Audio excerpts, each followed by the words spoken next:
like... Wait, is that a phone? Look at the performance, the graphics. That thing's a gaming machine. Hang on. A new challenger. Is that Faker? That man's a gaming legend.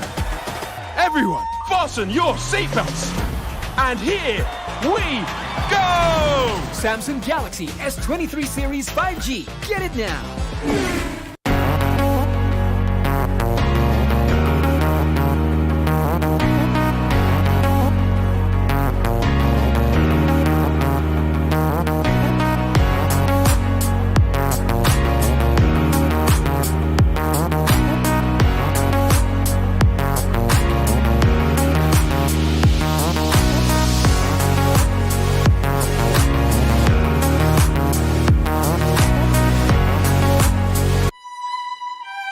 This is where you can find yourself. As true as the purest gold.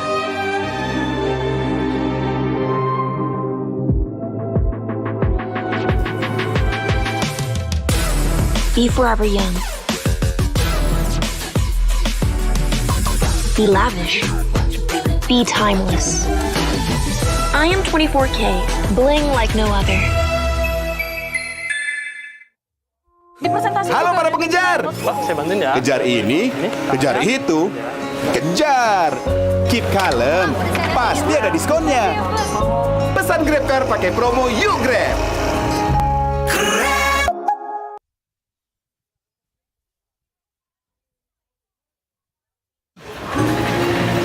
Halo para pengejar.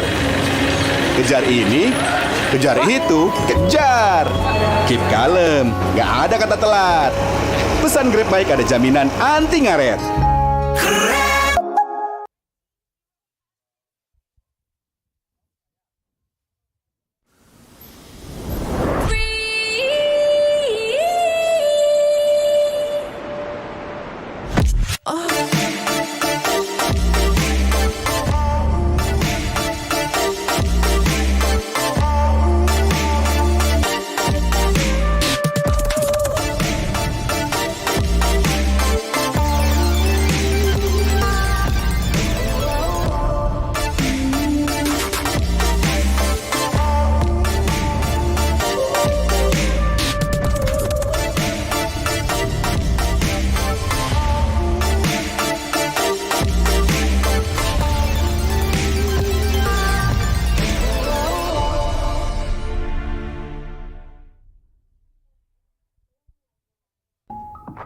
Beli.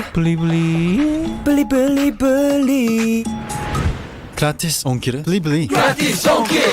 Beli. Download sekarang. Bas TV. Beli. Belanja di Indomaret makin banyak untungnya. Kumpulkan cashback poin jadi untung terus. Makin sering belanja, makin banyak poin yang kamu dapatkan. Dapat diskon, jadi untung terus. Bayar belanjaanmu dengan poin yang kamu punya. Belanja jadi gratis, jadi untung terus. Dan untung terus dapat banyak promo.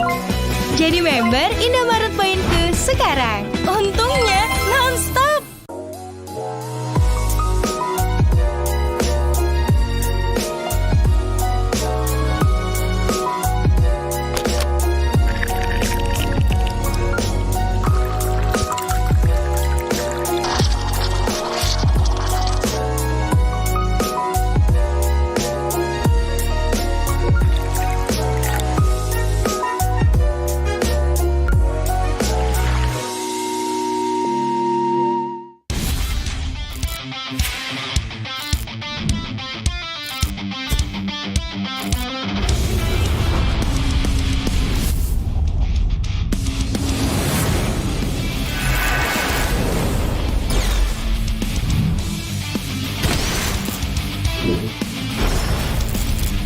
おっす、決まってこうぜ。少し乱暴しようか。釘崎野原、喜べ男子、こう一点よ。邪魔だ。虎杖裕二です。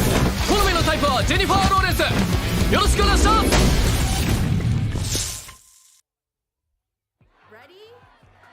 So it all started when I was at a friend's party. Mia, can you send me that? Sure. Everyone keeps asking. Mia, can you show me that? Even my French neighbor.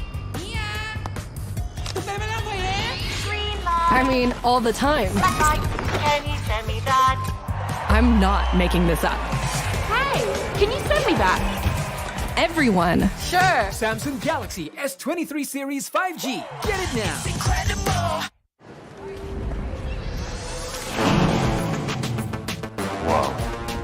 Attention passengers. Final call for flight. Wait, is that a phone? Look at the performance, the graphics. That thing's a gaming machine. A new challenger. Is that Faker? That man's a gaming legend. Everyone, fasten your seatbelts. And here we go! Samsung Galaxy S23 Series 5G. Get it now.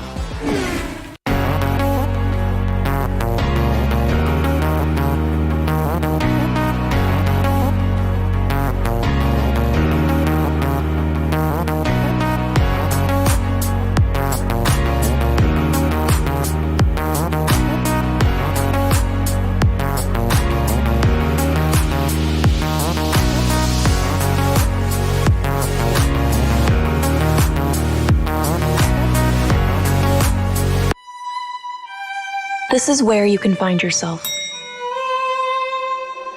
As true as the purest gold.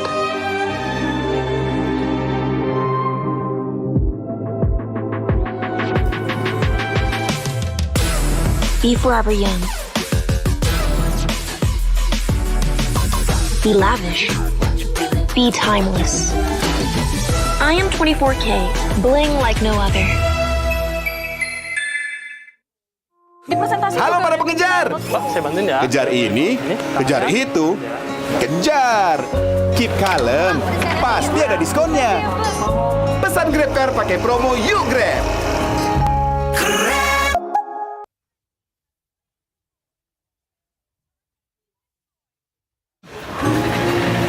Halo para pengejar. Kejar ini, kejar itu, kejar. Keep kalem, nggak ada kata telat. Pesan Grab Bike ada jaminan anti ngaret.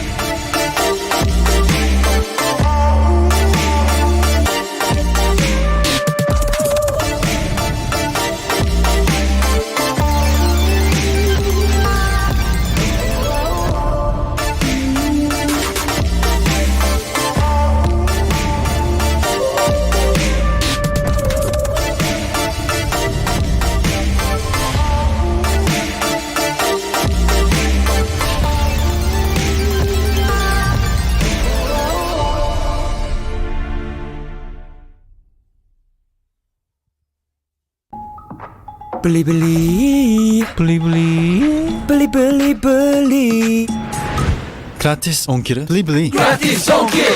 Beli-beli. Download sekarang. Pasti puas, pasti beli. Belanja di Indomaret makin banyak untungnya. Kumpulkan cashback poin jadi untung terus. Makin sering belanja, makin banyak poin yang kamu dapatkan. Dapat diskon, jadi untung terus. Bayar belanjaanmu dengan poin yang kamu punya. Belanja jadi gratis, jadi untung terus. Dan untung terus dapat banyak promo. Jadi member Indomaret Poinku sekarang. Untungnya non-stop.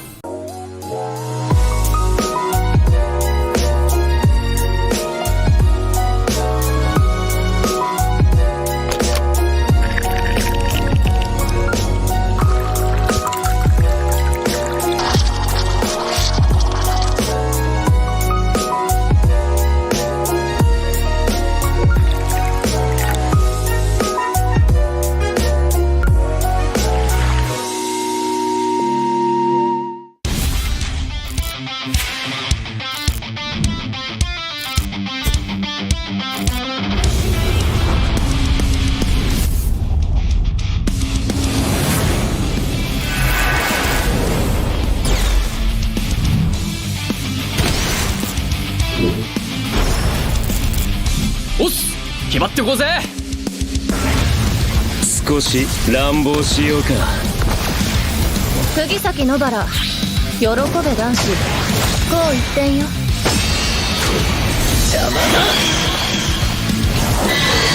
虎杖裕二です。好みのタイプはジェニファー・ローレンス。よろしくお願いします。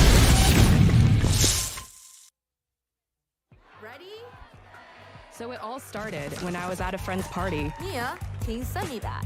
Sure. Everyone keeps asking. Mia, can you send me that? Even my French neighbor. I mean, all the time. Can you send me that? I'm not making this up. Hey, can you send me that? Everyone. Sure. Samsung Galaxy S23 Series 5G. Get it now.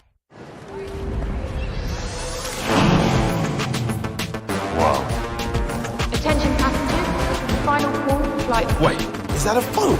Look at the performance, the graphics. That thing's a gaming machine. A new challenger. Is that Faker? That man's a gaming legend. Everyone, fasten your seatbelts.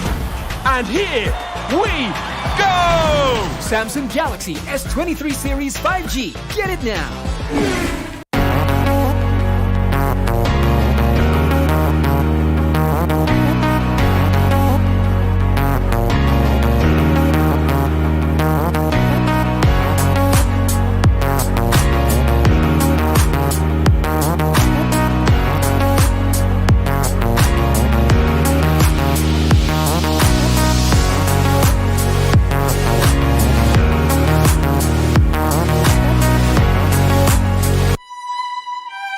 This is where you can find yourself. As true as the purest gold.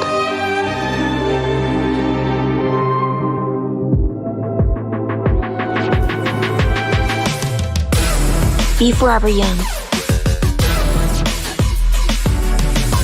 Be lavish.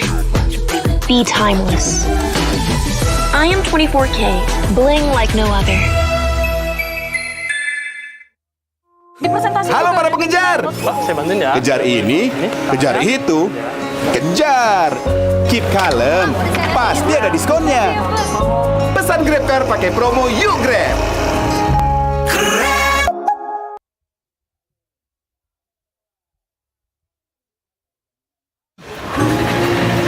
Halo para pengejar. Kejar ini, kejar itu, kejar. Keep kalem, nggak ada kata telat. Pesan Grab baik ada jaminan anti ngaret.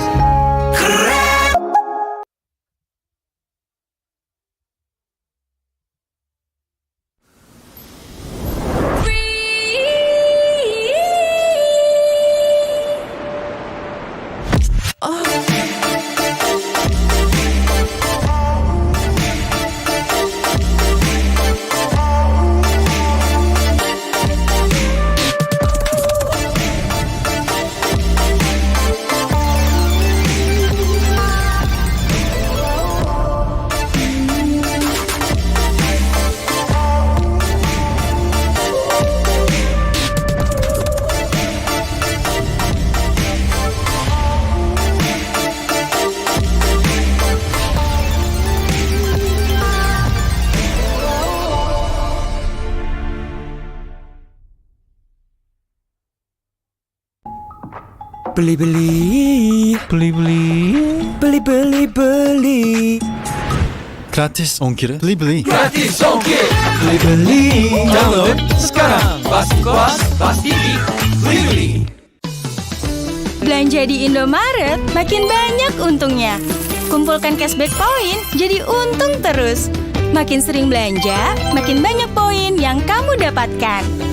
Dapat diskon, jadi untung terus. Bayar belanjaanmu dengan poin yang kamu punya. Belanja jadi gratis, jadi untung terus. Dan untung terus dapat banyak promo. Jadi member Indomaret Poinku sekarang. Untungnya non-stop.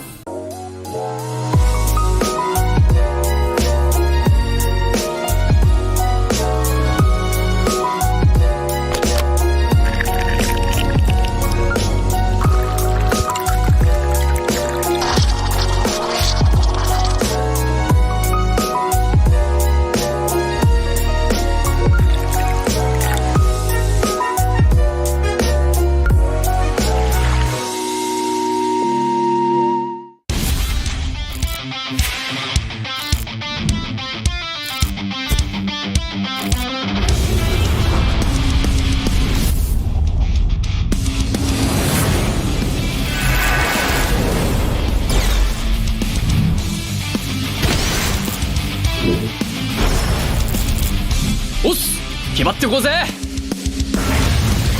少し乱暴しようか。釘崎野原喜べ男子こう一点よ。邪魔だ。虎杖裕二です。好みのタイプはジェニファー・ローレンス。よろしくお願いします。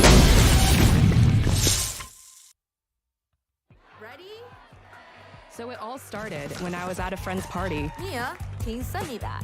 Sure. Everyone keeps asking. Mia, can you send me that? Even my French neighbor. Green light. I mean, all the time. Black light. Can you send me that? I'm not making this up. Hey, can you send me that? Everyone. Sure. Samsung Galaxy S23 Series 5G. Get it now. It's incredible.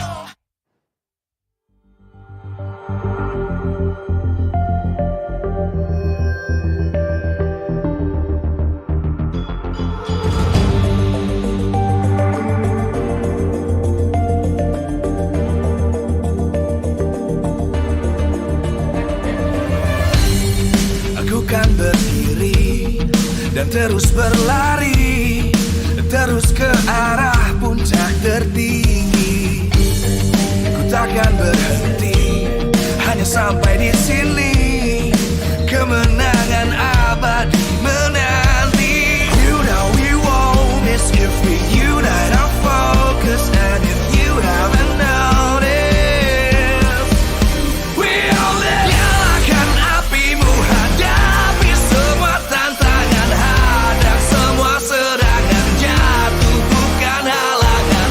Bakar semangatmu, janganlah engkau menyerah. Kita akan buat sejarah. We all this, we won't miss. We all this, we won't miss. Saatnya beraksi, jalani ambisi. Aku kan menyawakan hari ini. You know we won't miss if we unite our focus. And if you haven't noticed, we all live. Nyalakan apimu, hadapi semua tantangan, hadang semua serangan, jatuh bukan halangan. Bakar semangatmu, janganlah engkau menyerah. Kita akan buat sejarah. We all this, we won't miss. We all this, we won't miss. We all this.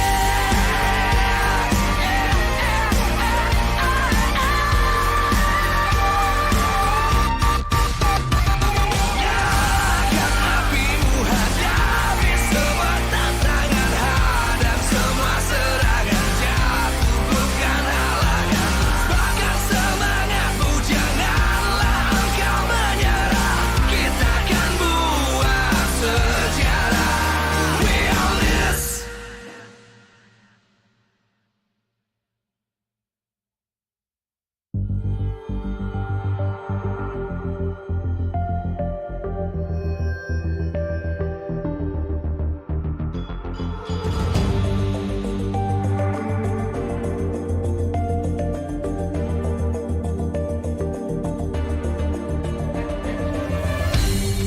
Aku kan berdiri dan terus berlari, terus ke arah puncak tertinggi.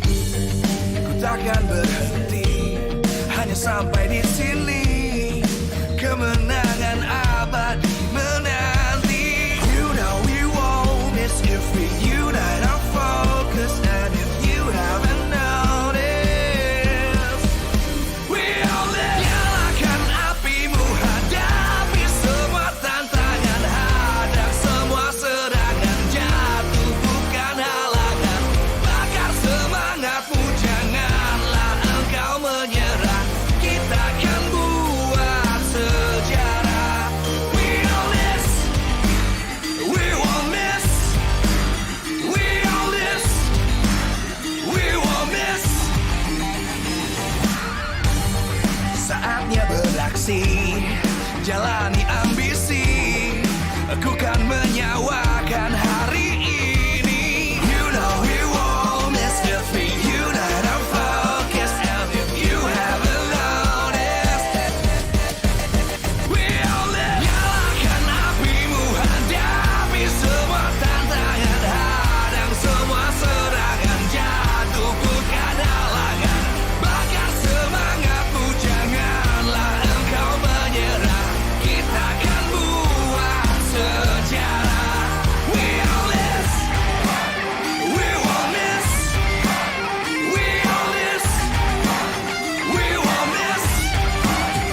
terus berlari, terus ke arah puncak tertinggi. Ku takkan berhenti, hanya sampai di sini. Kemenangan abadi menanti. You know we won't miss if we unite our focus. And if you haven't noticed, we all live. Nyalakan apimu, hadapi semua tantangan, hadang semua serangan, jatuh bukan halangan. Bakar semangatmu, janganlah engkau menyerah. Kita akan buat sejarah. We all this, we won't miss. We all this, we won't miss. Saatnya beraksi, jalani ambisi. Aku kan menyawakan hari ini. You know we won't miss if we unite our focus. And if you haven't noticed, we all live. Nyalakan apimu, hadapi semua tantangan, hadang semua serangan, jatuh bukan halangan. Bakar semangatmu, janganlah engkau menyerah. Kita akan buat sejarah. We all this, we won't miss. We all this, we won't miss. We all this.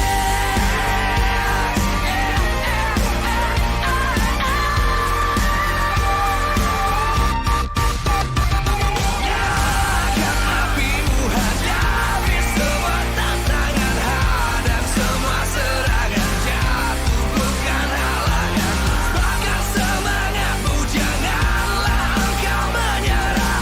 Kita akan buat sejarah. We all this.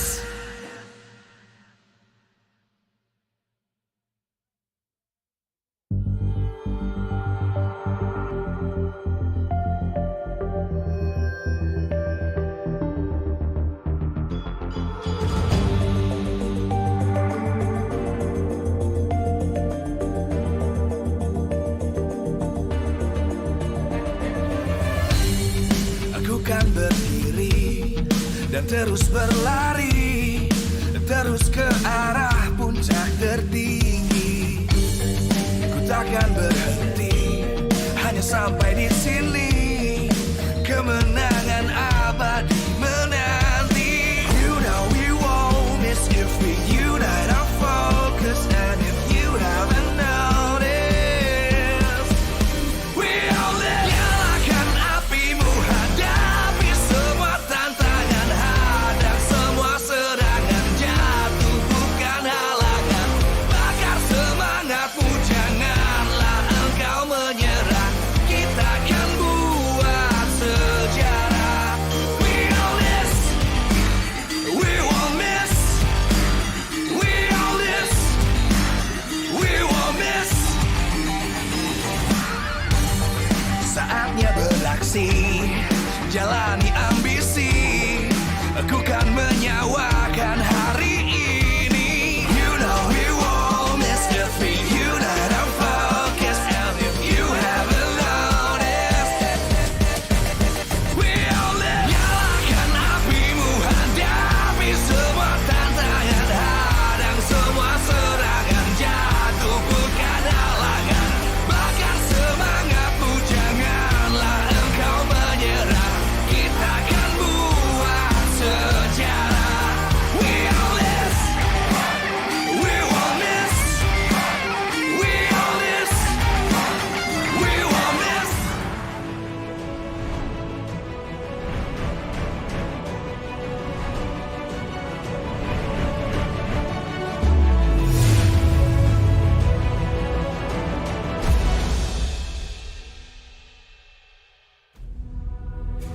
Selamat datang di MPL Indonesia Season 11.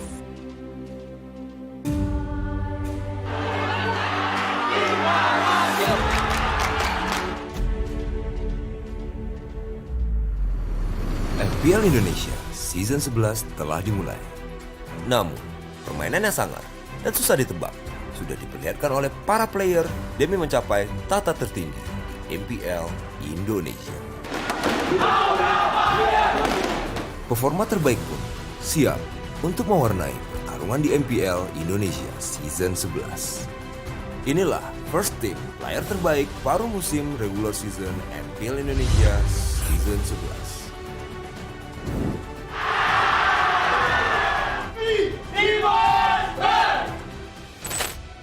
Posisi first gold laner diisi oleh Brands dari EVOS Legends. Player veteran yang telah malang melintang di pro scene Mobile Legends Bang Indonesia mengawali karirnya pertama kali di Bigetron Esports pada season 4. Player yang mendapatkan julukan sebagai The King of Marksman ini membuktikan konsistensinya setelah dipercaya bergabung dengan macan putih EVOS Legends untuk mengisi posisi gold lane yang berkompetisi di MPL Indonesia Season 6. Keganasan Brands terbukti dan diakui setelah membawa nama EVOS dan Indonesia menjadi juara di turnamen ISF, mengalahkan tim kuat Blacklist dari Filipina dengan skor sempurna. Konsistensi gameplay serta positioning yang apik menjadikan Brands menjadi monster kill EVOS dengan terbukti mencatat raihan most kill sebanyak 117 kali dalam paruh musim season ini. Entah bagaimana caranya, mau keadaan timnya gimana pun, farmingnya dia tetap stabil, duitnya tetap ada, dianya juga poin dia juga emang bener-bener bisa dijaga.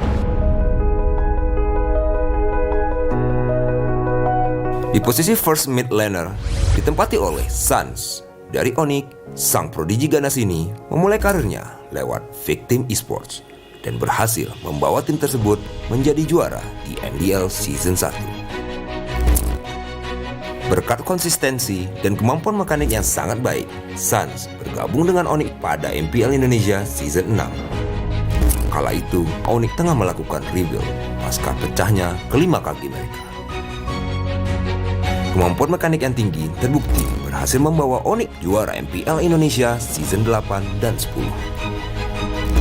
Playstyle agresif dan konsistensi gameplay yang baik menjadikan Sans sebagai player yang paling penting di tim ONIC.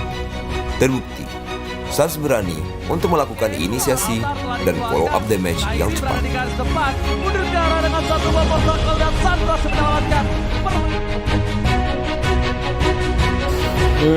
Masih 80% kayaknya persiapan buat sekarang. Soalnya kemarin fokus ini kan seleknas.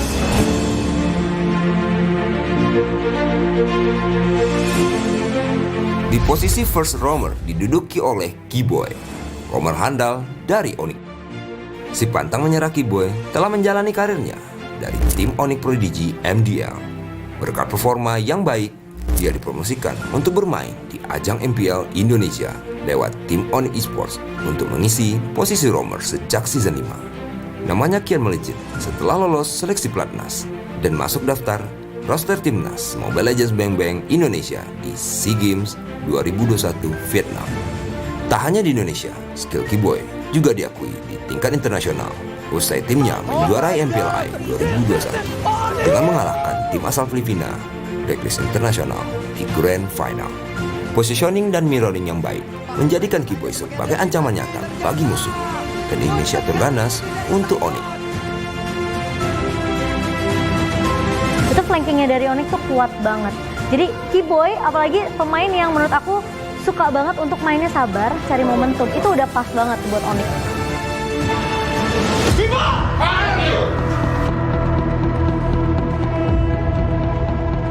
Posisi first XP laner ditempati oleh Lemon, sang legenda MPL Indonesia. Sang legenda yang tidak pernah lelah bermain di pro scene Mobile Legends Bang Indonesia mengawali karir pertama kali di RRQ pada season 1 hingga sampai saat ini. Player yang mendapat julukan alien karena hero pool yang sangat banyak dan playstyle yang di luar nalar ini membuktikan konsistensinya setelah rehat pada season 8. Lemon dipercaya untuk mengisi roster RRQ kembali posisi XP lane yang mana menggantikan R7 di season 11 ini. Kealianan Lemon terbukti setelah membawa RRQ juara di MPL Indonesia season 2, season 5, season 6, dan season 9. Dia berhasil mengalahkan rivalnya ONIC dengan skor 4-1. Flanking, inisiasi, dan penetrasi yang baik dari Lemon menjadikan LQ tim yang ditakuti para musuh. Masih pantas lah, bener-bener masih pantas banget. Gak ada yang bisa gantiin Lemon lah buat saat ini, buat dijadiin sosok kalian. Posisi first jungler ditempati oleh Kairi, sang pemenang MVP regular season 10. Best world jungler from Philippines, mengawali karirnya dari season 6 berseragam blacklist internasional. Pasca MPL PH season 6 selesai, Kairi bergabung dengan ONIC PH yang bermain dari season 7 hingga season 9. Keganasannya dilirik dan ONIC mendatangkan Kairi sebagai jungler di tim landak Indonesia pada MPL ID season 10. Sang jungler membuktikan konsistensinya dengan menjadi MVP regular season dan membawa nama ONIC juara di MPL Indonesia season 10. Penetrasi, retribution on point, dan gameplay yang ganas membuat tim ONIC berhasil menoreh poin sempurna 7 kali kemenangan di paruh musim babak regular season 11. Jadi menurut aku Kairi salah satu player yang luar biasa tentunya dengan permainan dia yang disiplin. Kalau dia dapat momentum dia baru gas. Itu sih. 5 pemain terbaik di pertengahan musim babak regular season telah membuktikan performanya. Namun, apakah mereka mampu mempertahankan posisinya atau malah jatuh ke posisi bawah? Semuanya dapat terjadi di babak kedua regular season MPL Indonesia season 11. Saksikan dan jadilah saksi perjuangan mereka pada babak regular season MPL Indonesia season 11. We own this.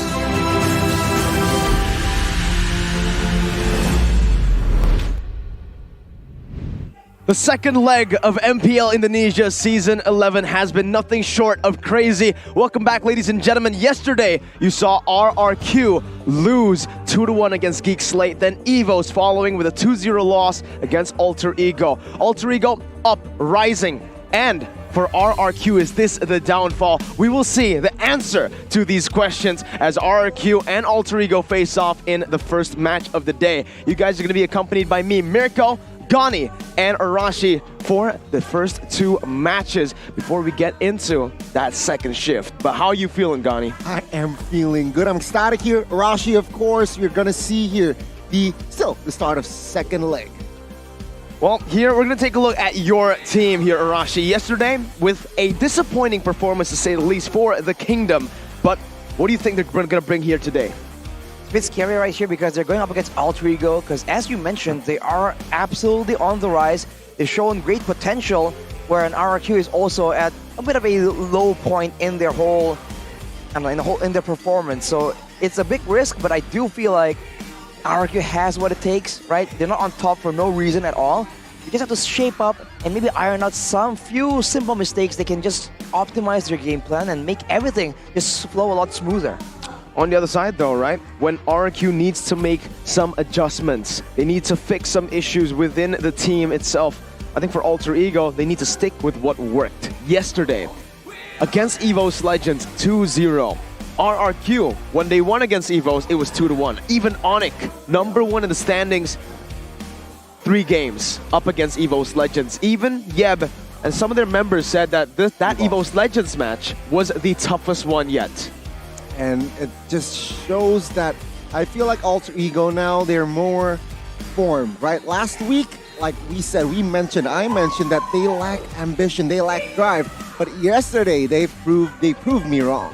Well, everything is bound to happen in the least expected way because MPL Indonesia Season 11 is absolutely amazing, powered by Moonton. Presented to you by our official tournament phone, Samsung Galaxy S23 Series 5G. Our official mobile internet partner by Telkomsel. Official gold partner by UBS Gold. We also have our partners in esports, Dunia Games, Grab, Secret Lab, Blee, and obviously our official broadcast by Maxstream. Broadcast partner by TVRI Sport, our partners Indomart and Point Coffee, and we are also supported by PBSC.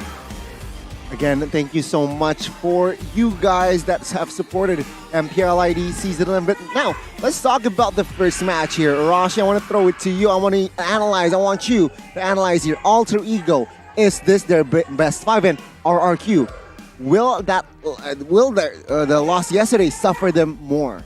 In a way, it's a bit of a similar matchup here. Both these teams rely on their gold laner a lot, right? Skylar and Nino has been the spearhead of their mid-game to late-game teamfight approach, but everyone else on the team, when they do well and they have winning lanes, that's where they really shine and show their potential, and it also allows the gold laners to ride that wave. So it's a very similar approach, but looking at the stats, right, it seems like RRQ has been able to grab all those opportunities at the right opportune moment. Well, you guys can also do the same thing RRQ's been doing so far in Season 11 by grabbing some food using the 50% discount with Grab Food. MPL ID XGrab is the promo code, or, you know what, maybe you want to grab over to the venue here. You can do so with Grab Bike or Grab Car using the 90% discount code. All you need to do is scan the QR code right below Arashi or use the link grb.to/MPL. Also, if you guys would like to win an MLBB skin, get ready because the Grab Challenge starts on the 18th of March. Very soon, Gani. It's basically, no, it's not It's in tomorrow. a few weeks. Yeah, it's in a few days. But yeah, ladies and gentlemen, grab the app as well. And also on that note, we also have one more thing for you. Obviously, ladies and gentlemen, when you already can grab everything, you need to also think about the future, right? You gotta use your value, invest in gold. UBS Gold is my pick, and also right here, coming soon is the limited edition UBS Gold Merchandise Collection X MPL Indonesia Season 11. Get yours from ubslifestyle.com or any UBS Lifestyle e-commerce platforms. Again, ladies and gentlemen, check it out. Grab the app and grab your future as well with UBS, right? Again, I think we should talk more about the next match here. Well, the first match of week 4, day 2. Arashi, what do you see? Well, you know what? Well. Nino and Skylar. That was what Arashi was mentioning. Nino and Skylar. Yep. These two gold laners have something in common. Both of them have beaten the king of marksmen. Brands. The first team, gold laner. You saw earlier in the video that Brands has captured that half-season first team gold laner title. And both these gold laners were able to kind of outplay him in the games that they, faced off against. That's why it's so confusing sometimes to try and figure out who exactly is on top, because honestly, it's a bit of a team effort, right? As much as we want to say the gold lane solo carried, make all the crazy plays, without the team backing him up, giving him adequate protection, especially in the midst of a heated team fight, right? It's not going to work out like that. So it's a team effort for sure for both these teams. And I really feel like because of that, the jungle and the roamer, right? We keep talking about the different options right here. We saw utility junglers rise to popularity, but we've also seen Alter Ego in particular just completely pop off on an assassin jungle, right? This is something that we could expect depending on the situation, and if it does come out for Alter Ego, that means that Skylar is in a bit of trouble, man. The adjustments that Alter Ego have been making have been absolutely phenomenal, right? Let's talk a little bit about that, because I think in week 1 all the way to week 3, the main criticism was in the draft. They're not playing with their strengths, right? You have been very vocal in saying, Rasi, reactive roamer. He's not that proactive roamer, and guess what Nafari does? Puts him on a diggy. A reactive roamer plays in the back line where the team is forced to be the ones to engage, and that has worked wonders. Also, Selly Boy, we've been mentioning this from week 1. Why utility? Why are you forcing him on utility? He learns, he adjusts, and right now we have peak Alter Ego. A lot of assassin tanks as well, but yeah, with Selly Boy, he's really powerful, and he's such a his value is on that assassin, and we saw yesterday that he is able to deliver in that role as well. So the question now is, will they be able to take that momentum? Because we talked about Nino and Razel. It seems like Nino has more power in that gold lane. Definitely. I mean, in game number 1, right, back when they met before, Alter Ego, they're trying to initiate that high-speed maneuver, but RRQ has so many engage tools. This is something they really enjoy doing, right? Have so many engage tools, they overwhelm you, right? By confusing you on what exactly is coming your way. And with Clay on the feather airstrike, it was so difficult for them to try and get any momentum. Now though, we see that Rainbow actually plays in a bit more reactive way with the Farsa, at least what we've seen so far. So maybe Alter Ego will have a bit more opportunities to try and go for those aggressive plays. And afterwards, we'll have to see if the game plan execution can be solid for Alter Ego, because the early game, we haven't really doubted it that much, but the mid to late game is where they seem to lose purpose. So if they can continue their spirit after that victory against EVOS, that could be what they require here. Because honestly, speaking of the roamer as well, Mirko, you mentioned it. Playing to their strengths, knowing that, okay, right now RRQ is a very aggressive team. They like to engage again and again. Maybe Alter Ego can react to that, read into it and play around expecting that to come their way. Unfortunately for them though, in the game they met last time, Lemon was on that Masha pick that we talked about a bit in the previous match, and he was able to completely dominate in the lane, being so ahead and being able to do a combination of split pushing as well as being present in the team fights, shutting down the marksman on the opposing team. Of course, in the right situations, Alter Ego still displayed that if you give them the opportunity to try and engage, they can still do so, especially if Sir Pai is on the case looking for these aggressive flanks. But of course, Rasi needs to also be on the same page. It all comes down to how they coordinate together, right? Because in leg 1, that coordination was just not there at all for Alter Ego. One of the biggest mistakes or, weakness points for the team for Alter Ego was exactly that, where RRQ, it felt like they were really free to do whatever they wanted to do with the Masha pick and to play the Heptaseas build as well. Yeah, the difference is the roster change, right? RRQ sticks to their main 5 in leg 1. Meanwhile, in leg 2, we will not see Kids, we will not see Rizel as well. Right. So perhaps it's going to be a different type of Alter Ego. It's going to be Season 10-ish Alter Ego, where we see Pai just powerful in that EXP. So RRQ, they better watch out. And looking at the highlights here again and again, you see Rasi try and be proactive, try and engage for his team, but it just isn't working out that well. So eventually, seems like they're going to be forced to try and rely on Pai, like we see right here. But now, with the right combination, with the better drafts we're seeing coming out of Coach Nafari, maybe they can adjust. And finally, Rasi could be in a position, in a role, and with a job description where he's actually comfortable in trying to be reactive and react to the engages of RRQ. Because like we mentioned, in a way, RRQ is so solid, right, so consistent, that you can predict a bit what they're going to do. And maybe that's exactly what they can try and use to abuse and punish Vin. Because without a proper roamer, without the roamer being healthy enough to open the map, contest the vision, RRQ, they can't really set up for those dangerous traps in the mid-game. I think that's a very good point that you brought up, right? Vin, a very proactive roamer, a very aggressive one that usually up against these reactive roamers does pretty well. But up against people who can out-aggress him or outflank him like Beloy, we really do see RRQ struggle, just like the match yesterday against GEEK SLATE. Now, Rasi, do you think as a reactive roamer, does he have the capabilities to make a play like Beloy did yesterday? As a reactive roamer, the key is in the term, right? Reactive. It already means that he doesn't really engage and start the If he's forced on first. that role, though, do you think he can pull it off? I think he can pull off engages for sure. This is MPL we're talking about, right? The worst player in the MPL is still leagues above the average player. The question is how consistent and how often, right? Against a team like RRQ, they're going to require him to do it again and again and onto the right members as well. If you can do it only once, you have to wait for the exact opportune moment and most likely somewhere very late in the game. So that will not be in line with the job description. But during the game, we're going to see a battle of the gold laners' efficiency. Who's going to be the best damage dealer this time? Because for Nino and Skylar, both of them have had great performances. Nino sometimes a bit more wild in his execution. But that's because his team hasn't been doing so well, keep in mind. So he is forced to do crazier things. Now, if his team is in better shape, maybe it's going to be a battle of consistency and positioning to see who can survive from all the aggression flying around the place and actually carry that late game. You know what's crazy here after seeing that poster as well, Mirko and Arashi? What's up? Skylar, right? This guy just made the auto Claude ban. If you're up against RRQ, right? Yeah. 8 times you've been picked 80%, and this is the guy that I'm talking about. Skylar, very crazy performance, but whoa, okay, XOXO there, RRQ XOXO, but yeah, leg 1, he's been popping off on that Claude, and this is going to be the keys to victory by Samsung Galaxy S23 Series 5G. Contesting Udil's Farsa, and you can extend this a bit and say contesting Udil's comfort picks, right? Because when the Farsa has been banned out, he did seem a bit uncomfortable and he was experimenting. We saw the Julian as well. It didn't really work out.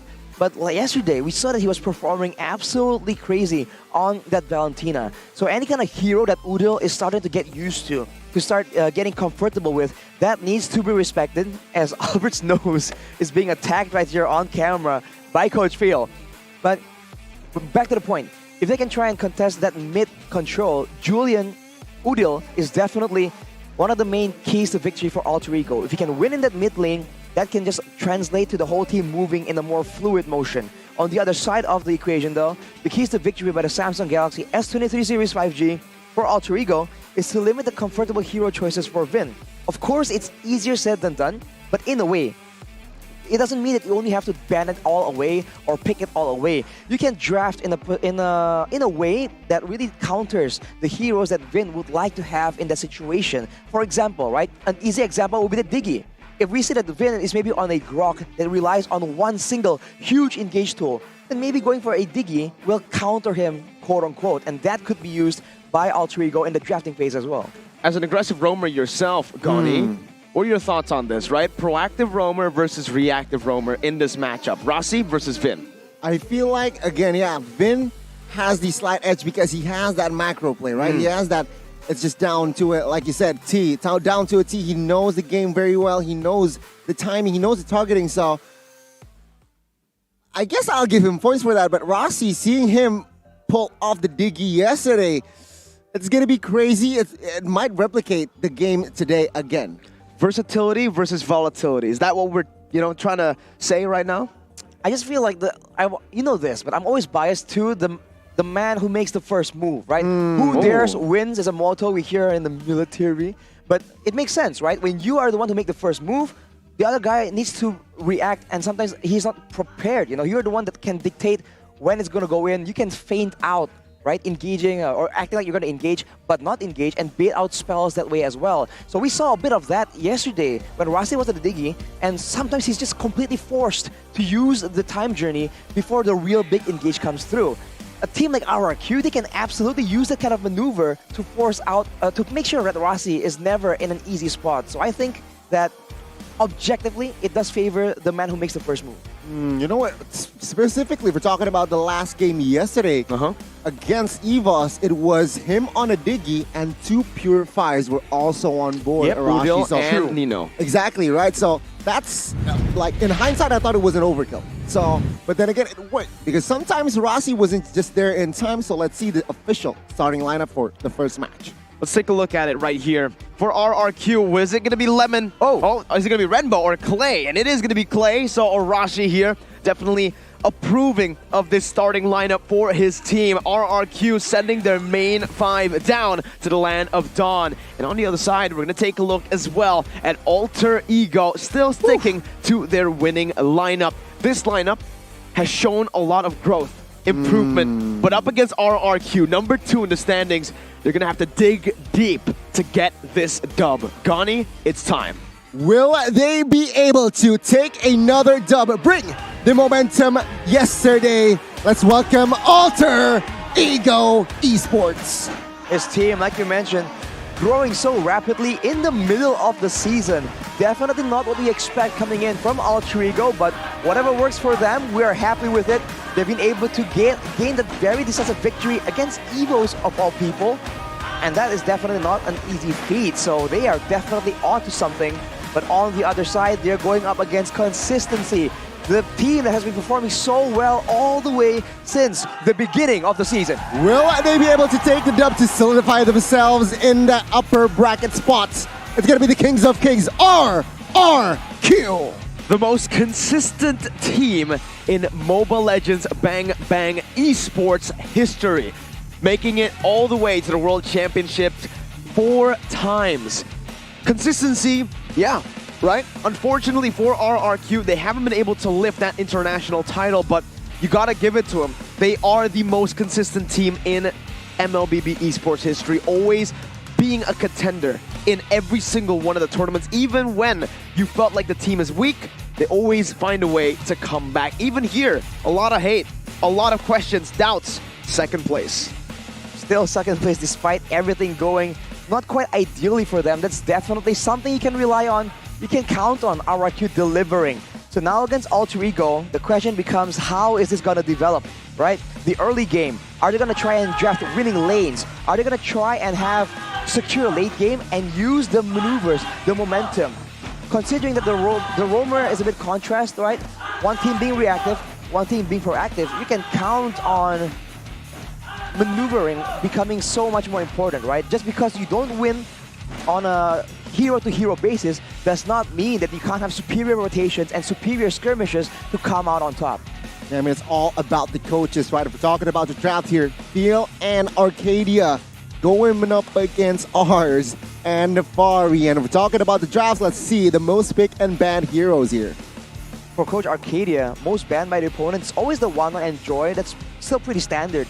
But the most bans by them is the Yves, the Fanny, and the 1-1 Enjoy as well. They just dislike this high maneuverability coming from the Fanny. It's just so deadly. Even in the hands of Albert himself, it was really good.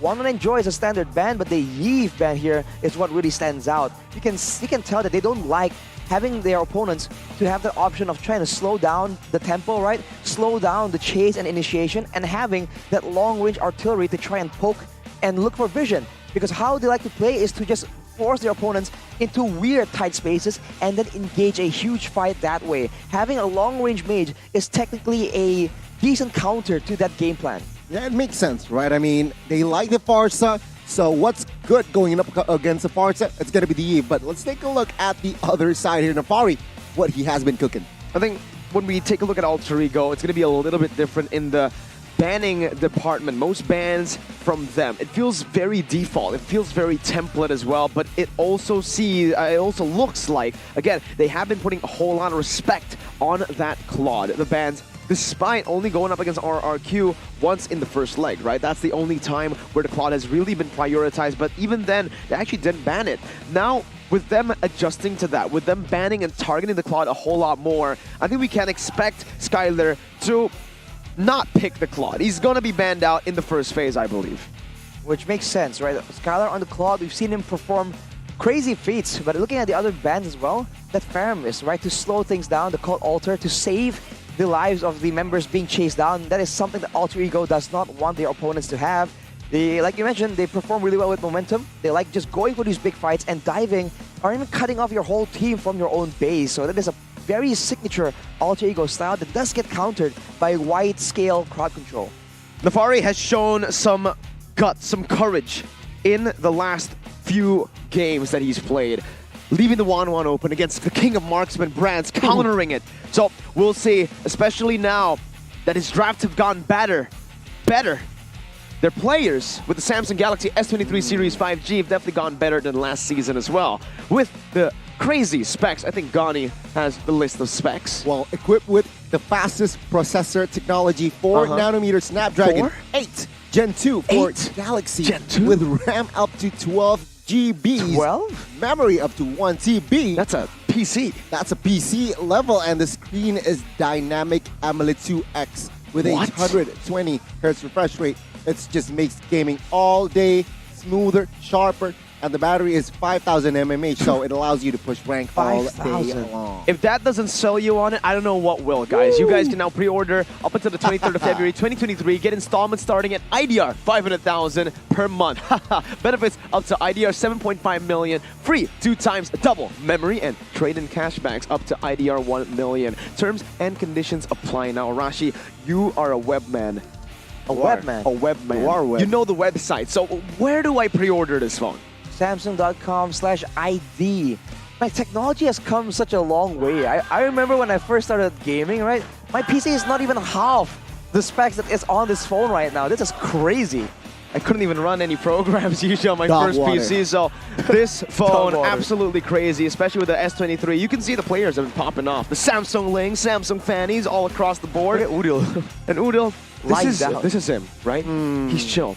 He is very chill, maybe too chill, but once the game starts, it's all fired up. And here we have a fun fact for Alter Ego Esports.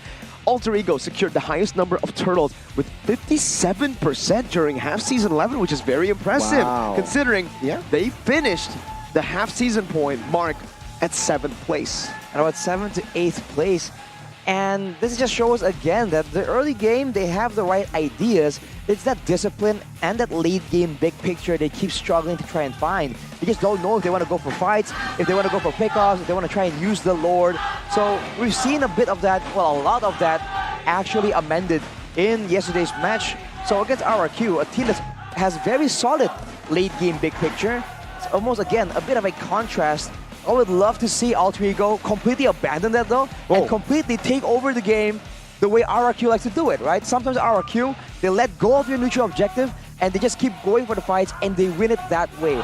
It's not the wisest or most consistent option, but it's very exciting to watch, and I think Alter Ego has what it takes to try and do the same thing.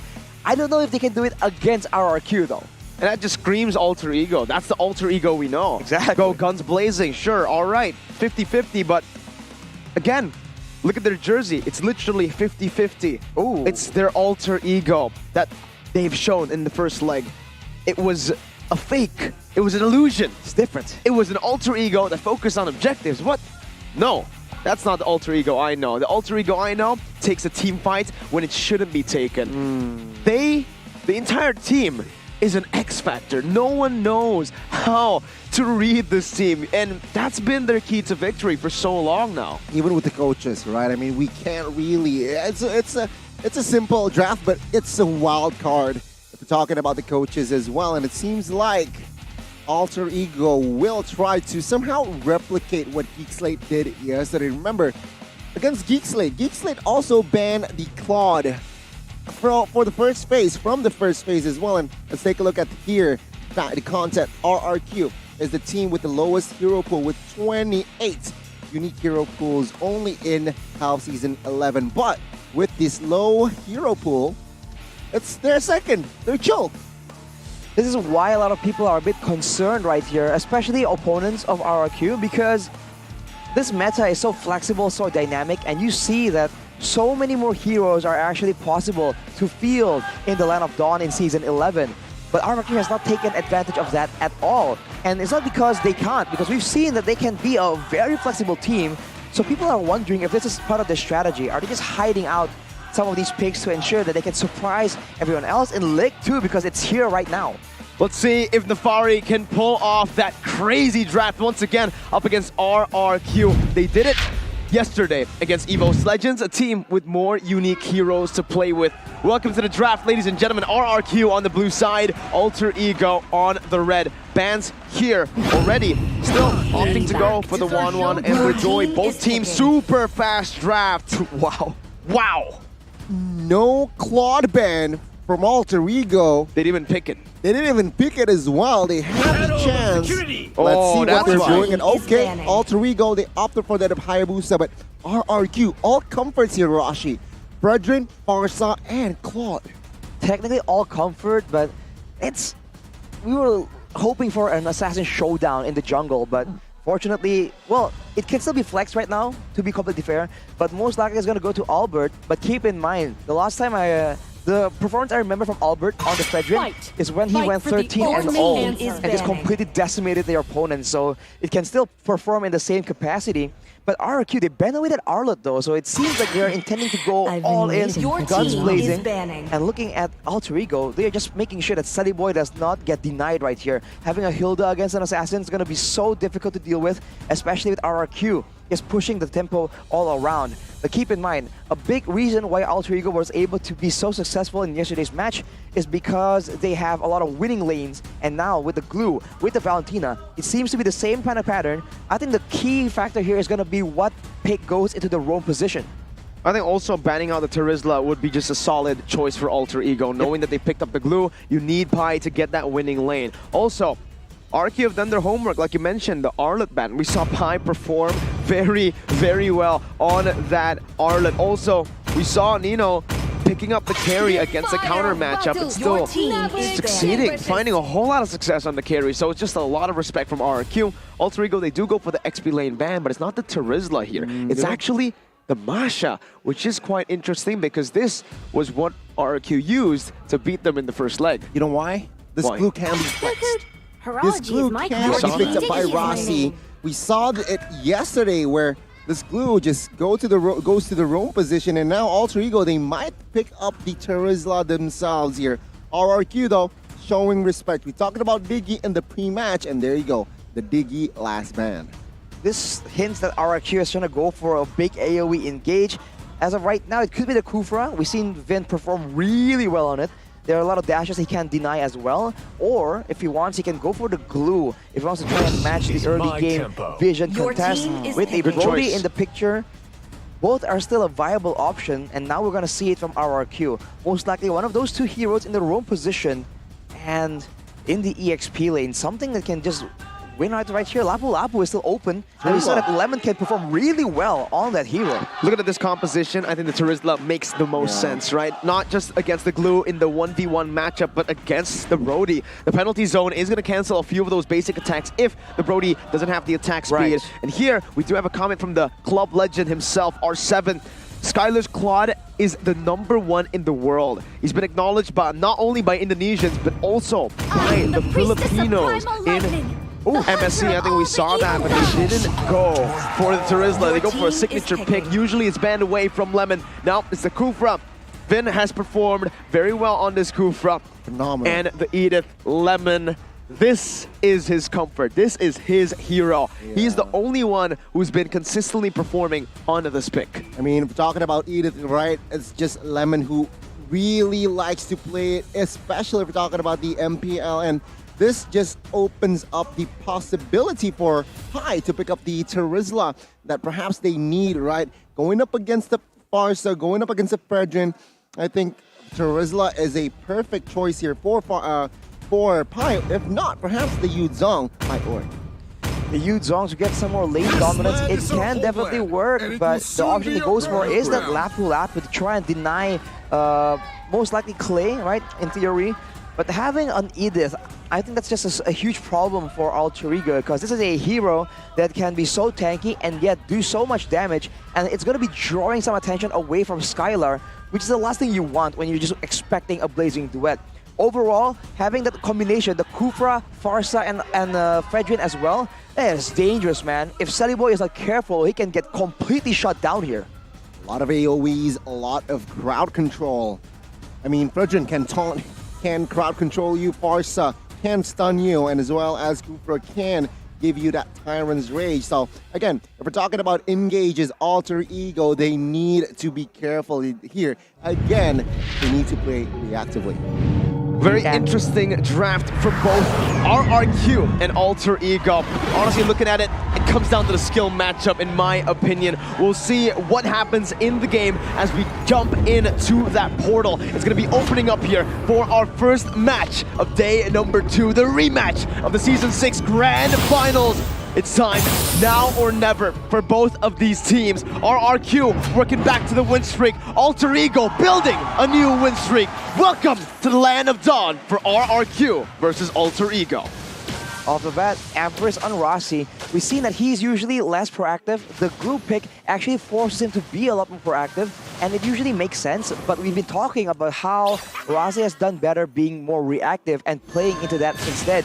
Looking at the emblems here, a lot of tankiness on the side of RRQ, so Alter Ego needs to keep that in mind if they're trying to go for Vin and Lemon, because that emblem is going to give them a lot more resistances that sometimes can throw off their calculations on the EHP. Well, a quick adaptation already, right? From Albert, he does not go for the lethal. He went immediately towards the orange because he saw that his opponent is going up against the assassin, so he is weak mobility-wise. He does not want to jam on it. Oh, take a look at the top side. Yeah, you can already see the pressure being placed on. This is what RQ really likes to do with Skylar in the weak side of the map. In a weak matchup, they still put resources down below. Meanwhile, Albert against Sully Boy does seem like he is going to be able to get a bit of a lead early on the Fredrin matchup. Alter Ego so far not able to utilize their gold lane winning matchup. But with Rossi stepping back in, this might just be the case. Skylar going to be engaged on. Oh, with the stun here, Skylar, he is in a pickle with the BMI forward though. Nino will pick up the first blood for Alter Ego Esports. I'm a sucker for winning lanes, man. Alter Ego winning gold lanes. Let me emphasize that. And the Brody does so well against the Claude. We just saw that. Skylar just put the BMI forward to try and get a bit more damage out. but then he just wasn't expecting Rossi to show up. So already a great movement by Alter Ego Esports. The timing is great as well, but RRQ, they're putting the first, making the first move here against the Turtle. Lemon will take a lot of damage, flickers away, and Lemon now will try to escape, but no, Rossi will pick up the kill as Albert will pick up the Turtle. Now, a Fear War engages. Albert will not survive that one. Rossi will pop split, Vin trying to escape, but there you go, flickering away, but the damage will be enough. Rossi again picking up the kill. Oh my god, to hell with the objectives. Alter Ego playing their way in game number 1. They're playing their way and it works out for them so far. Having more pressure and having Lemon on that Edith, right? Not being able to be as dynamic, at least for now, which allows them to contest a lot earlier. As we take a look at the talent prediction, only Radit Overman and Nurko here actually picking Alter Ego for the victory. Everyone else believes in RRQ, and so far, we seem to be proven wrong, but in the mid-game, I think this is where the fighters and the Edith pick are going to be that much more deadly, but Lemon. Oh my god, will this be a solo kill? Pi! Solo killing the legend, Lemon bot side. On his signature pick, that means a whole lot. Pi, 2 kills up now in the lane, but Udil's going to be caught for a bit, has the Purify, and this is just Alter Ego having more say in the game so far. You can already see the rotations also, though, placed on. I think Alter Ego might want to look to freeze this lane for a bit. Alter Ego is being a little proactive, and RRQ on the other side are being a much more reactive right here. You can see that they're just adjusting to the movement of Alter Ego instead of using that devastating Kufra Farsa combo, as well as the Fredrin, to try and get these pickoffs. Right now, it makes sense. It's pretty okay still, but that also means that Sally is able to farm up without being contested, without being disturbed by that Fredrin pick, which is, I think, in line with the game plan for Alter Ego. The EXP lane, though, having Lemon behind, dying twice right there, it's just definitely not ideal. The longer the game goes, the more that XP lane pressure will have a big say in the neutral objective situation. Lapu versus Edith, a very underrated matchup because we don't see it a whole lot, but the Lapu does have a lot to say. Has the anti-CC built in his kit, but Finn wants to fight. Oh my god, Rossi gets stunned early and he gets taken down. This is already a 4v3 in the turtle fight. Alter Ego, will they commit to this? Is Albert now looking for more engages? Seems like now he says we want the turtle, but Lemon now moving on towards Spy here. Udil caught in the mid side, gets stunned up. Udil has no Purify for now. Escapes. Spy popping up. Brave Spider in the back side gets the stun. A lot of crowd control. Albert again securing the turtle. Now Udil in the back side. Pino in the front side. And Vin will be taken down. Albert caught. But using the Appraisal's Wrath will take Udil down. Rossi catching Albert with no follow-up damage. But what a skirmish. What a team fight. The Appraiser's Wrath, man, just barely clipping Udil. That is the end of him. Finally, the first death for the main character for the side of Alter Ego. That is RRQ striking back. And it's not anything crazy. It's the default play. We're getting engaged on. We're getting pressured by the engage tool of Alter Ego. Let's engage on him instead. Vin is just so good at doing this. And with this momentum, they're going for Pi again. 3v1 top side. A lot of stun comes through for Pi. He's holding on though, but he now, with the shield, will survive for a little Sally boy. Gets the double. What an engage in Alter Ego. They're going crazy in the mid side as well, taking Clay down. That was absolutely classed by Mr. Pi himself. Sir Pi is the way to call him. And man, what a show, what a display of just pure mechanics. Put some respect on his name, man. He does not move backwards. He does not try to escape. Let's take a look at that replay by the Samsung Galaxy series. Look at that. He was just zoned in, bursted up by 3 people, but he goes in instead, turns it around, and Sally Boy in the right place at the right time. Now he's 3-0. This is looking very dangerous for RRQ. They have to respect Sally Boy's potential to start carrying, as Alter Ego has been taking over, taking out all these turrets in the mid and bot side. What a play by Pi. I'm still stuck in the past with that play, but it does seem like Alter Ego are finally utilizing the Brody to look for sieges on the map. The tier 2, the structures are going to be their prioritization over the neutral objectives. And with Skyler rotating here, it's just him getting free both down. Again, this is where the Brody really prevails. Mid-game power spike. We're seeing it already with the amount of damage he's able to output with just the first skill and the ultimate. A tournament memory is definitely a brutal tool in the laning phase, especially in short trades. Now with the map pressure on their side, Alter Ego is going to make a play for this turtle, but RRQ, they're not giving up on it. They feel like they can make a play happen, but Lemon gets taken out. Yeah, Skylar here will use the BMI to escape from that shadow kill. Will Alter Ego now commit on towards this turtle, as now it's 5v4. Rasi jumps in with the split. Finding, looking for the right engage. Gets the taunt though. But now Feather airstrike to the backside popped as well. Udil. Whoa! Albert stole the turtle. Now to fight. Vin gets taken down. The stun on towards the two-man thrower. Alter Ego will not be able to take any member down. It's going to be a kill for a turtle. Look at Nino. He's hunting for it. No, he doesn't go for it in the end. But yes, what an absolutely amazing retribution steal by Albert. Sully Boy obviously losing out in that one here, but again, Alter Ego haven't really been putting their focus on neutral objectives. This can be bad for them. The bounty is on Sully Boy and Nino right now. If RQ get one good fight, they can turn the gold lead around instantly. This is what their team composition is designed to do. Big combo, big team fight, having a lot of AoE and a lot of DPS. So if you're Alter Ego, I feel like the last thing you want is to allow RRQ to be in that fight where they can use all 5 members and use Lemon and Skylar to output damage. We saw in the previous fight, everyone got pretty low. Considering that they are almost 3k gold ahead, that really shouldn't be the case. They can be using Nino, Pi, or Sully Boy to try and split push, to try and separate the members of RRQ, because if you look at the items right here, Sully Boy already with the Malefic War, he can burst anyone down. Oh, Lemon, is he overextending? Flickers away, will be taken down. And Skylar, though, will take the compensation bot side, but Lemon, wow, what an overextension there. 1-5-1 on his signature pick. Is it overconfidence? What's going on here, Rashi? I feel like he's just trying so hard to make the plays happen, wherein he needs to just calm down quite a bit, because against a team like Alter Ego, right, being overzealous, trying to overcompensate is the last thing you want to do. That is what they can use to try and abuse what your attempts right there and punish every time Lemon is going. But look at it, Sully Boy gets caught. Sully Boy will be taken down. What a play by Vin there. Flicker and a Tyrant's Revenge caught him off guard, and that was the bounty that Mirko was talking about, right? Sully Boy now exactly gets taken down, and RRQ, take a look at the gold shift already. 2,000 from what, 3.5?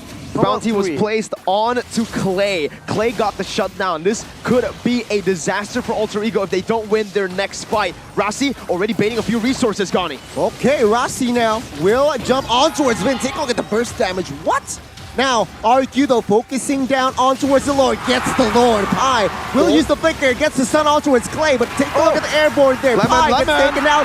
Blazing duets will take 2 members out as well, as Alter Ego Esports lost the fight and lost the Lord. One fight, and there you go. Gold lead gone down back to only a 400 gold lead. It's basically even right now, as RQ have stayed calm, composed, weathering out the storm, using these objectives to minimize their losses. It all began with that pickoff onto Sully Boy, man. We talked about them, Alter Ego getting caught off guard. They caught us on the desk off guard as well. It came so sudden, and now with the waves, they can try and equalize the turret, the structure objectives against Alter Ego, and that is dangerous. Against RRQ, giving up vision, giving up map control, that's the last thing you want to do, especially when your members are very squishy, and Rasi gets jumped on. Yeah, Rasi, not a good positioning from this guy while defending on a glue. But yeah, RRQ will just catch the inner turret bot side and top side here. We're seeing that proactivity versus reactivity playstyle come into the play right now, and it's RRQ who has most of the say so far in the mid-game skirmishes. We're going to take a look at the in-game equipment by Dunia Games. The lightning traction completed for Clay means this siege situation is going to be so difficult for Alter Ego to try and defend against, but RRQ, this is what they like to do. They keep you in your base and they keep you guessing where you're going to go. Looking at the items, Nino has the Wind of Nature to try and counter the Blazing Duet, but the Feathered Airstrike as well as the basic attacks from Lemon during the ultimate is still a concern for him to try and sustain through. Pi as well has the Blade Armor as well as the Bloodlust Axe, but right now, if he gets caught, if he is the main target for the burst damage of RRQ, he won't be able to survive yet. Boy, needs to be careful here. The purple buff was stolen, and now again another catch on towards Rossi. Say bye-bye to him, Sally Boy. Jumping, gambling there. Still able to escape that one. Another good fight for RRQ. Going up in your own jungle, your purple buff stolen away. There's not much you could do if you're Alter Ego Esports currently. They lost that gold lead. That was what they needed to snowball, but they weren't able to put their foot on the ground on any of the neutral objective takes at all. And that literally just gave the win over to RRQ. They stayed composed and they minimalized that gold lead. One shutdown was all they needed, Arashi, and it turned the game around. Sully Boy and Alter Ego, they're no longer able to push the pace with their tempo and isolate RRQ. Teamfight comp versus pickoff comp. Clay has also finished the the Winter Truncheon right now, so it means Sully Boy has even more limited impact in that game. Looking at the heat map here from Rossi, you can see that it's all about the neutral objective. It's all about denying Alter Ego the chance to go into the jungle and start finding picks and snowballing. In the macro department though, Alter Ego seems to have a bit more pressure, especially in the bot side, but RRQ immediately go for the Lord, forcing Alter Ego to respawn, going for a fight right here. Rossi now might be a little bit too late. Yeah, Lord will be secured another by RRQ. Rossi, defensive flicker. Take a look at the backside. Albert gets Rossi. Suppression in the backside. Pi will not be able to escape. And Clay will fall, not just yet.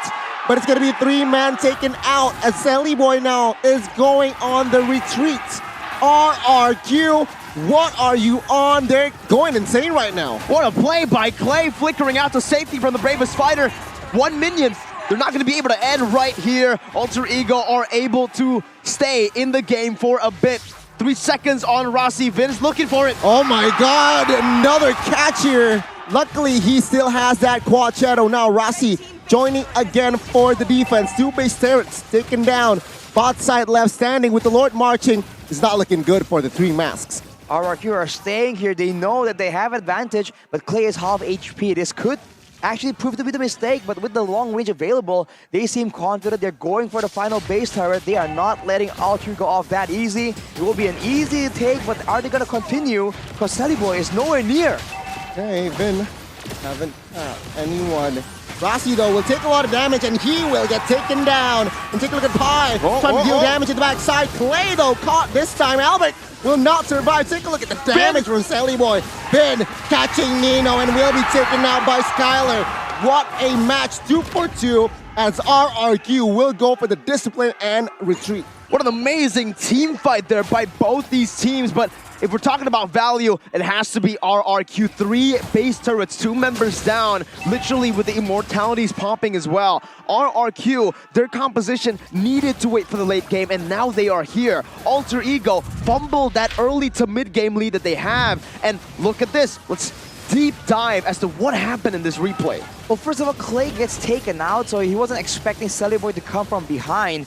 But afterwards, they just played it perfectly, and Vin is an absolute assassin, man. This is not the first time in the midst of a chaotic team fight he's able to somehow find, not only notice where Nino is, but engage on him perfectly. It's, I think, the 3rd time in this game so far, and Nino is definitely sick of it at this point. If you look at the items here right now, Skylar is on a full build already, no boots even, going with the corrosion side to just slow everyone down even more. So in a big team fight, he has all the tools available for him. And now it's RRQ, just waiting for the right opportunities, waiting to ensure that they can punish. Because even the front lines, they have everything completed. The Anticuras to ensure that the Tornapad memories, the bravest fighters, and the shadow kills also do less damage. It's just very good itemization because the damage coming in from Alter Ego is rather one-dimensional.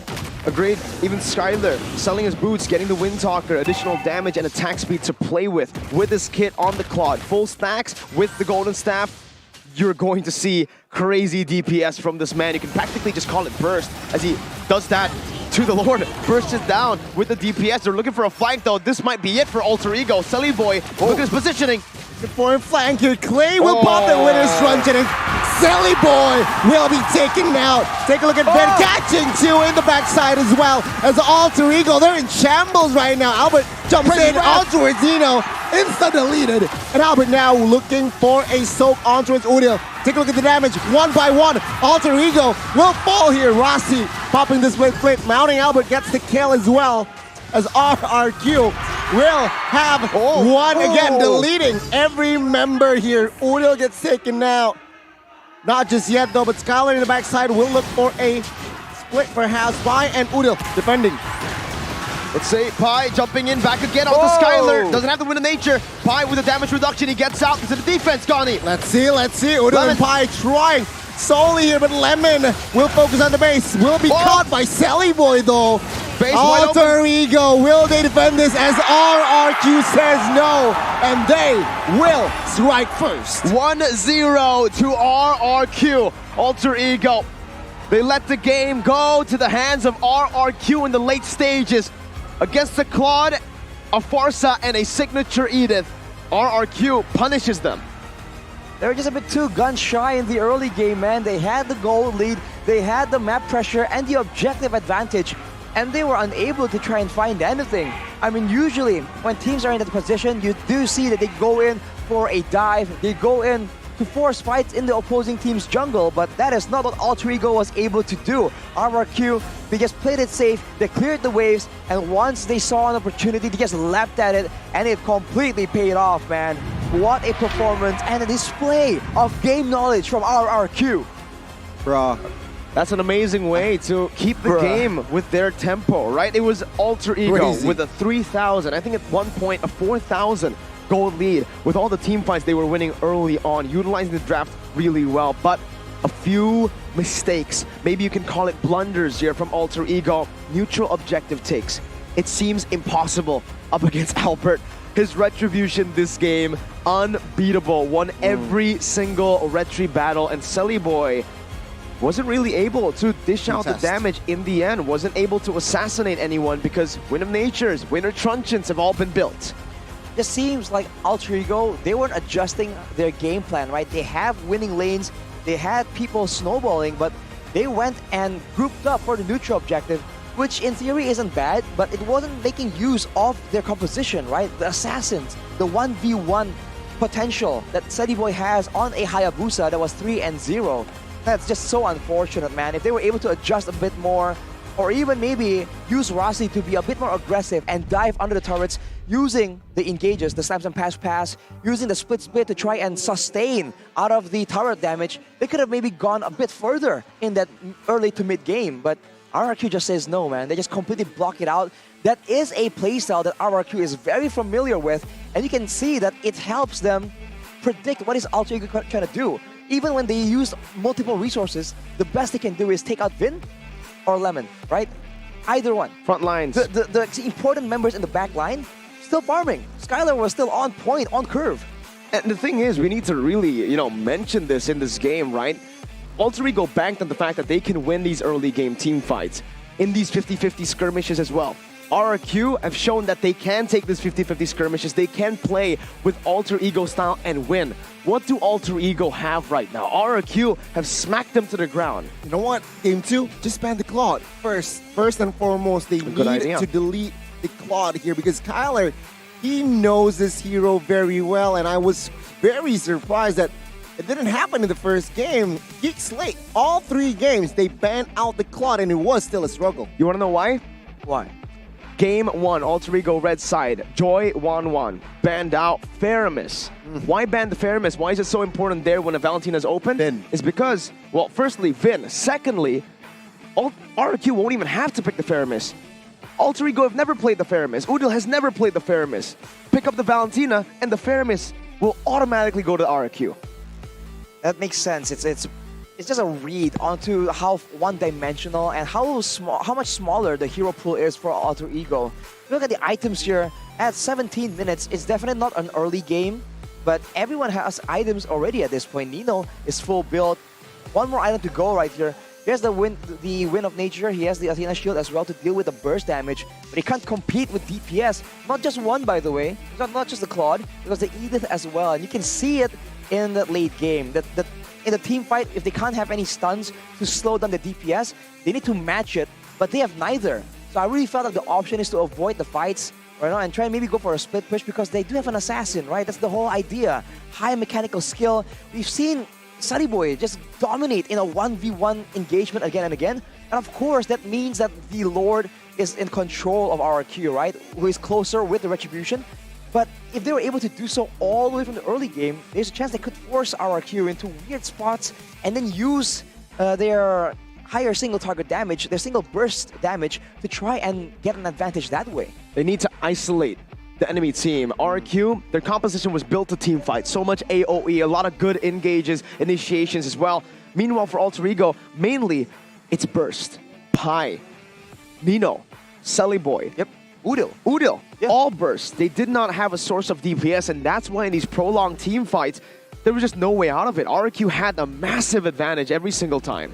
And if they want to try and team fight, they can still do so, but they need to try and catch someone out first, burst him down, and then begin the fight in a 5v4 situation. But they were unable to do that, and in fact, Vin was the one. Look at him. He wasn't even the forgotten one, but can you imagine? That's how united, how synergized RRQ is. Vin was crazy in that game, just going in and out, but he knows that it's not about him engaging on multiple people. That's not his job. That is everyone else. Anyone can do that. Lemon can do it. You can see that Albert can do it as well. But Vin's job is to find Nino, and he did, man. We're going to take a look at some of the highlights later on, and you can see Nino was just not having a good time at all. Yeah, I mean, you're right. And on that note, right, Nino and Skylar, both of the marksmen, both of the gold laners, being the carry and the rich guy. That is what I love to see, right? Both gold laners head-to-head. Rich guy was Skylar, but the carry was Nino. So it's a very interesting matchup indeed, based on game one. And, you know, I need to ask you this question, right? We've seen the Glue in the roaming position in the XP lane so many times. At this point, Vijanarko and Rasi have opted to utilize the Glue as a roamer. So far, win rate-wise, not doing too hot in the roam position. And if you take a look at the item build earlier, it really shows that you're not really getting enough gold to build these, the items that you would usually have as an XP laner. Usually, at that point of the game, you're too tanky to get one shot, and your split does so much to disrupt and basically destroy the proper front to back from your opponents, right? Basically isolate a few of the members. But again, you only had Athena and Dominance Ice. 2 full items. Those were the only 2 full items that he had. Then he had the steel leg plates. Not enough, definitely, and it shows. Nowhere near enough. Roamer, you don't get as much gold. What are your thoughts on the Glue roam? It's not too hot. It's not too hot. I feel like because they won yesterday, it might look like a one-trick pony for the side of Rasi here. So very reliant on Snowball, right? I feel like it also relies on having winning lanes. We talk about how Alter Ego are so reliant on having winning lanes. We'll get more into that later as we take a look at the MVP by the Samsung Galaxy S23 Series 5G. It is the man himself. 1, 6, and 11. It's Vin, who is on that Kufra. And to think that this Kufra wasn't meta for such a long time. Vin has shown that he's good on heroes like this when he has one single goal to find the prior target and engage on him. Here he does it initially on Selly Boy and afterwards on Nino. So even knows when to transition from going for the jungler to going for the gold laner.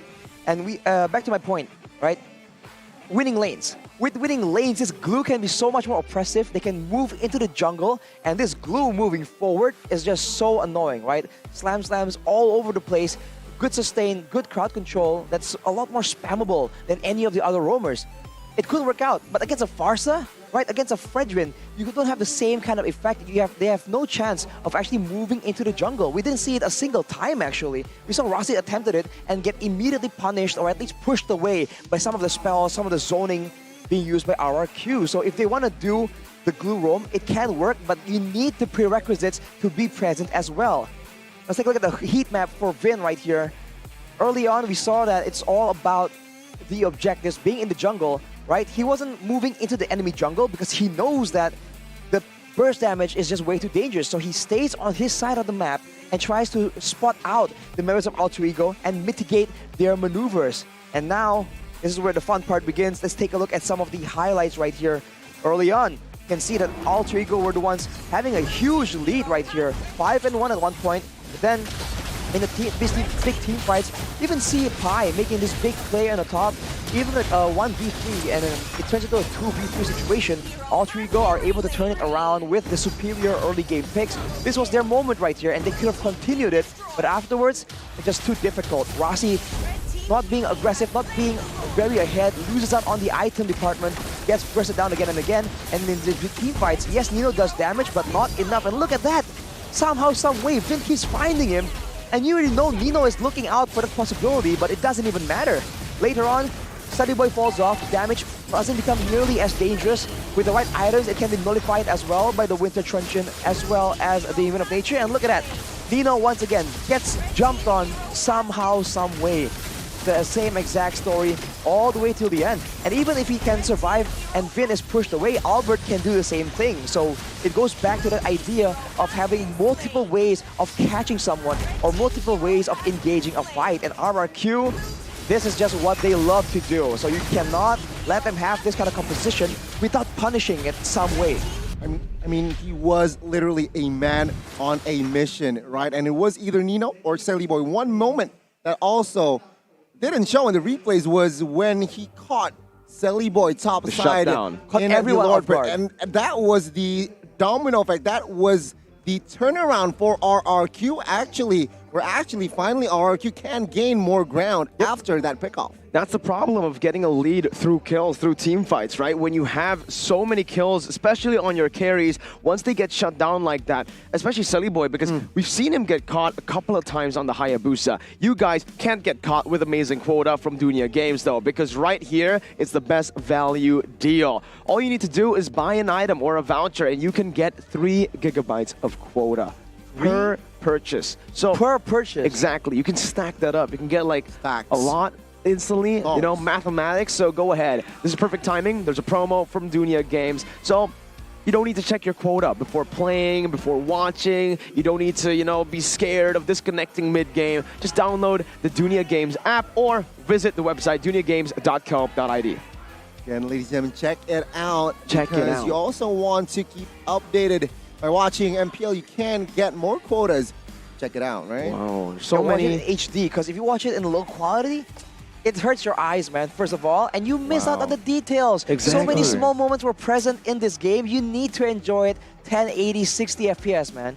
On the phone, by the way, which supports 120. So get at least 60, man. Come on. Yeah, exactly. I was about to say 120 hertz. Unfortunately, I think streams don't go 120 FPS. Not yet. Maybe in the future, but it just goes to show how ahead of its time this phone truly is. It also comes with an S Pen. It usually comes with a note. This is so beautiful. S Pen. It's magnificent. Magnif. The word we created somewhere in season 9 to 10, I forgot. But anyways, back to the topic, ladies and gentlemen, RRQ versus Alter Ego. How does Alter Ego equalize against RRQ? I think that's going to be the main topic coming into this, because I honestly feel if that was not a glue roam, they could have won. I think they had the perfect formula to already win it out. Sure, they banked a lot on burst, but that's just Alter Ego being Alter Ego, and they actually got a whole lot of a bigger lead early game. 4,000 gold lead. They were able to siege down turrets the Brody. No changes necessary for the Brody Claude lane. They can't ban the Claude if they're second pick. If they're first pick, however, there you go. It really depends. I think for Alter Ego, securing first pick is their #1 priority. If they don't go get it, then they need to get a better roamer. Something that can react like glue, but you need to be more sustainable. You need to be able to soak more damage. I feel like they're stuck in a weird spot right here where they want to have a better engage, but at the same time, the strong suit of Rossi isn't the big engage, right? So if they go with Rossi on an Estes, it makes sense, but then they'll be banking on that late game, and it's not what we expect from Alter Ego for sure. But keep in mind, Nino is playing very solid in that late game. If you pair him with Rossi on a utility hero, maybe a late game is the identity that the new Alter Ego can try and explore.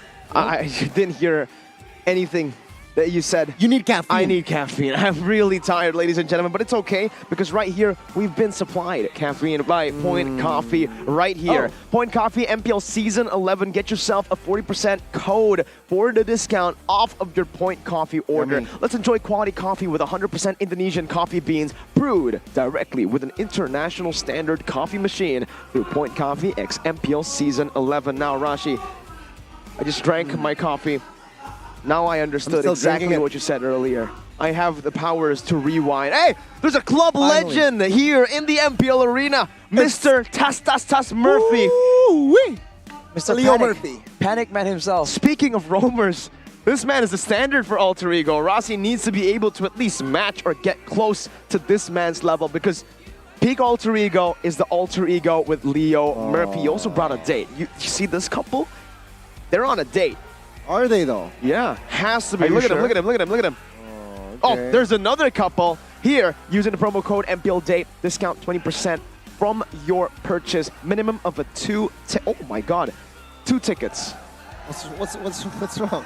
What's your reaction? Oh my god. Usually when I see a couple, it's a man and a woman. Oh, okay. So you're saying, all right, Mirko, I see what you're talking about. Okay. Well, 15 seconds though for Alter Ego to finally make that adjustment. So they have a date with RRQ in the Land of Dawn, and they have to have some preparations, man. Like we mentioned, if they want to go aggressively, you know what? Maybe, right? Maybe Rossi can go for something in between. If he can't go full aggression, he can't match up to Vin in the whole dynamic engage department. Maybe something like a Matilda, right? They can do a bit of both. Might just bode well for him because now, on the very obvious engage moments, he can go in. But otherwise, he can, he can make the maneuvers, enable his team to be a bit more secure, right? Allow Nino to avoid Vin's engage a bit more compared to game number 1. RRQ. What's the laugh, Connie? It's Gani being Gani, man. Bro, I'm just like, you just can't wait. I can't wait. You're right, but now Alter Ego, they need to, apart from the draft, right? Maybe they can ban the Claude, maybe they can't if they're second pick. Maybe gameplay-wise, they need to be able to stay proactive if they're leading early game especially. They need to be as proactive as our cameramen, right? I think that's what they need to do.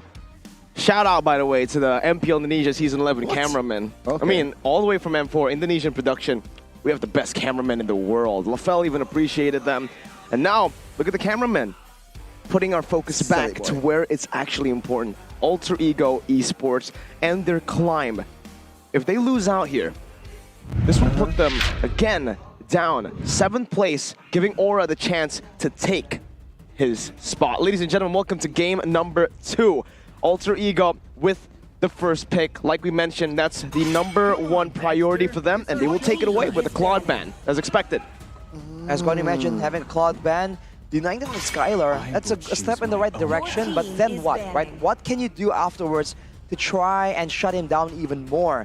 This is quite difficult for Alter Ego because usually they want to play for Pi, but we've seen that playing for Nino seems to be the winning formula, but if they can't do that, they lack the engage tool because, let's be real, sometimes Pi is the player that is relied on by Alter Ego to be the main engager, using a Yuzong, using a Terizla, or even using the Lapu-Lapu like we saw in game number 1. So if he isn't doing very well, it also means that Alter Ego can engage less. That was part of the reason why their momentum was so stunted in game number 1. We have to see what kind of solutions they can come up with for this next game. Okay, it seems like prio bans all across the board for RRQ. Joy, 1-1, but 1 respect, right? Arlet, again, still giving respect towards Pi, even they're on the red side. Alter Ego, what will they go for here? A lot of prios. My guess is they can go for the Valentina first pick here. Valentina first pick. They go for Fredrin if they really want to. It will mean that Salibay won't be on an assassin, but on the Fredrin, he hasn't been performing as bad. You know, this is still a very aggressive hero that he can abuse in the early game. Not that bad of a choice, but Valentina, as Connie predicted, will be the pick. Now it gets scary, right? Because RQ has so many heroes to play with right now. They have the obviously the Kaja that has been left open this time around with the Fredrin, like you mentioned. Eve?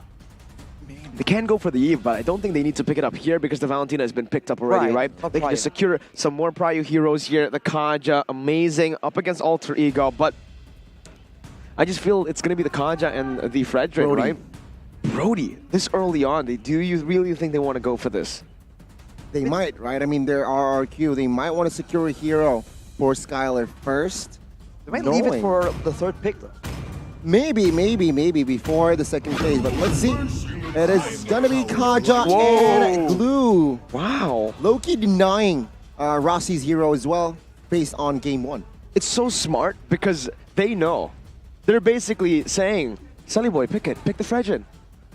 Let's go, right? Like, you haven't been finding a whole lot of success with the Fredrin, so try it. We'll just pick up the glue. We'll deny a hero to Feel and Arcadia. Very smart drafts right now, but Beloit, this man actually beat RQ yesterday. This is the first time Alter Ego has started the season very badly. Usually, they started very well. Maybe Udal and his teammates just need to reset their mindset to regain their confidence, and this is it. They have reset their momentum-based team. They pick up the Fredrin. They take the bait. And even the carry here, giving the Brody an opportunity to come up here. Having a Brody, though, doesn't guarantee that RRQ will be able to, guarantee that win. But now they go for that Farsa pick instead. It can be used to counter this carry technically, but not in the laning phase. So now Alter Ego can ban that away. For RRQ, I would think that they will try to deny rescues, right? Save heroes for the side of Alter Ego. Having a Kaja and a Glue will mean that they will want to try and deny either peel or counter-engage. Atlas has been banned away. If they want to go with the same pattern, Lolita is still available for both teams as well. Yeah, Melissa ban. That makes a whole lot of sense. Maybe even going for the Brody ban. Yeah, they can just... No, even better. Beatrix ban. Sure, Skylar played a mean... You know what? I think at this point, especially now, I think RRQ, Skylar, more comfortable on the Brody than he is on the Beatrix. Yesterday we saw that he lost on the Beatrix, so maybe Alter Ego might just go for the Brody ban as we expect, or maybe just Alter Ego might just go for the jungle ban, right? Maybe, but RRQ, you know what? They're asking a question to Rossi here specifically. What heroes can you play? What are you gonna play, right? I'm gonna pick up the Glue, I'm gonna ban out the Atlas and Grok. And I might even pick up, no, not the Kufa, he had the Kaja, but yeah, maybe force Rossi on a hero that he hasn't played with Season 11. I'm telling you, if you see these 3 picks from a certain team, you'll expect the Estes. I'm telling you. Ooh, Estes might work, you're right. It might work. Or Matilda. There you go. Yeah. Well, again, Estes or Matilda might work. On the Estes, though, against a Kaja, that is dangerous. We know how tunnel vision Vin is. If he knows he wants to counter the Blessing of the Moon Goddess, that Divine Judgment can be a very effective tool. Vin's Kaja lost to that team. You are absolutely on correct. The Estes at M4. Purifies are still a very effective counter tool right here, so that is still on the table, and so is that Diggy if they really want to try and explore that situation. RRQ, though, are going to go for that Moskov. Wow. First time ever for Skylar. Yeah, it seems like so. All right, then. That's going to be a very situational gold lane, but having a Farsa, I do think that RRQ will have more interference in that lane. The Kaja as well is known to just hover around the gold lane and be that a very annoying presence, helping with the wave clear and just threatening to set up for a big gank. Again, 100%. If we look at Alter Ego, and Rossi in particular, this man, when he was in Alter Ego, when they were win streaking, it was Season 8, he was playing the support roamers, but they go for the Terizla, a winning lane secured up top in the XP lane and the Lolita. They do not go for the Estes. They feel maybe they're lacking a lot of that engage potential, and they just go secure the Lolita. Also good with the Guardian's Bulwark, able to nullify a whole lot of the damage coming in from the Moskov, so I understand. But RRQ now, with the Kaja, Glue, Farsa, and the Moskov, they need to go for a jungler. Lancelot jungler comes into mind. I think Lancelot might be the best pick, so he can kind of zone the carry. Yeah, crowd control immunity will be so good right here, because if you look at Alter Ego, they have it stacked up. So they lack crowd control in game number 1. In game number 2, this is when full guns blazing. It's going to be that Lancelot. We'll have to see if it's going to be a tank Lancelot or a full damage Lancelot. Albert, is this a signature pick for him? But looking at the composition, it's a bit concerning for the side of RRQ, because now in a team fight, they are the ones that have to be very careful, right? We talked about how Alter Ego seem to be going for counter-engage. They have an abundance of that right here. If RRQ don't get ahead and they can't delete someone off the back of a great Divine Judgment, it's going to be the moment, the situation, the context that Alter Ego requires. I think it's going to be Lancelot tank, right? It's very trendy, and it's not as vulnerable, but let's see, because Lancelot tank can deal damage as well. Yeah, so, definitely.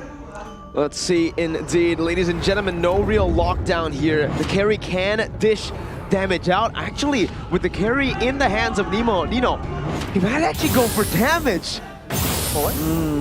Lancelot might actually go for damage, going for the tank build against Nino on the carry. Diving in is gonna be very hard, but ladies and gentlemen, we'll see exactly what happens. Albert is on the Demon Slayer, so it does signify that he is gonna go tank. RRQ having the chance to clean sweep Alter Ego. But Alter Ego, are they really going to go down without a fight? Land of Dawn, let's go. I want to see your support as well in the live chat. Spam your team, RRQ or Alter Ego. Arashi, immediate question here. Rasi, Lolita, equals to? It equals to a bit of the situation we were talking about, being able to be defensive but also aggressive given the right context. So I think it's a pick that really suits his personality so far. But against RRQ right now, they have the countermeasures. 2 Purifiers already available, but in the mid side though, this Valentina, Lolita wave clear and lane pressure is definitely something that RRQ needs to take in mind. And this shows that the Pharsa will not be able to roam as conveniently as Skylar gets chunked down very, very low. Nino's laning is so good, and you can see it even here in a matchup where, what? This is the first time I've ever seen it. Moskov Purify, no Inspire here. Albert though showing his skills as he got selected as our jungler representative for the national team for SEA Games 2023. Basically shows Clay though in the mid lane. Clay will not force that Purify. Well, yeah, will not pop that Purify, knowing that he will be taken down, and first blood goes to Alter Ego. With the higher amount of crowd control available for Alter Ego, you already see a completely different story here. RRQ are the ones trying to mitigate, trying to avoid the pickoff, and it's different right now. Before it was just Rossi, now there's everyone. Sully Boy even himself can still go in and go for a big taunt and start things off, especially with the turtle spawning. Both teams trying to go for it. What a juke there already here. Let's see, the turtle will be secured by Sully Boy still. Albert trying to juke with the puncture. Gets in with the taunt, and Sully Boy picking up an important kill in the turtle area. Sully Boy showing Albert that it wasn't him who lost. It was the Haya who lost. The Fredrin will always win in this book so far. Odell with a solo kill. Oh my god, let's see Clay. One more. Holding on towards that Purify, finally pops it. Odell solo killing Clay. That's huge.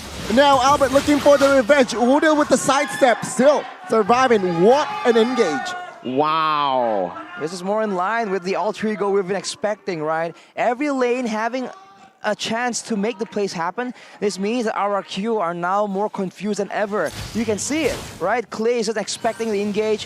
You can see that Albert also wasn't expecting the same kind of response, the same kind of aggression coming in whenever he steps in front to make a move. And look at that, they're moving towards the jungle. They're trying to make sure that Albert gets shut down. This is what they need to do in game number 1.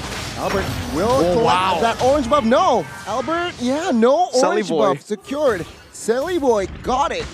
When he's on the utility, yeah. When he's on the Fredrin, he's not Sully Boy, he's Sully Man. Sully Man. And wow, it seems like Alter Ego again, deja vu to game 1, in full control of the early game.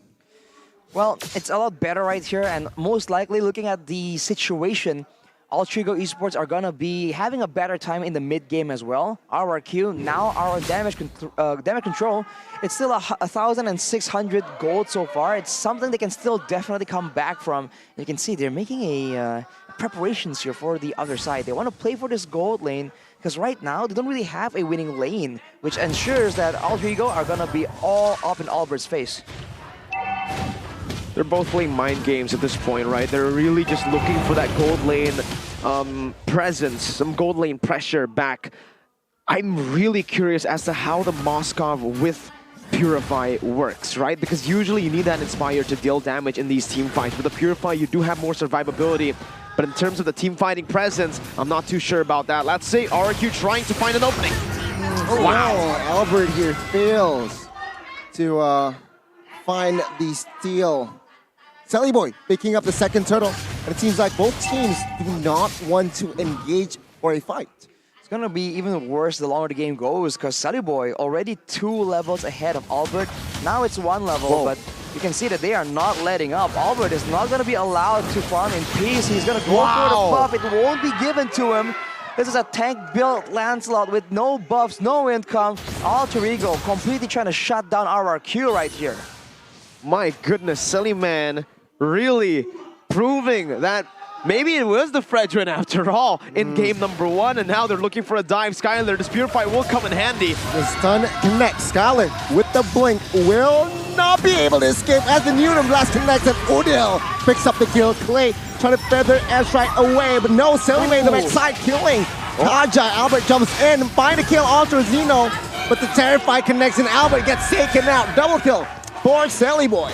Wow, and even here in the mid lane, Pi with an extremely smart rotation into the mid lane. Lemon won't even be able to siege his turret down. Terizla is going to be able to get back down, so RRQ found nothing except for the carry.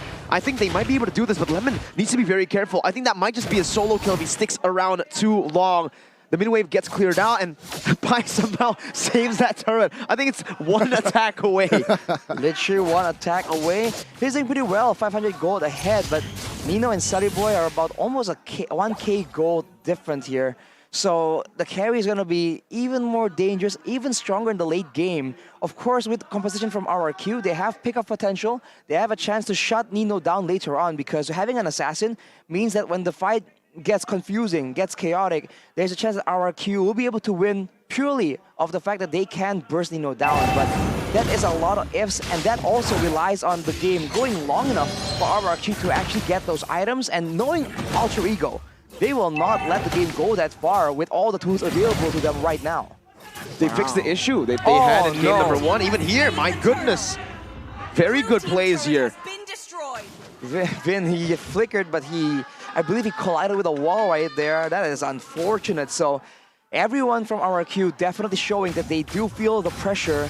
They need to make something happen, but Alter Ego have so many ways of retaliation that they just have no real answer. Seems to be the bot lane they're trying to bank on, but that's going to be Pi 1v2ing for now. Oh, he's going to win this. Let's see. Well, Lemon mounting Pi here.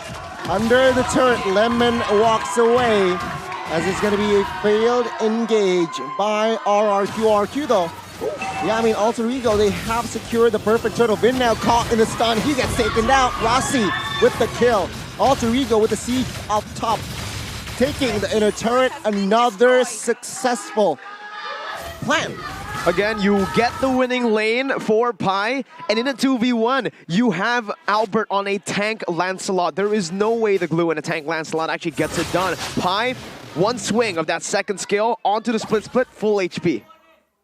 That's why that matchup is so annoying for a glue to deal with. That is the matchup that they put Lemon in, unfortunately. Looking at the player's goal, it's all Alter Ego on top. Skylar trying to catch up, but he is even below. He's at about the same gold level as Pi. Not ideal at all. But this is 8 minutes right now, so this is the mid-game, and it's so powerful, so dangerous for Alter Ego. If RRQ can try and trade something and weather the storm right here, they have a chance of making the plays happen. They were known as the comeback kings for a reason. It's been a long time since we've actually referred to them as so, but this can still very much be a comeback moment given the right circumstances. Oh, they want to collapse. Almost there, right? Oh, Cellubo even popped that retribution, but still 401 here as the Lord will spawn. Alter Ego still. The ground that they have, it's massive. 4,000 gold lead, man. I don't know if RRQ really want to contest this right now. I think if they go for the targeting, proper ones, then they can actually win. Nino needs to be extremely aware here up against Vin on that Kaja. He has the flicker back up. So it's time again. Pi just doing his thing, opening it up, having a lot of resources to play with. He has the flicker just in a bit for that penalty zone combo. Lemon again mounting Pi. Albert now half HP in the backside. Take a look at Nino hitting on towards Lemon. Play popping that feather airstrike. Lemon now retreating. Rossi stunning Albert in the backside. Sally Boy securing the Lord comfortably. Vin in the backside will not be able to escape, as he will be taken down, not just yet, But yeah, say bye-bye to Vin and Lemon from that fight. But Moskov in the top side will secure an inner turret. Meanwhile, Skylar, that's always what's happening here for RRQ. That play may have looked confusing. Why are they going for a skirmish when Albert's already completely zoned away? Why did Vin commit into the Divine Judgment when there's no retribution to play with? Skylar, top side, clearing, just like they did against EVOS Legends. That's what they're playing with now. But again, Skylar gets ahead, then what? It's him on a Purify, not an Inspire. We've seen that in these skirmishes, he is a non-factor without the Inspire. Going up against Nino as well, and he's up against a Lolita that can block most of these basic attacks. So it's very easier said than done as Albert gets completely zoned away, and with the Lord, Alter Ego, they're trying to go and brute force this team fight, but this is where it's dangerous. They are up against the base of RRQ, they can't go for flanks, and RRQ have all the tools available to try and wave clear, even though Clay is certainly behind right now. It's still the first Lord, but Rossi catches 3, no clear follow-up damage, and take a look at Lemon. Instability to the front side now. The base third top side will be taken down. Alter Ego, will they look for more? The Lord taken down. RRQ manages to defend in the two remaining base turrets here as Alter Ego now with the full wave. What are they trying to do? Gets the stun in. Albert with the wave clear. Still Alter Ego not clear. Intention top side. It's them going to be retreating as Alter Ego now might be defending RQ. Will they look for the engage? Gets stunned. Albert now. Take a look at the backside. Clay gets taken out as Carry was free hitting now. Skylar trying to dish out damage. Base turret number 2 in the backside will be taken down. RRQ now still again on the defense. Nino destroying the last remaining base turret, but Pi get caught in the mid side there. Gets taken out, and now RRQ will look for another engage warehouse here. Lemon now mounting Rossi. Follow-up damage isn't clear just yet. Silly Boy now jumps into the front side. Cancelled. And now it's just 4v4 still in the land of Dawn. Albert. Oh, take a look at the front side. Albert almost gets taken down. He will be taken down. Skylar now in trouble. Killing spree for Lemon as Udil will find the kill as well. RRQ, they're in shambles right now. Alter Ego looking for another kill. Double kill collected. And now it's still Skylar. Just one man defending. No Inspire! Skylar does no damage! I swear, if he went for the Inspire, that could have been a maniac, Arashi. Everyone was so low, and even Clay was forced to go so close in front. If he had the perfect feathered airstrike for that situation, maybe he could have turned it around. It's definitely not the worst for RRQ. They could have really lost the fight, lost the game right there, but Alter Ego were able to force them into such a tough spot, and now the Lord is up again. It's the same situation, but RRQ are closer in terms of items. We have shown that in the long, really drawn-out fights, the AoE from RRQ can be a big factor. But this is going to be a huge gamble. They need to try and find a way to get to Nino, because otherwise it's GG, man. I'm going to call it right here. First Lord, 3 base turrets. Value? You usually get value with just tier 2s. 3 base turrets. They can play the long game, but Pi doesn't want to. Oh my god, Albert gets stunned, but Lemon again in the front side. Offside gets taken out completely, and now it's a 5v4. Lord will be uncontested. Silly Boy getting that Lord again. Ben Skylar isolated here. Will the other members caught him? Kaja now trying to buy time as 3 members is on this guy, and Kaja BYN bye-bye. Not just yet though, but it's gonna be instant kill again by Nino. Bot side, take a look. Skylar trying to relieve off pressure, but again, it's the 5v3 defense. Well, he has items right now, but as Miko mentioned, without the Inspire, it's just not the same situation. With the Lord marching down, and with 1 member down, I feel like RRQ, this is inevitable. They go for the feather airstrike right here, but it might not be enough. Looking for the clear. Lemon again offside, but take a look at the base here. 3-man stun, no clear follow-up damage again. Lord taken care of by the side of the Kings of Kings. Bid catching 1 member, and Ordale gets taken out. Moskov finding the shutdown. Lemon again trying to buy time in the backside. Gets taken out though. Nino finding the killing spree. 5v4 and Pi jumps in. RRQ, they're defending as Alter Ego looks for a game 3. Clay will not be able to do anything as say hello to game 3. Welcome to game 3, handed on a silver platter by a Purify on a Moskov. Woo! Still, you get away from the penalty zone, but then what? Just not enough damage. And honestly, They really should have found more winning lanes right here. Their composition makes sense overall together, but the early game was just so brutal, man. We're talking about Alter Ego and their new identity, making adjustments. In a game like this, with all the winning lanes available to them, you can see that even RRQ fall victim to that kind of aggression. They were experimenting, but it did not work. I feel like Alter Ego capitalizing on the, irrelevant Moskov in game 2.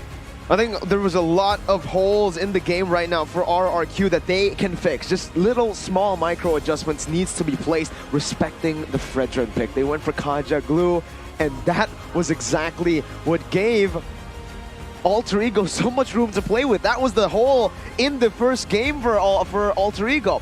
No neutral objective secures. Why? Fredrin, they let it go. They really played with it. They thought, Sullyboy's not going to pick it. He wants to play the high. Yeah, he wants to go for the lance. Nope. When Fredrin's open, everyone picks it up. And we're just so devastating for this Alter Ego, man. It's not just the neutral objective secure, it's the damage, it's the crowd control on top of it. And you see that everyone was struggling, right? Because even when Rossi was over on a side lane, pressuring that lane, out of nowhere, Sullyboy comes in, ganks the mid lane, Clay falls off. Clay gets picked off. That means that the mid lane gets pushed in and they just lose pressure. They lose the Farsa roaming around. If we can take a look at the heat map for Clay on the Farsa that usually wants to be all around the map, you're going to see that he did not get to do anything. He's just kept grounded in his own lane. Skylar, again, the reason the Moskov usually is picked up against the carry is because you win out in these all-ins with the Inspire. Literally built to all-in, and even in the trades with the Inspire, you get to say when the trade is over with your Spear of Misery, knocking him back and then bouncing back away, right? Also in these team fights, why the Inspire is so important is because it adds on to the passive you already have with the lifesteal built in, plus it gets your reset for the first skill way faster. You're so mobile with the Inspire. Way more mobile than the Purify, because sure, Purify gets you out of the first initial CC. Then your basic attacks, you really got to rely on those items, and when you're that behind, I'm sorry to say, but your items won't come fast enough. He was farming up a notch, but still not able to find that power spike. You know what? I feel like that was a mistake. I mean, that was a misclick, perhaps. Maybe, right? Because I've never seen that. Purify Moskov? Exactly. Doesn't really make sense. Sure. Going up with a lot of CC, but then again, with that first skill, it's Moskov is low-key hard hero to catch, so it might be a misclick in the initial preparation. What do you think? That's definitely a problem. I feel like it's not as efficient, but let's take a look at some of the items right here. RRQ at the end, right? Lemon was able to withstand a lot of damage and survive for so long, but it's not enough to just survive. You need to deal damage back. Skylar was unable to do so. Having the Golden Staff and the Demon Hunter Sword, he's definitely doing a lot of shred damage, but at the same time, there's just so much more damage traded back towards him. And Albert, with 4 tank items, does not do enough to be a real threat. At this point, Nino, I dare say, might be able to actually out-sustain from the damage output of Albert. And you can see that he wasn't even backing away when Albert jumps on him. He just stood his ground and starts beating him up with those basic attacks. And keep in mind, of course, the fact that Alter Ego, they could engage so many different ways. We saw Rossi come in with a huge Luminant Blast. We saw Terizla come in with a penalty zone. This is what they like to do.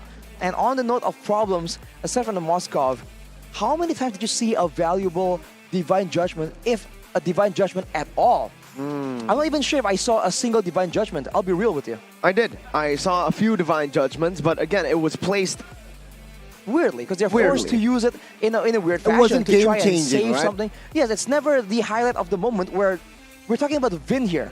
Remember, in game number 1, Nino didn't get to play at all. So he knows what he needs to be doing, but he was not able to do anything of note in game number 2. You take a look at the stats, it's one-sided for Alter Ego. The rich guy is going to be Nino, but the carry is Udil on the Valentina. That's this hero, man. We talked about how if he's on a comfort pick, it's just really, really dangerous. It was the Farsa, and that is what RRQ tries to take away from him. But now with the Valentina available, he can do damage for sure, especially when there's no threat coming back his way. He can use all his skills offensively without really minding where he ends up being. You know what I love about Rossi in this game, well, overall from the side of Alter Ego, RQ, they asked the question, right? What are you going to play Rossi? Lolita is the question. And take a look at that. 14 assists to his name in that second game. Very impactful, covering, initiating even. And, well, there you go. Rasi adding another hero to his arsenal. Lolita is the hero to watch. Showing how much he's improved, just like based on week 3 all the way to week 4, right? With a lot of criticism placed on Alter Ego, the coaching staff, the players, they've certainly showed a different level this time around. Remember, leg 1 wasn't even close. They got demolished, dominated, stomped by RRQ 2-0. It was a different lineup. It was Kids and Rizal. Now it's back to Sully Boy and Nino, but still, you can see the development of just not just the players who swapped, but also the players who stayed. Rasi, Pai, everyone really finding comfort now. And with the gold curve, it just shows a steady build from the early game all the way to the late stage. They require a moment right there where they can get a pick-off, equalize, get some shutdowns. But with Vin on the Kaja, like we mentioned, this is a bit similar to that game we saw from GEEK SLATE, where Beloy is on the Kaja. He was looking for a pick, but there was just so many more frontliners, so much threat on the side of the opposition that the Kaja effectively gets completely nullified. At that point, even with the conceal, you just cannot get close, right? So many beefy members, you pull them, it doesn't matter, they counter-engage on you. You try and get past them, you get stunned up, you get locked down, you get picked off, it's GG. So that pick, if they want to go for the Kaja, it's the same advice for GEEK SLATE, right? You need to pick other heroes that can kind of correspond and help out with that. Because I feel like in this particular situation, the glue as well didn't really do much, right? Exactly. He was able to survive in the back line, and that's about it. Kaja Fredrin. I think we all expected Kaja Fredrin. They subverted our expectations by going Kaja Glue, expecting Sully Boy to leave the Fredrin open. But when you leave Fredrin open, there's no way. There's no way it doesn't get picked up by the enemy team. Whoever it is, Fredrin is not that hard to play. And especially for these pro players, Sully Boy, who has crazy mechanic, he can pick it up like it's nothing. We saw it here, but your MVP, most improved from week 3 to week 4, has to be this man. You gotta give credit when credit is due. Your MVP presented to you by the Samsung Galaxy S23 Series 5G. Rasi on the Lolita. Horrible game 1, paid it back in game 2. And yeah, we touched on Rasi on this Lolita. Very impactful. Very a menace, very nuisance if you're on the Alter Egos, if you're on the RRQ side. Very little to no room to work with, and it's all because Rasi. He was also blocking a lot of the auto attacks coming in, the basic attacks coming in from Skylar, which just lowers his damage output significantly. And of course, we talked about how having a bit of flexibility is great, right? Rasi is definitely not as tuned in for aggression the same way Vin is, but when he can do both like this, and especially when everyone else can also engage and peel, not just him, right? He's not the only tool. He knows when to actually be a bit more elusive with when he tries to use his spells aggressively and defensively. So this is a strategy that I really feel benefits Alter Ego, and RRQ definitely weren't ready for it. And if you look at the map, it's pretty standard.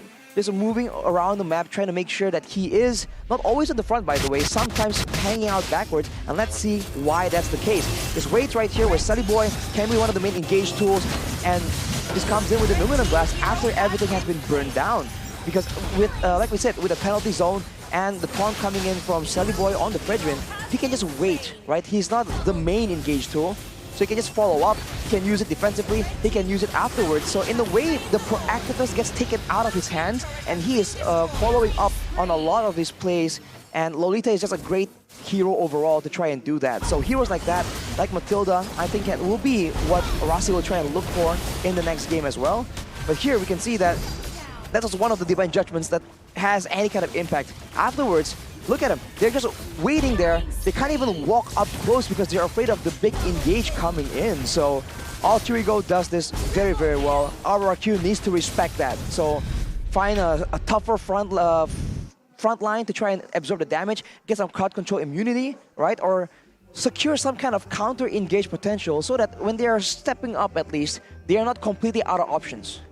Well, we'll see what options RRQ decide to utilize to adjust in game number 3. But before getting into game number 3, ladies and gentlemen, Mirko, Gani, and Arashi, we're going to take a very short break. Don't go anywhere. Stay tuned because game number 3 awaits you.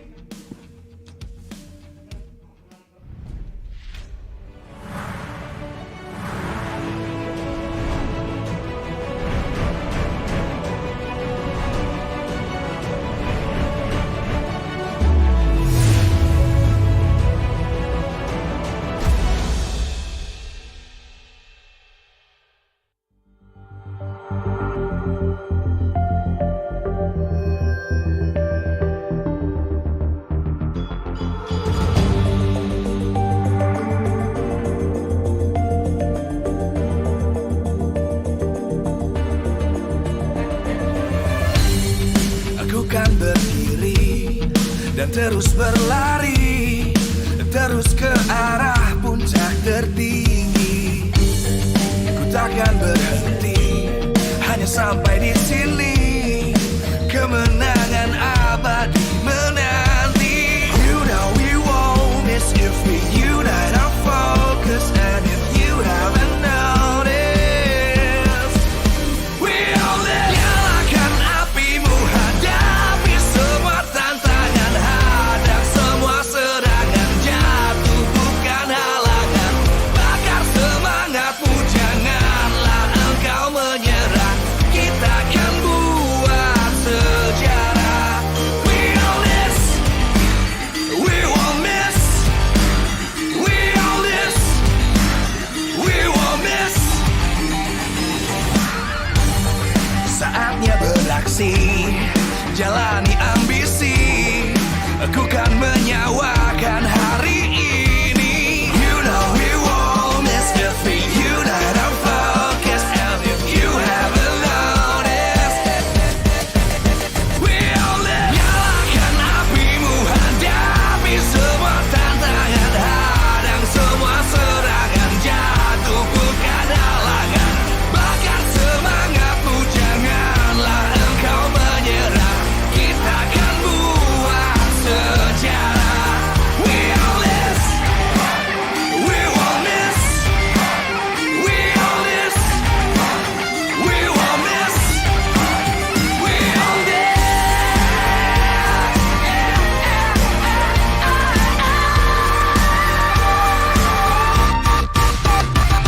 Nyalakan apimu, hadapi semua tantangan, hadang semua serangan, jatuh bukan halangan.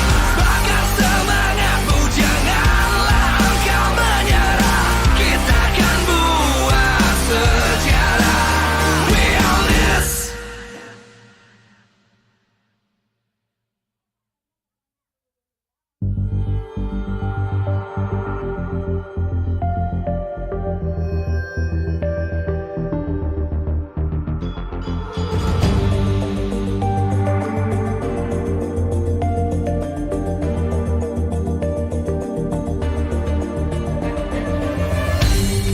Aku kan berdiri dan terus berlari, terus ke arah puncak tertinggi.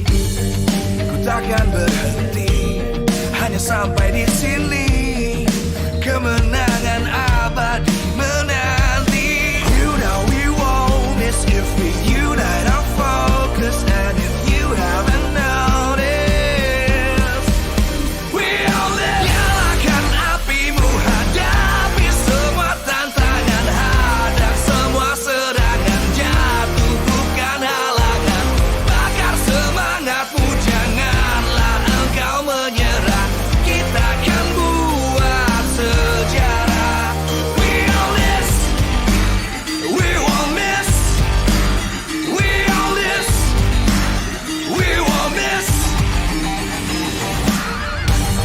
Saatnya beraksi, jalani ambisi.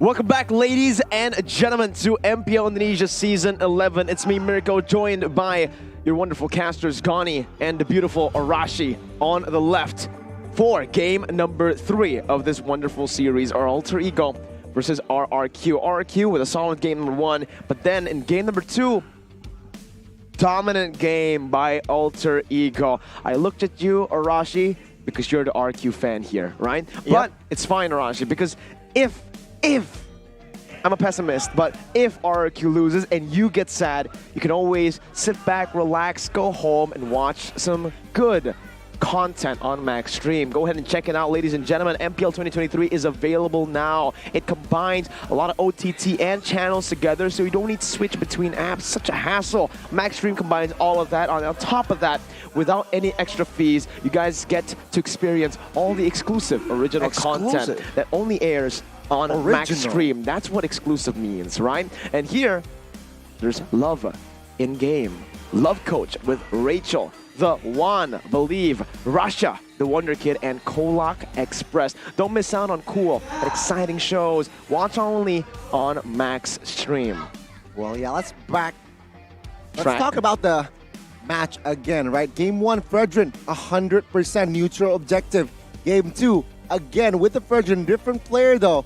Selly Boy, 100% neutral objective take. 3 turtles and 2 lords. Meanwhile, Albert struggled to contest even to get the neutral objective. So the question is, are the junglers good or is Fredrin broken?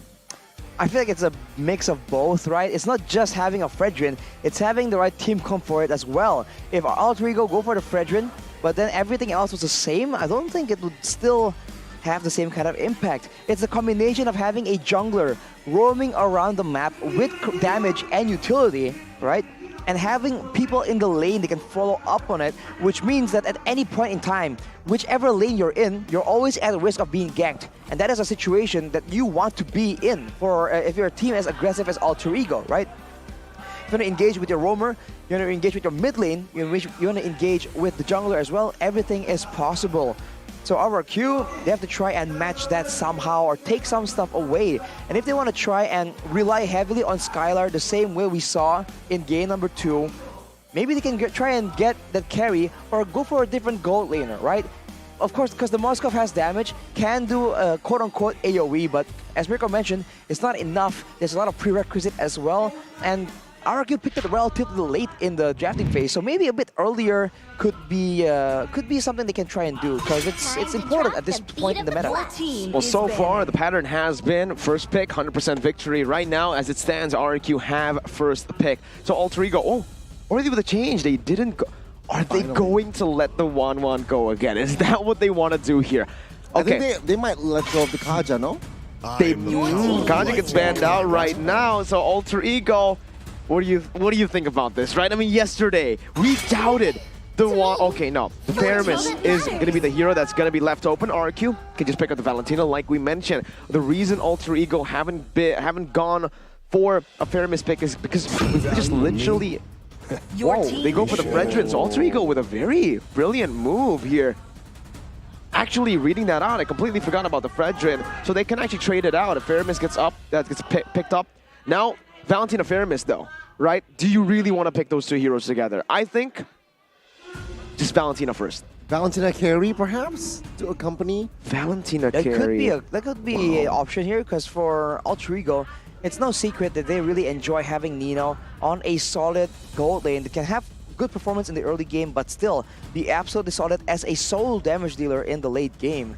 If you look at the bit of a fact here, Alter Ego only had a 27% Lord control rate during the half season of Season 11, so they haven't been really good at zoning people out. They go for this glue, and so far it hasn't won at all in the current match, so it's a bit concerning, right? I wonder if it's going to go in the hands of Rasi as well. We'll just have to see right here, because that will lock Alter Ego into a particular playstyle that RRQ has shown to be able to deal with. I mean, Rossi couldn't pull it off in game 1. Lemon couldn't pull up the glue off in game 2. Let's see, will Alter Ego make that change in the important game 3?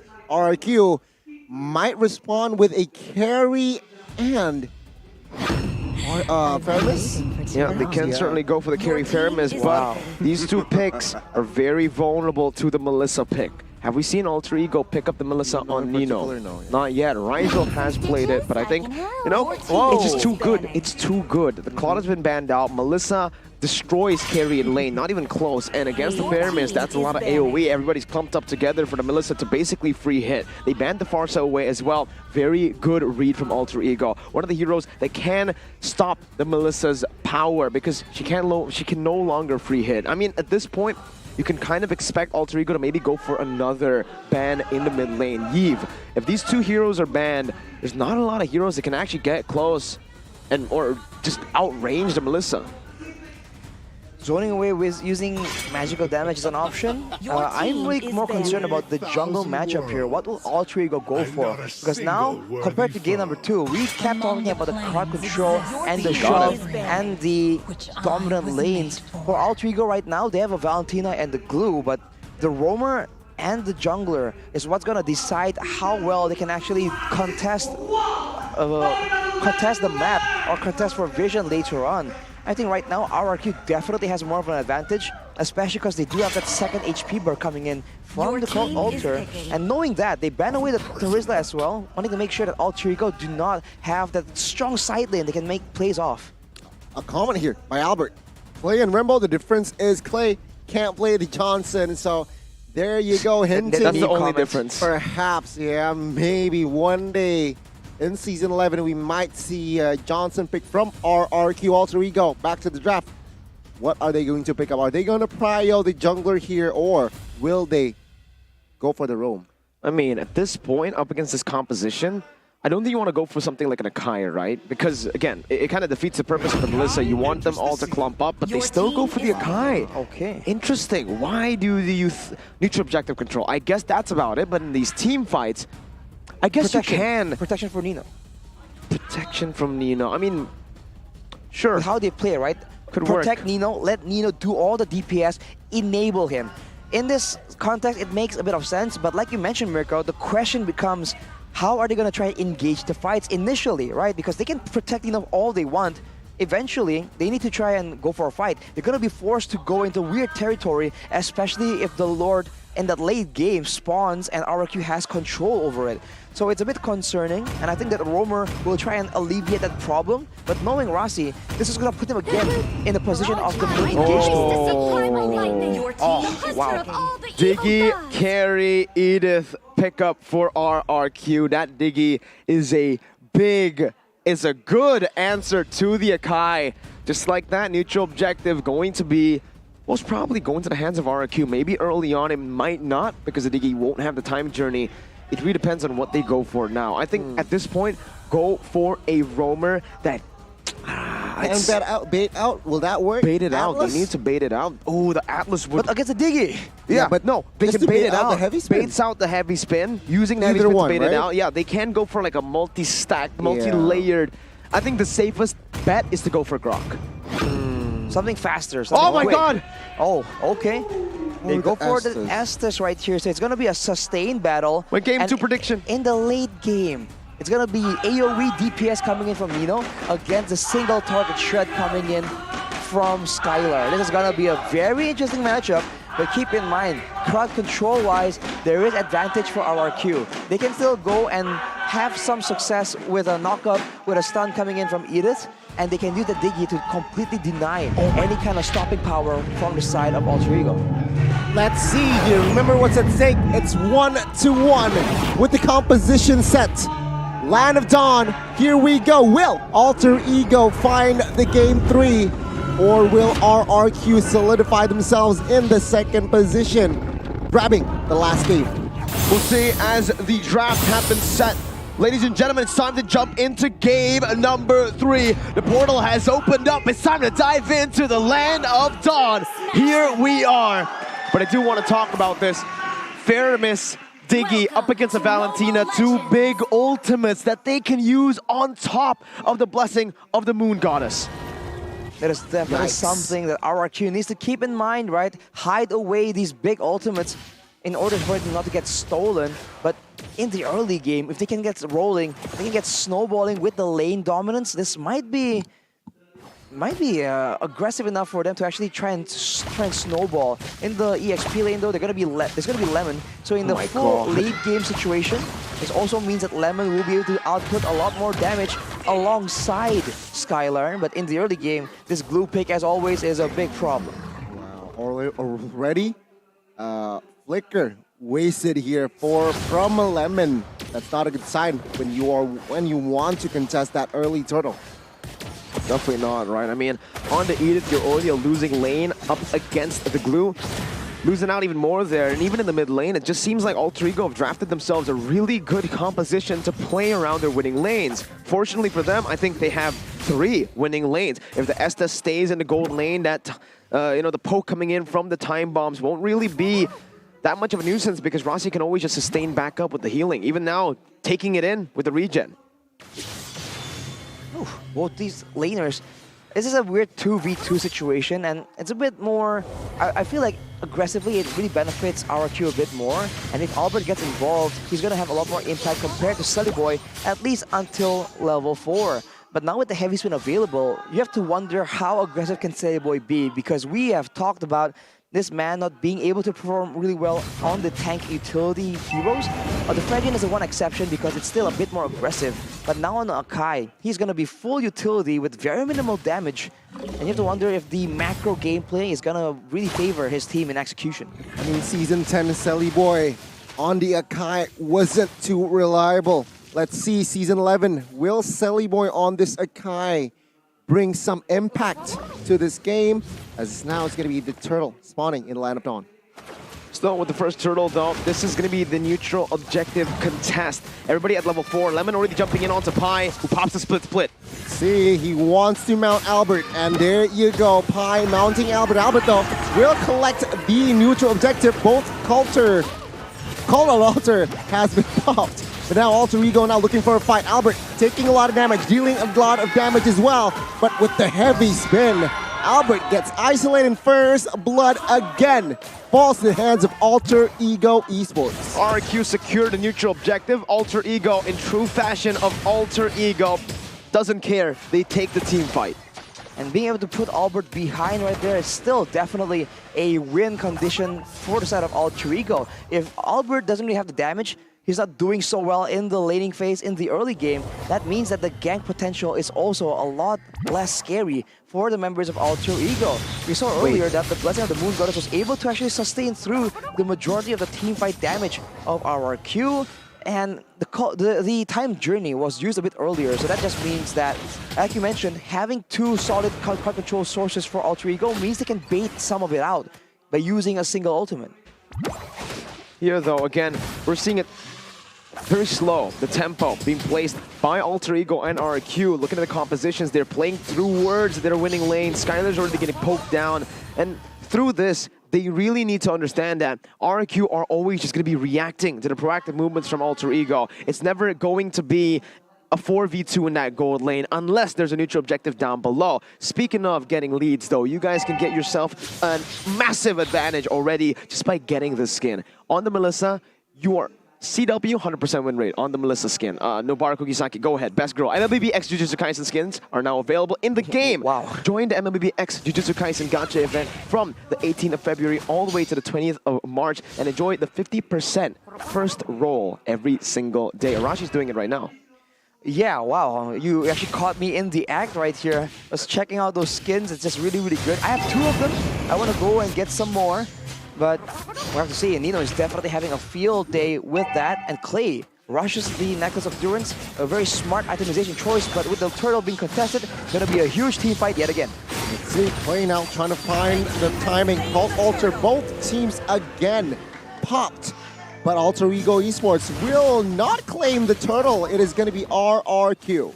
What makes the Melissa so scary is the fact that she's a bully. Usually when you expect a bully laner, she doesn't scale. But Melissa scales. I would even say that the Melissa might be able to scale better than the carry later on because she does AoE damage when Skylar basically only goes for single target, right? So right now, obviously with the range, she's going to bully Finn and Skylar. Later on, the whole team, when they're clumped up with the time journey and the Cult Alter, they're going to have to really respect this because look at this. Nino sieging while poking.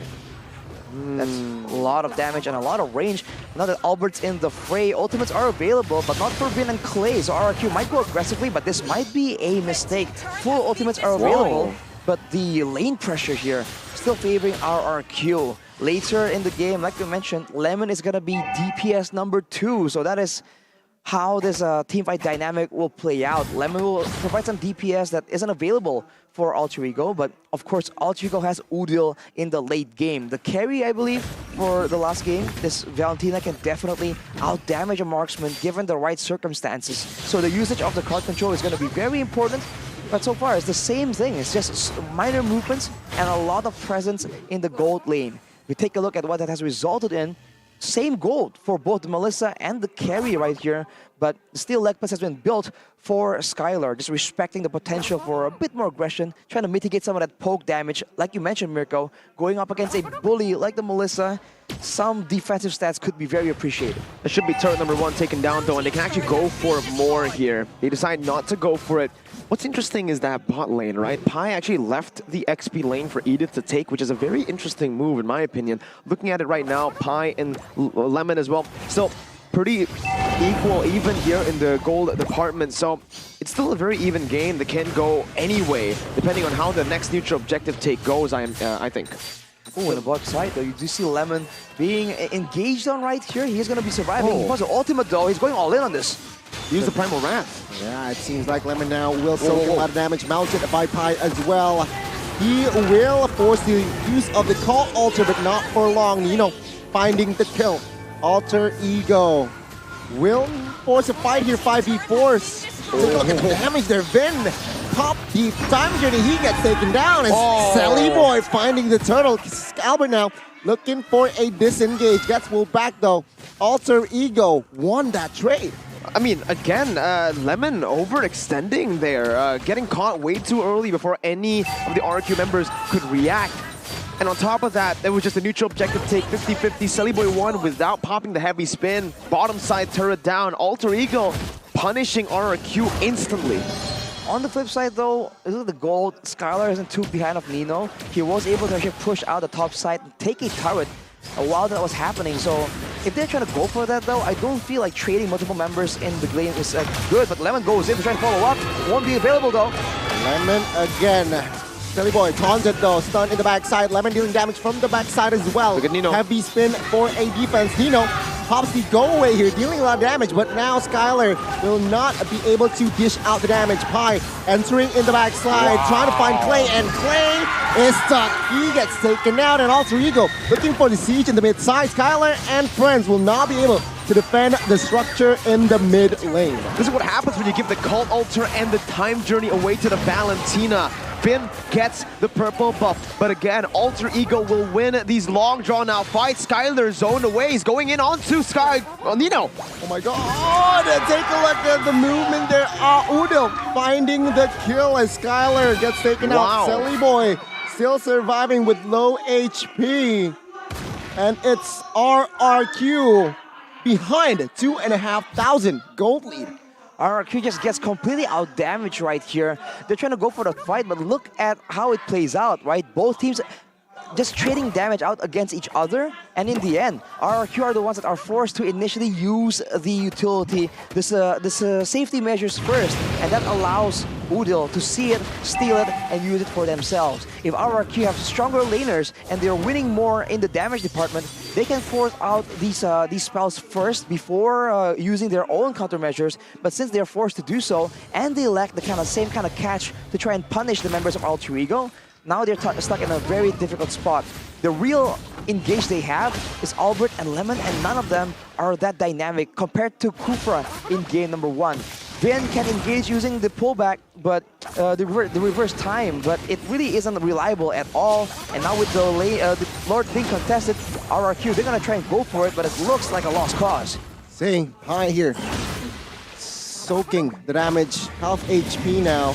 Will they commit to this Lord? And Nino jumps in, dealing the damage. Vin popping that time to Albert manages to find the Lord. Sally Boy with the heavy spin now, trying to pin down 2 members. Take a look at the damage coming in. Sally Boy though will be taken down in the process. Skylar falls as well. 2 for 1 plus the Lord still. Lemon, what are you doing? He gets taken down as well as Alter Ego again winning the team fight, but lost the Lord. Albert basically saved the game there by going for the 50-50 and winning it, but Alter Ego, again, in true Alter Ego fashion, just go for the team fight. They win it out. The Lord is pushing up top. That means Alter Ego can actually just force that mid lane push, but they will not go for that. They will just respect this Lord by going up top. Again, though, Alter Ego, they're getting a bit too hasty in these skirmishes, forcing a lot of the 50-50s that they did not need to take. Definitely. Alter Ego could have really gone for a fight first, reset up the Lord, all the options available because they are not really forced to do anything. And now with the Lord at their backs, RRQ, they have a chance to try and use this momentum, use this pressure, and set up advantage to try and finally get some pickoffs that they desperately require. They're making a play for the mid turret, and it seems like Alter Ego are trying to contest it, and they will be able to clear out the wave. That is damage coming in from Udil on that Valentina. This is dangerous. It's getting to very dangerous territories here for both of these teams, right? For RRQ, they need to really respect that AoE damage. If they go in too fast, if they pop the Cult Altar and a Time Journey too fast, they get clumped up, and it gives Melissa so much room to play with. On top of that, no one can really jump on the Melissa. You saw earlier that he got the Golden Staff. That's a massive power spike for Nino, and he's building towards, I'm not quite sure if he's going for the Haas Claws or the Malefic Roar. I think considering the defenses that RRQ has, it should be the Malefic Roar. Well, Malefic Roar will allow him to actually be a threat to both the Squishy members as well as Lemon and Albert, who's been the main front line. If you look at their equipment respectively, there's a Dominance Ice for Lemon, and there's a Blade Armor for Albert as well. But at this point, only one item won't be enough for them to be actually able to tank out the damage coming in from Nino. And you can see Sally Boy just forces out a flicker. All three are the ones pressuring again and again. RRQ forced to move backwards constantly. So good in sieges.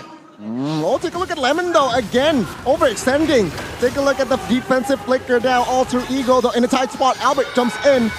Go away pops as well. Sally Boy trying to soak in the damage. Will he survive still? Yes. Pi jumps in again. No clear target, no clear connection as well. Both teams, no casualties. Both teams just bluffing each other out. Wow.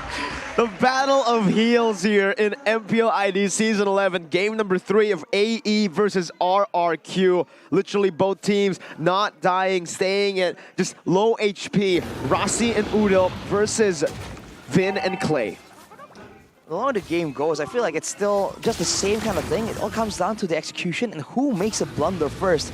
At any point, if they give up, if RRQ gives up an ultimate too early, if they lose a member too early without any real exchange, any real compensation, it's going to be very bad as well. As Finn gets bursted down, forced to use a Time Journey, that would be a big lead for Alter Ego.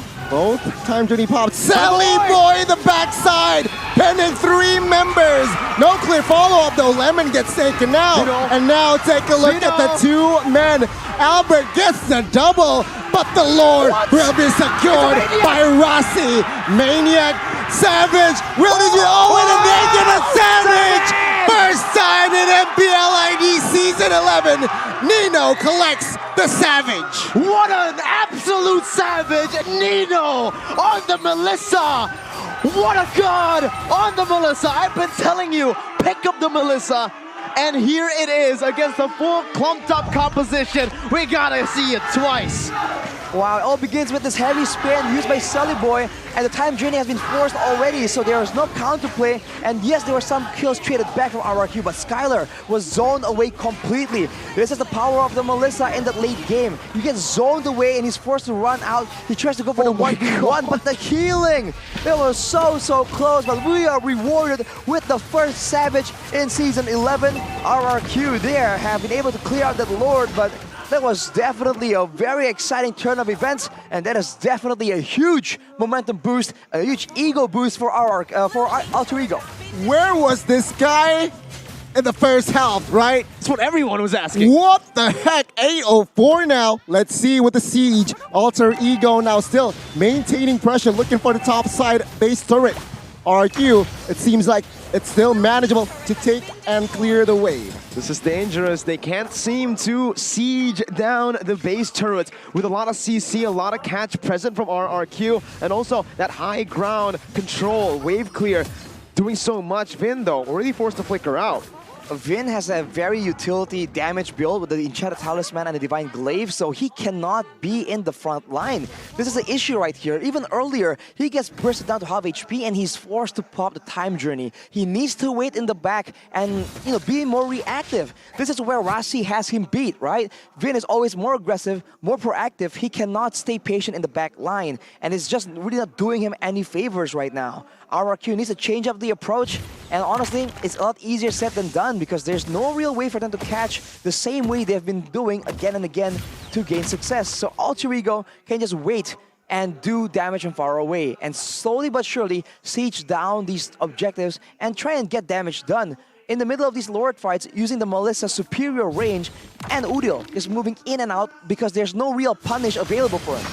Oh, Silly Boy now engaging on towards Lemon. Pinning him down as well. No clear target though. Take a look at the shurikens. Ooh.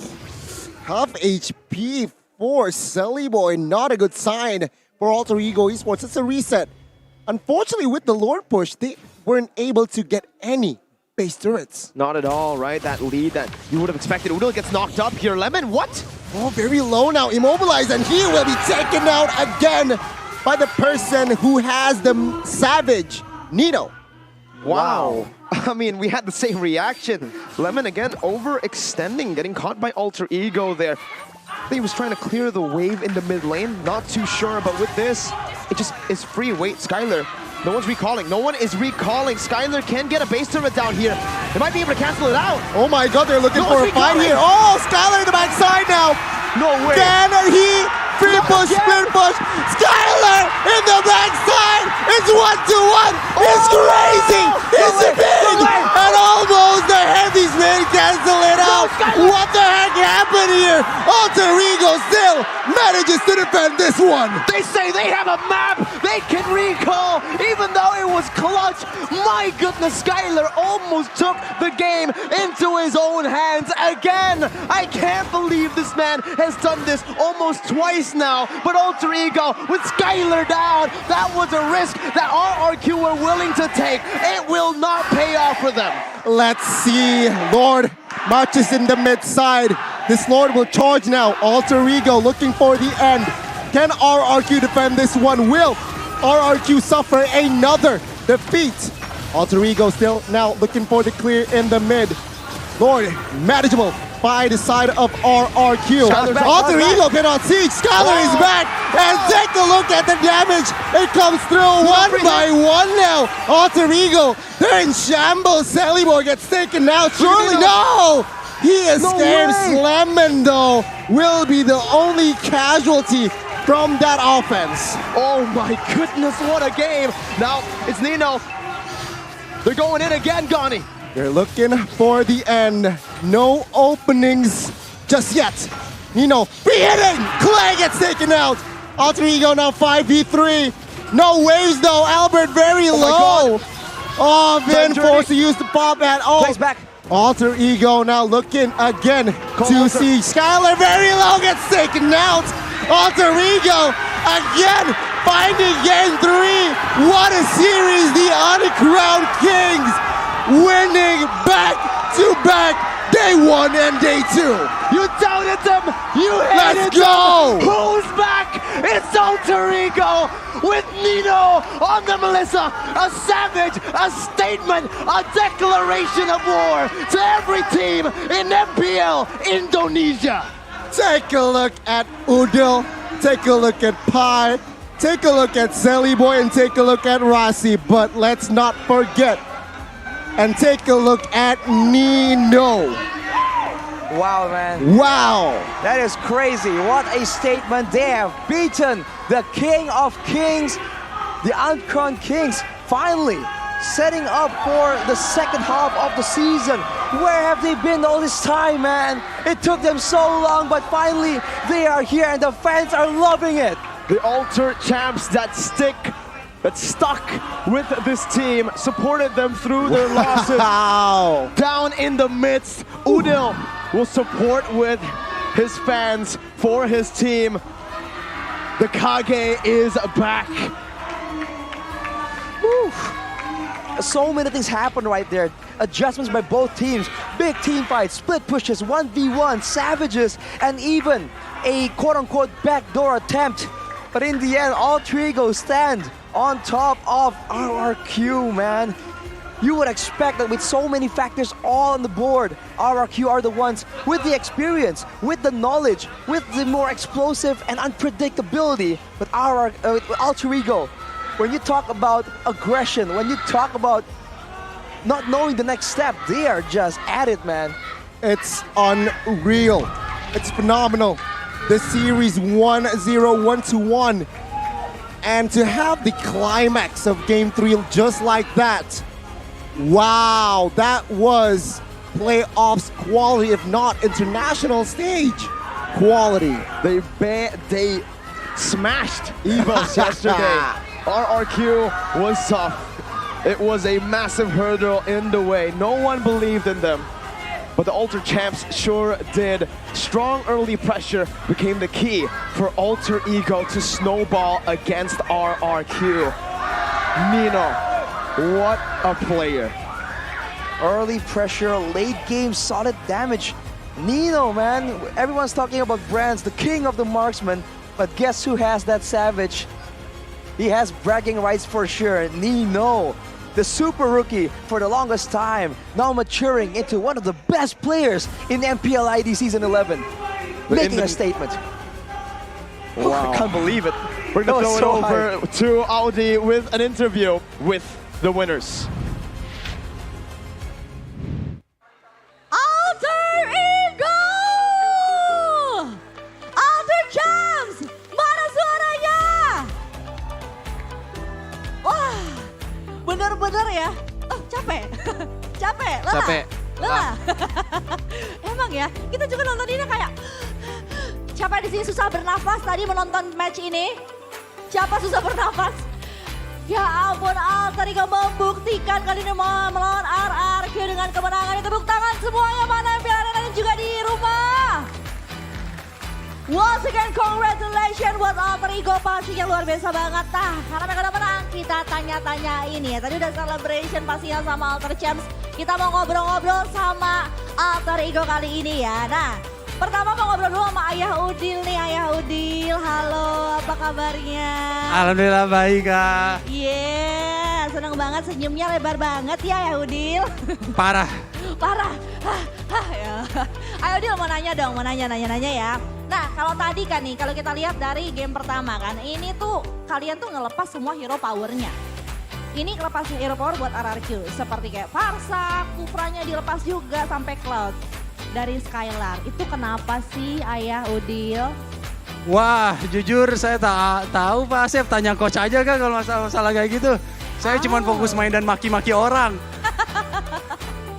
Oke, jadi tadi tanya coach ya, tanya coach ya. Betul. Oke, tapi mau nanya juga sama Ayah Udil. Kan udah 2 kali nih, dari tadi win streak nih, 2 kali win streak. Kamu mungkin kalau mau ngomong atau dapat kesempatan ngomong lebih banyak nih, ada yang mau kamu omongin nggak buat RRQ tadi? Buat RRQ nggak ada sih Kak, cuman gue punya pesan untuk para pendukung Alter Champs. Terima kasih banyak atas dukungannya guys. Dan terima kasih banyak untuk Hyundai Goa telah membantu kami keluar dari Goa. Oke udah, terima kasih. Oke, ayo nanti kita ngobrol-ngobrol lagi sama Will. Tapi kita mau ngobrol sama Nino. Halo Kak. Aduh Nino, kamu tuh ya bikin deg-degan aja. Nah, kamu tadi tuh head to head sama Skylar ya kan. Dan Savage tuh. Kan kalau kemarin dibilang katanya kalau head to head nih Nino nih pasti sama Skylar. Kamu ngeliatnya gimana sih sekarang? Dulu di season 10 kan kamu pokoknya head to head banget ya sama Skylar. Sekarang gimana kamu ngeliat Skylar di season ini? Kemarin bilang ada yang kangen kan, dan akhirnya sekarang main lawan dia. Pertama kali kan, No? Apa? Pertama kali lagi kan? Iya, di season ini. Head to head. Gimana perasaan kamu? Perasaan kamu gimana perasaan? Senang banget lah, apalagi dapat Savage kan. Oh sepi sih, mana nih Alter Champ? Dia seneng banget sepi. Oke. Nah ngobrol lagi nih sama Nino, udah ngobrol sama Nino, kita mau ngobrol sama Shelly Boy. Yes. Shelly Boy, kan di leg 1 tadi agak-agak kesulitan ya. Kemarin tuh di leg 1 Alter Ego agak-agak kesulitan. Dan di leg 2 ini justru dapat win streak dari awal. Dan kalau kalian ngeliat nih apa sih yang perubahan-perubahan apa sih yang dilakuin sama Alter Ego di leg kedua ini khususnya persiapannya gitu? Kita nurutin kata kapten aja sih, mau nyobain di season ini mode Madrid. Apa tuh mode Madrid tuh? Apa tuh? Nanti kita nonton bola bareng. Oke. Nah, terus habis itu Shelly nih, kalau misalnya tadi ini kamu agak membagongkan ya, kamu melakukan split push. Split pushnya melawan Skylar. Itu gimana perasaan kamu? Gimana pas di kamu? split push sama Skylar ya? Iya. Itu udah hopeless aja sih, yaudah deh kalah. Cuman bisa recall aja dan untungnya mau ngingetin juga, dulu kita digituin juga sama RRQ kan. Akai momen. Oh alah, oke. Tapi sebenarnya dibalik itu karena sebenarnya tapi ya hopeless aja, cobain aja. Iya, ya. yang penting ngelakuin. Yang penting lakuin dulu dan terbukti loh bisa split push loh. Iya. Itu bikin sesek semua MPL Arena loh. Iya. Apalagi ya. Iya benar. Dah, hanya sama Pai deh. Ya udah pada sesek juga nih tadi ngeliatin pertandingan kalian ya pokoknya ya. Nah, Pai di leg 2 nanti nih. Kalau kamu lihat di leg 2 ini nih udah masuk leg 2. Kamu siapa sih yang paling pengen kamu temuin? Sisa ONIC sih ini. ONIC hati-hati aja sih minggu depan.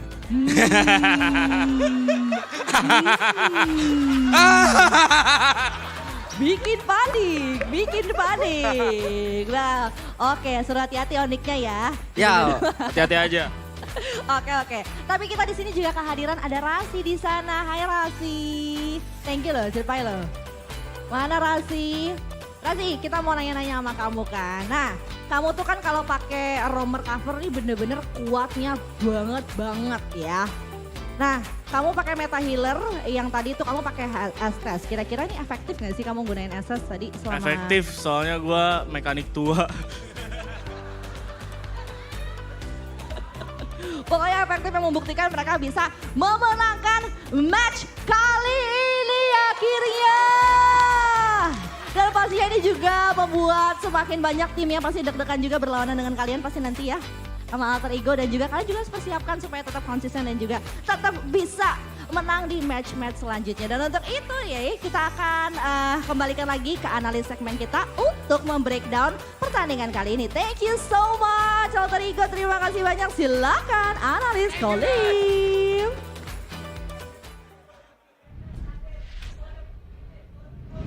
The debate has always been in season 11, Brands or Skylar? Perhaps we were too blind to see, but the answer was right in front of our eyes. Nino has beaten both Brands and Skylar. Savage, first in MPL Indonesia, season 11. And remember, he was MIA mostly in the first half as well, so perhaps he was recharging. He went into, now second leg, he is not messing around. Went to the hyperbolic training chamber there, Goni, coming out even stronger than ever. On that Melissa though, I mean, Miracle has been saying it again and again, right? You can look up the records. Melissa, where's this Melissa? Why is Melissa getting picked?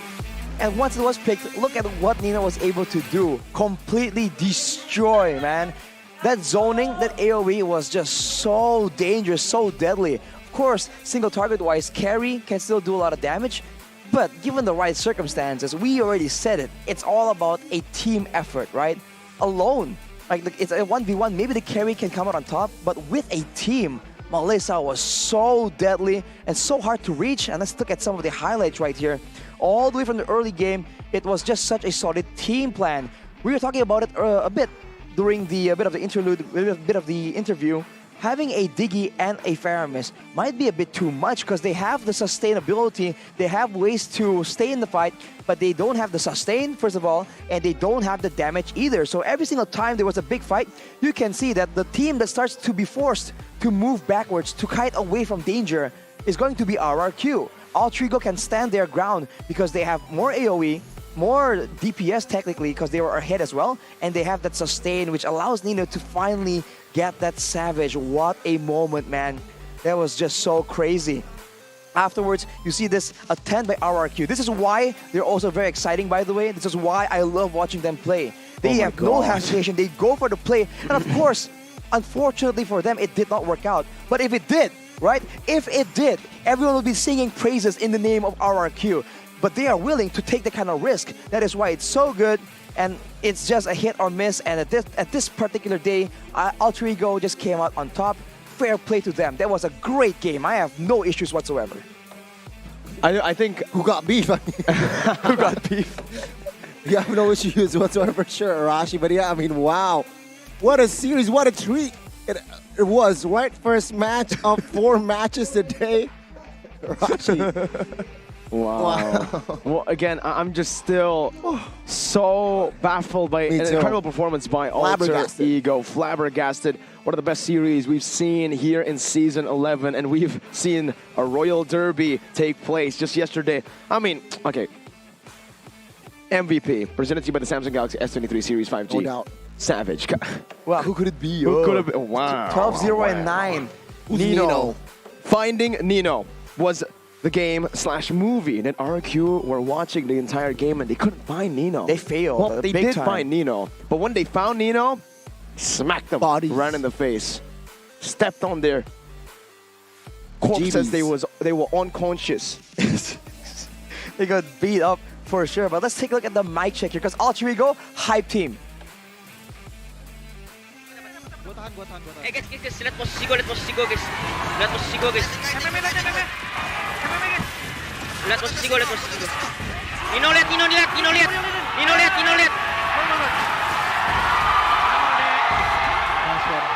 Lampunya balik. Kunci aja dia dari belakang deh. Dari belakang dia. Ngejar gua, ada nih. Sini guys. Nino flicker. Nino gak ada flicker. Bisa enggak? Bisa. Nice. Gold, kejar no. Gua bisa target mid, Cil. Gua tan Kaja. Backup gua. Kaja mati. Nice, no. Ada lance no. Gua stun lancenya. Gua stun. Bunuh dia. Nice. Lawain atas. Tos dulu. Jangan dipukul towernya biar hilang lordnya. Lancenya lagi bisa. Gua ditarik. Orangnya aja udah kita mana orangnya udah dapat. Kaja. Mouse-nya di atas, guys. Siap balik ya. Ayo balik. Lu lanjut bawah kita. Yang atas. Boleh. Mati gak? Atasnya guys, gak ada yang balik guys, gak ada yang balik guys. Gua shield. Tolong jangan nempel ya, adik-adik. Nice, adik-adik. Satu lagi, KDA. Gak mau. Nice. Tuh, bantai. Nah, mundur dikit. Sabar. Gua di all in. Nice. Bantai. Kena dua orang. Lihat. Bantai ya guys. Gua mati. Main no. Nino masih hidup. No, jangan lordnya no. Orangnya. Nah, Freddy no. Dapat gua. Nice. Kali. Lagi no. Bantai no. Nice. Santai guys. Lord. Gua di cancel gua. Gak apa-apa, santai, kita udah kalah. Masih bisa. Masih. Nice. Masih bisa. Sama. Gua gak ada mana, bantai ya. Nice. Gua heal no. Tor.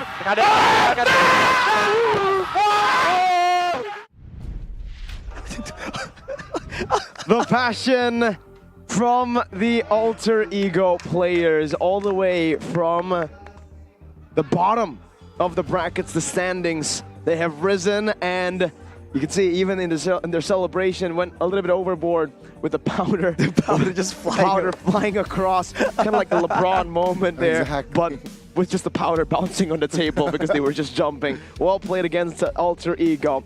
They deserve to celebrate 2-0 in week 4 after going winless for so long. One win was all they could be happy about. But against 2 giants. Against 2 giants, you're right. EVOS, RRQ. ONIC next. And the keys to success. We have to see Gani, but the keys to success for sure. Nino, right? Rossi is also best form as a roamer, was in covering for Alter Ego's victory. Being more reactive seems to be the place that works so well for him. Study Boy's map awareness also prevented Skylar's split push strategy from succeeding. That was very close. I mean, they had, fortunately, utility tools, crowd controls, heavy spins to deny that, but that was so close. So RRQ is definitely still a dangerous team. They can make plays like that out of nowhere, right? That almost worked out, but Alter Ego, they're so good right now. So good. This match was full of highlights, man. From Pi outplaying the 3v1 in the XP lane all the way. So many things with Gani, Arashi. I think it's time to say goodbye to everybody back at home for a while. It's fine though, because we will catch you in match number 2. It's been Mirko, Gani, and Arashi. We'll see you in a bit.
決まってこうぜ。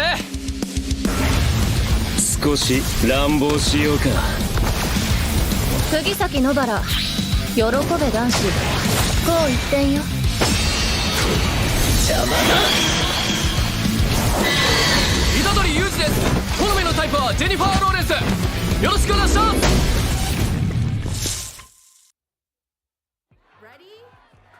So it all started when I was at a friend's party. Mia, can you send me that? Sure. Everyone keeps asking. Mia, can you send me that? Even my French neighbor. Green light. I mean, all the time. Black light. Can you send me that? I'm not making this up. Hey, can you send me that? Everyone. Sure. Samsung Galaxy S23 Series 5G. Get it now. Incredible.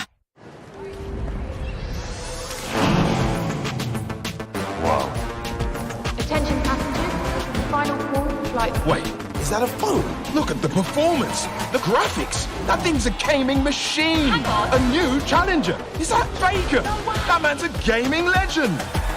Everyone, fasten your seatbelts.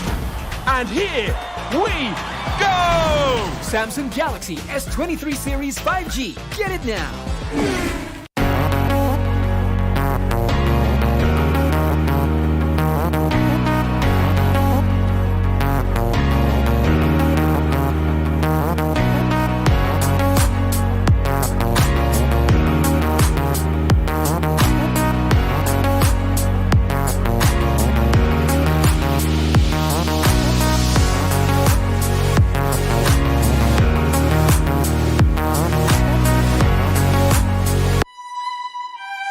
This is where you can find yourself.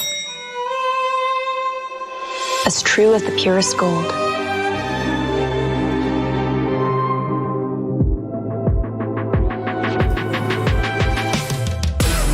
Be forever young. Be lavish. Be timeless. I am 24K, bling like no other. Halo para pengejar. Pak, saya bantuin ya. Kejar ini, kejar itu, kejar. Keep kalem, pasti ada diskonnya. Pesan GrabCar pakai promo Yuk Grab.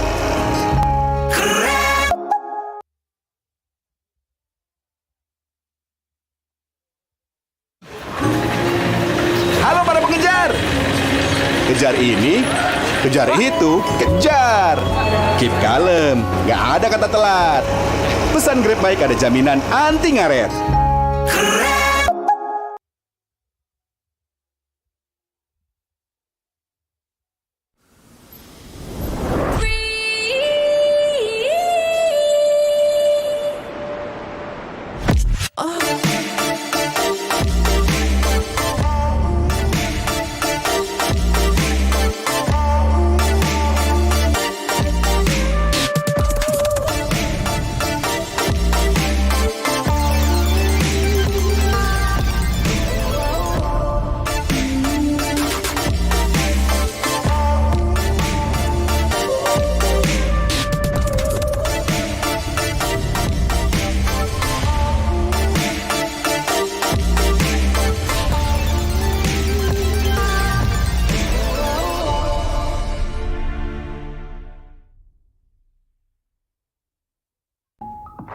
Beli. Gratis ongkir. Beli. Gratis ongkir. Beli. Download sekarang. Bas TV. Beli. Belanja di Indomaret makin banyak untungnya. Kumpulkan cashback poin jadi untung terus. Makin sering belanja, makin banyak poin yang kamu dapatkan.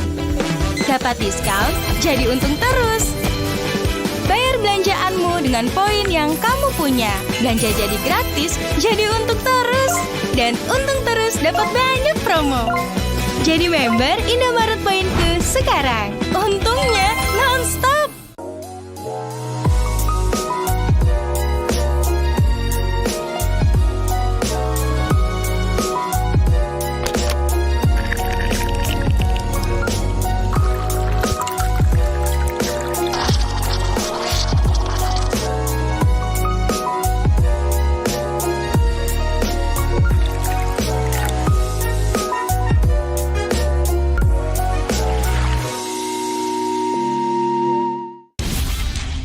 お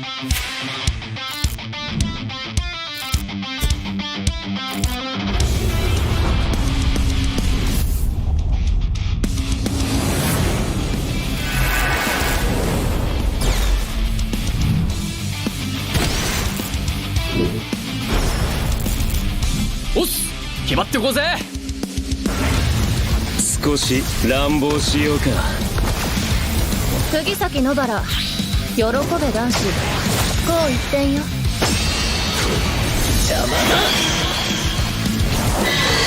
虎杖裕二です好みのタイプはジェニファー・ローレンスよろしくお願いします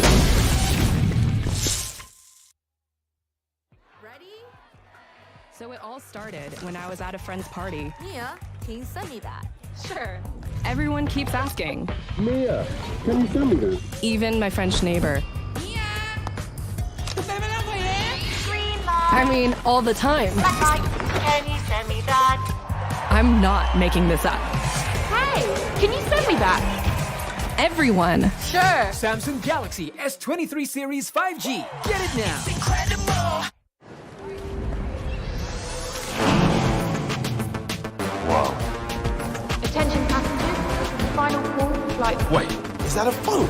Look at the performance, the graphics. That thing's a gaming machine. Hang on. A new challenger. Is that Faker? That man's a gaming legend. Everyone, fasten your seatbelts.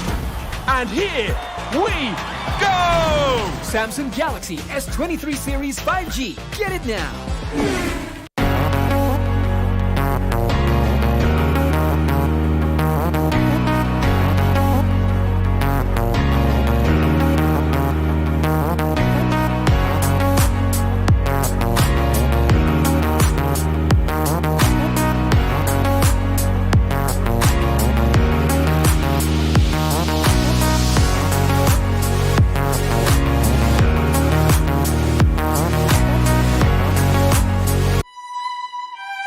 This is where you can find yourself.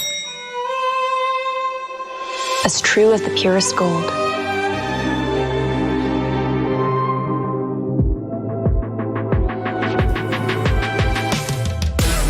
Be forever young.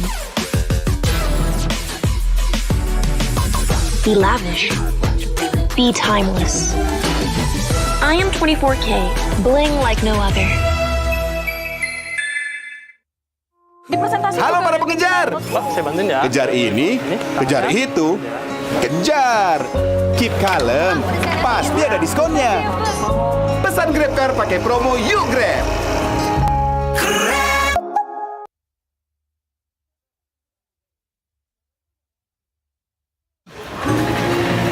Halo para pengejar. Kejar ini, kejar itu, kejar. Keep kalem, nggak ada kata telat. Pesan Grab baik ada jaminan anti ngaret.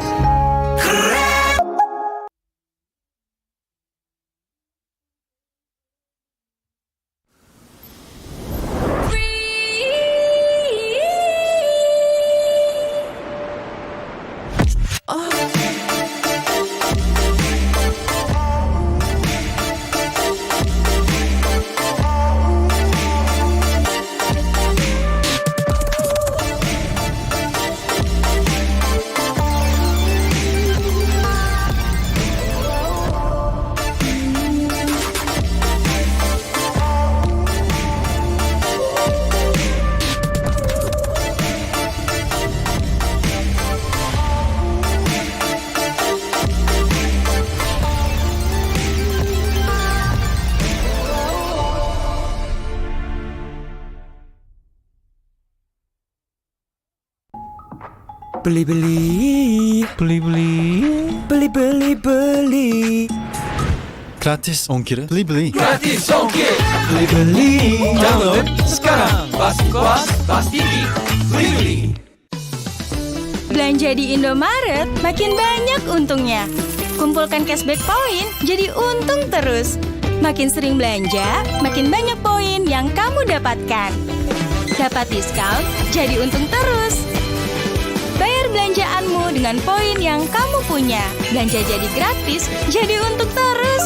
Dan untung terus dapat banyak promo. Jadi member Indomaret Poinku sekarang. Untungnya non-stop.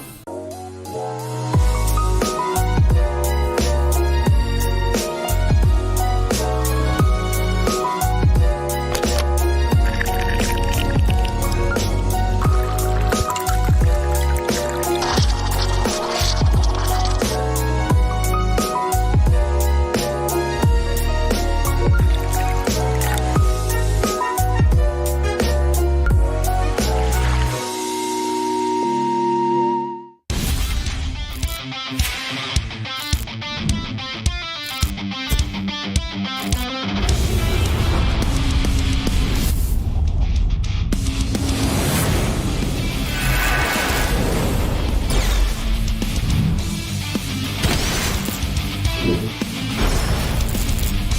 っす決まってこうぜ少し乱暴しようか釘崎野原喜べ男子こう一点よ邪魔だ虎杖裕二です好みのタイプはジェニファー・ローレンスよろしくお願いします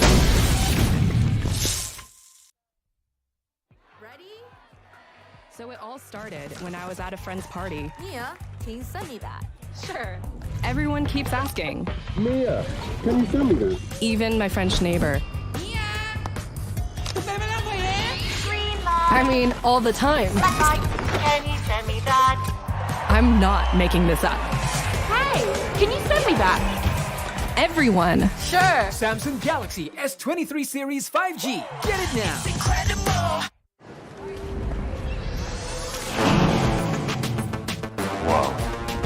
Attention passengers, final call for flight. Wait, is that a phone? Look at the performance, the graphics. That thing's a gaming machine. A new challenger. Is that Faker? That man's a gaming legend. Everyone, fasten your seatbelts.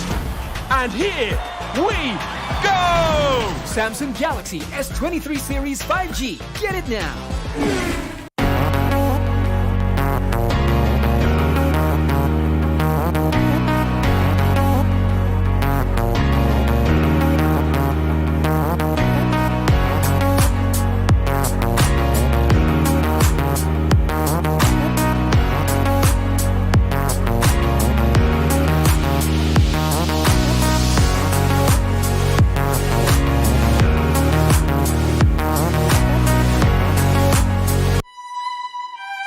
This is where you can find yourself. As true as the purest gold.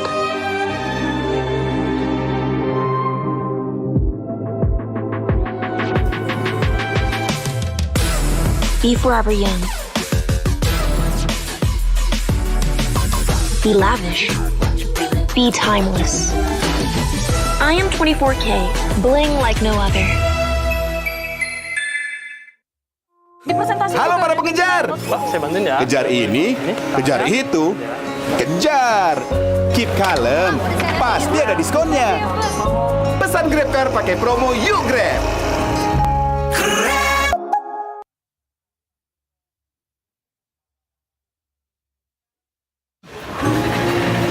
Halo para pengejar. Kejar ini, kejar itu, kejar.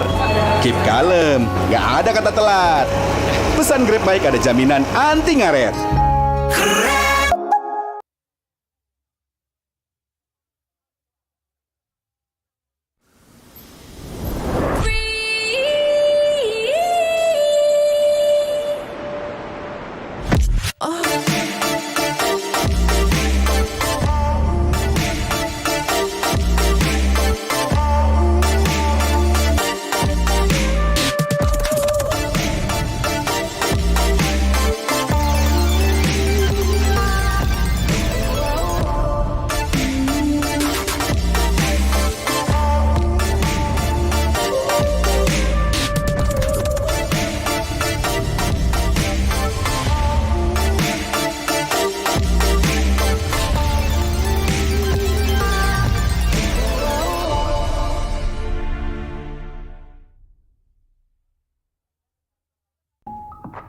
Beli.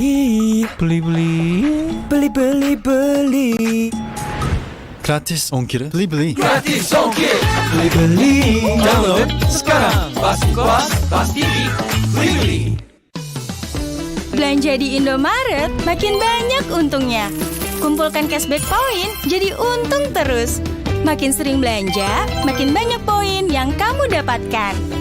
Dapat diskon, jadi untung terus. Bayar belanjaanmu dengan poin yang kamu punya. Belanja jadi gratis, jadi untung terus. Dan untung terus dapat banyak promo.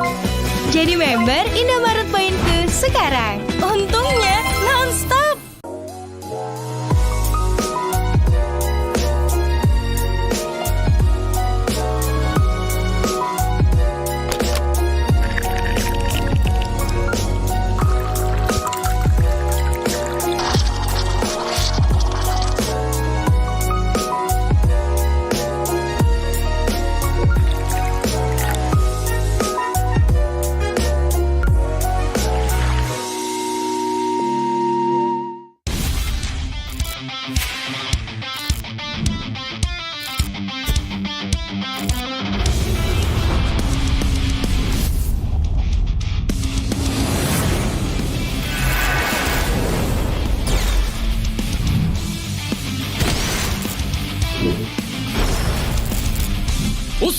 決まってこうぜ。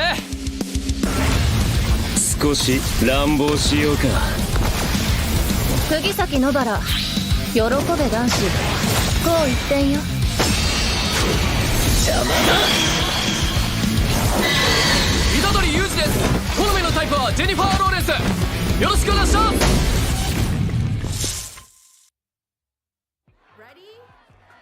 So it all started when I was at a friend's party. Mia, can you send me that? Sure. Everyone keeps asking. Mia, can you send me that? Even my French neighbor. I mean, all the time. Can you send me that? I'm not making this up. Hey, can you send me that? Everyone. Sure. Samsung Galaxy S23 Series 5G. Get it now. Incredible.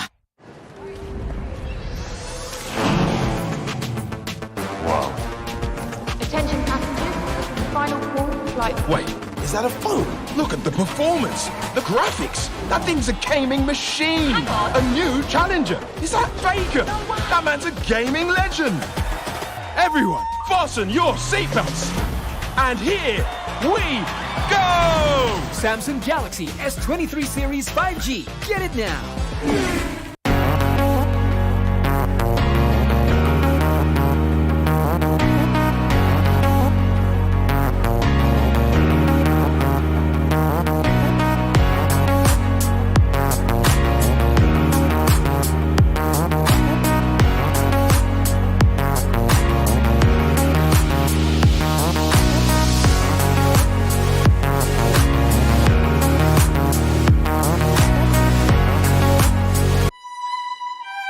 This is where you can find yourself. As true as the purest gold.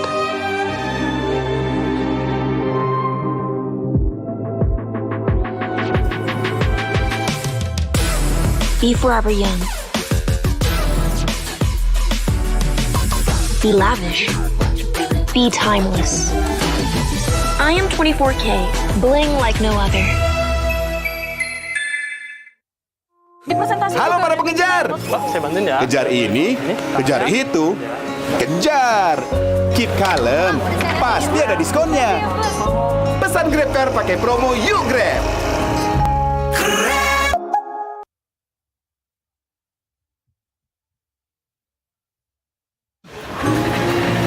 Halo para pengejar. Kejar ini, kejar itu, kejar. Keep kalem, nggak ada kata telat. Pesan Grab baik ada jaminan anti ngaret.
Dan terus berlari, terus ke arah puncak tertinggi.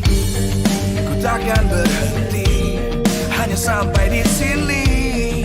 Kemenangan abadi menanti. You know we won't miss if we unite our focus. And if you haven't noticed, we all live. Nyalakan apimu, hadapi semua tantangan. Hadap semua serangan, jatuh bukan halangan.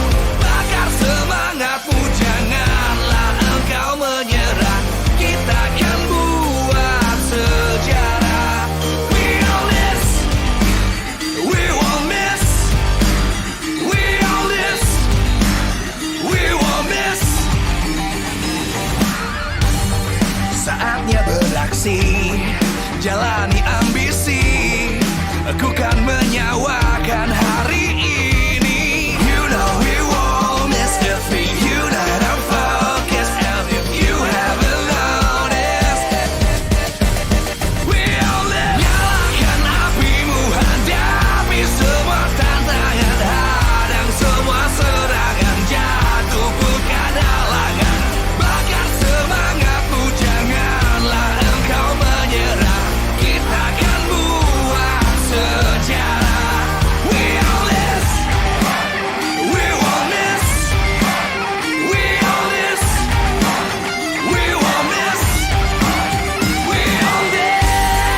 dan terus berlari, terus ke arah puncak tertinggi.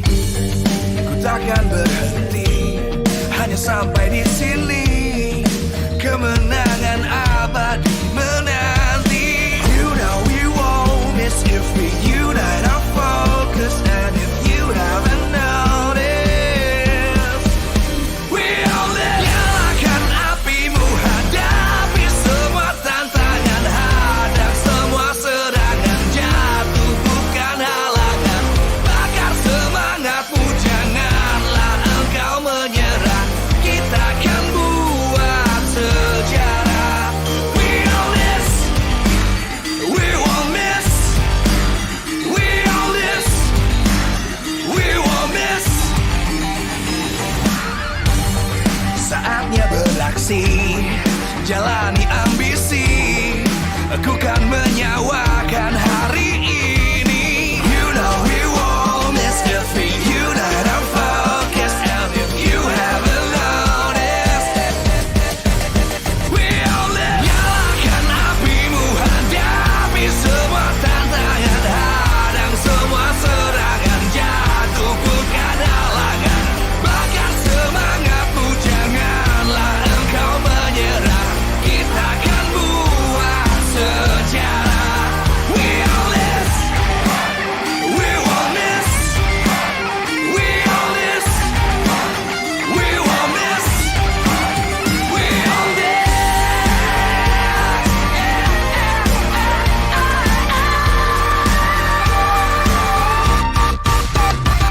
Nyalakan apimu, hadapi semua tantangan, hadang semua serangan, jatuh bukan halangan.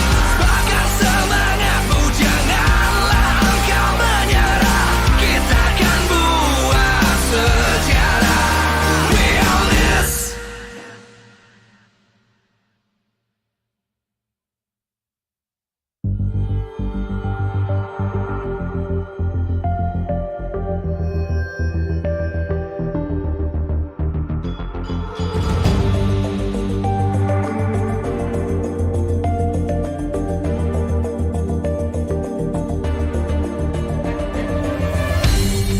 Aku kan berdiri dan terus berlari, terus ke arah puncak tertinggi. Ku takkan berhenti, hanya sampai di sini.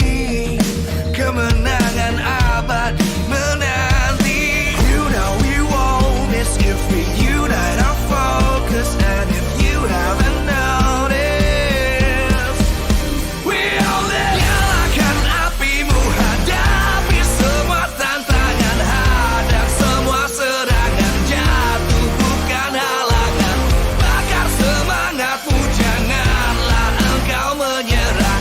Kita akan buat sejarah. We all this, we won't miss.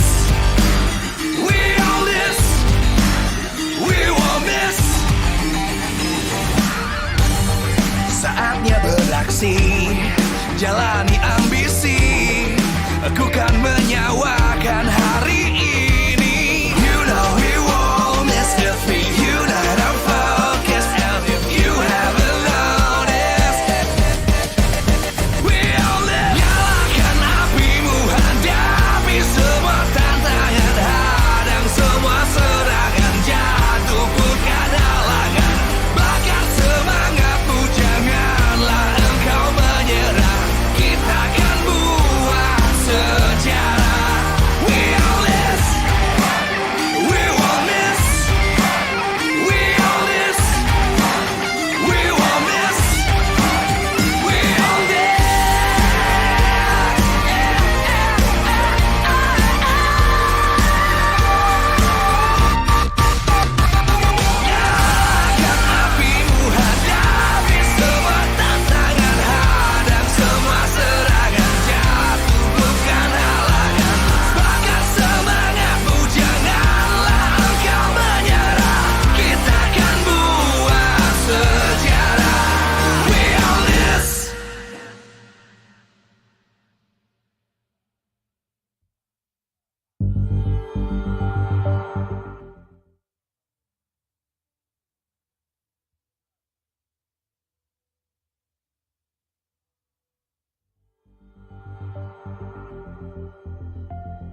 takkan berdiri dan terus berlari, terus ke arah puncak tertinggi. Ku takkan berhenti, hanya sampai di sini. Kemenangan abadi menanti. You know we won't miss if we unite our focus. And if you haven't noticed, we all live. Nyalakan apimu, hadapi semua tantangan, hadang semua serangan, jatuh bukan halangan. Bakar semangatmu, janganlah engkau menyerah. Kita akan buat sejarah. We all this, we won't miss. We all this, we won't miss. Saatnya beraksi, jalani ambisi. Aku kan menyawakan hari ini. You know we won't miss if we unite our focus. And if you haven't noticed, we all live. Nyalakan apimu, hadapi semua tantangan, hadang semua serangan, jatuh bukan halangan. Bakar semangatmu, janganlah engkau menyerah. Kita akan buat sejarah. We all this.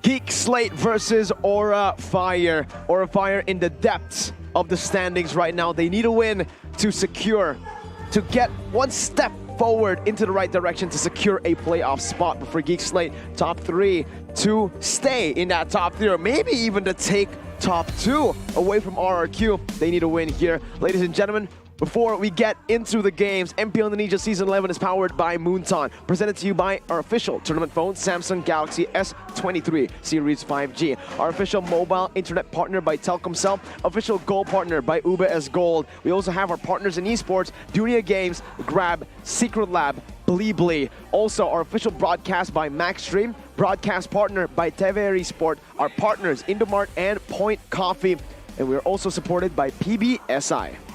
Wow, ladies and gentlemen, after a very fiery, intense first match, we have another match that is going to be very intense, and that is going to be the GEEK and Aura Fire battling it out. At Chadera. Look at him walking menacingly, but Aura Fire doing the same thing. GEEK with a little bit of momentum on their side. Aura have just lost a bit of that fire yesterday in their game.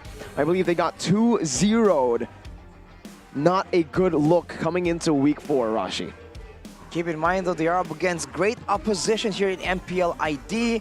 So you can't really hold it against them, but they're definitely not the same kind of powerhouse we've come to expect from Aura in Season 10, right? They haven't been as elusive. The drafts have been a bit more one-dimensional, a bit more linear. And in the current state of things, that is the last thing you want to be able to do. Because even Alter Ego earlier, we saw that a team that is so usually one-dimensional has shown that they can try and adjust and do different things and get the big win against RRQ. Right now, Aura Fire are the ones in that position, so we'll have to see if they can outsmart the Geeks. Oh, outsmarting the Geeks. The Dragons here.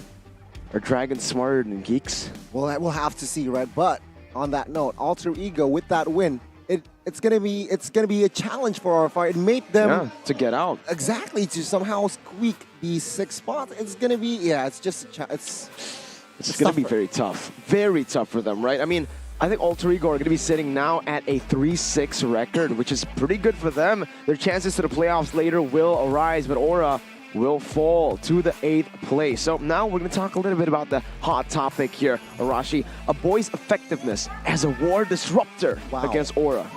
I think Aura always relies on having more utility, more factors that is usable in the midst of chaos, right? Not a clean front-to-back team fight, but when things get mixed up like that, they usually rely on the Faramis, they rely on Claudes. These are all heroes. They can really wreak havoc if they are left unchecked in the midst of a huge hurricane of a fight. So if Aura can try and replicate the same kind of thing, yeah, they can get an advantage, but looking at GEEK, they have also started to be a lot more flexible. So if Aura tries to do one thing, GEEK will try and change their approach and try and change the result there. The presence of a boy creates a threat for Aura. How will Aura shut down his plays? I mean, it's literally a boy. He's alone He's just right a here boy. and changing everything for Aura. It's just so complicated for the side of Aura, man. Yeah, he's just a boy, right? I mean, looking at the way he plays, though, I think we have seen Aurafire face off against GEEK SLATE in leg number 1. We're going to see it again here, where Aurafire were able to find a lot of these good chaotic movements, Arashi, but GEEK, with their solid disruption, not just with Luke, but a boy, like we mentioned earlier, is just such a hassle to deal with. It just seems like every single time someone finds their comfort to be able to play aggressively and annoyingly or quote-unquote disruptively, it just seems to be yet another level where GEEK SLATE just gets better. In the beginning it was Beloyski, afterwards it was Luke. After Luke, now a boy can do the exact same thing, and Chodera, this man sometimes does some really wild things, and he can also disrupt. And on the assassins now that gets ever more popular, Janna QT can also be a huge problem right here, going in and out, and with every one of them just wreaking havoc in the back line, you can see that teams that want to try and go for a solid standard team fight, including RRQ yesterday, they're just unable to find a proper formation because of the flanks, the side approaches, the dives coming in. And the thing that's scary about GEEK SLATE is not just how they're able to do so, the fact that they're able to change it up during the course of a single game. Usually you see game 1 and game 2 a bit of difference, but with GEEK SLATE, man, minute 5 and minute 20, a completely different approach in how they go towards the team fights, and that is confusing in the midst of all the chaos. I mean, speaking of change, right, leg 1, seeing the rosters, GEEK SLATE, same main 5 here, but Aurafire, they explored, they experimented in leg 1, and in leg 2, it seems like they have established high in the roam. Ban coming in from MDL. Impactful, but against GEEK SLATE, is this the right approach?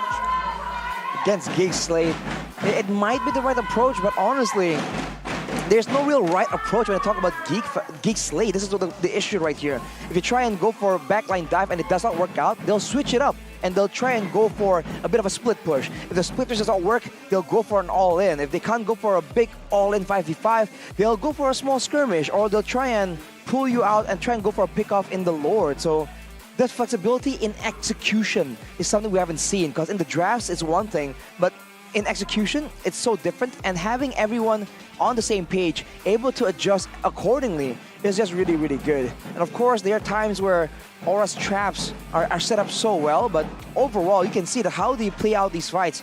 They're never really clumped up. They know what the main factors in the fight are, how they can get engaged on. And I think that knowledge, that understanding of the big picture by every single member, not just the shot caller, is what makes them so fluidly interchangeable in the midst of a fight. Again, right? I mean, when you take a look at the targeting here, I think earlier in the fight, Godiva with the Kufra targeting the frontliner, Janna QT. He does get the Tyrant's Revenge and the Rage on, but this is one of maybe a few other reasons as to why he isn't the main roamer for the team anymore. Hai has rotated over to that roam position, and so far, I think we've seen mixed results from Aurafire. With Van, he does bring a whole lot more stability to the team, getting Kabuki to a point where he can carry, but I think Aurafire, they're getting a bit too one-dimensional at this point, right? They are carrying through Kabuki, and Van is just a facilitator.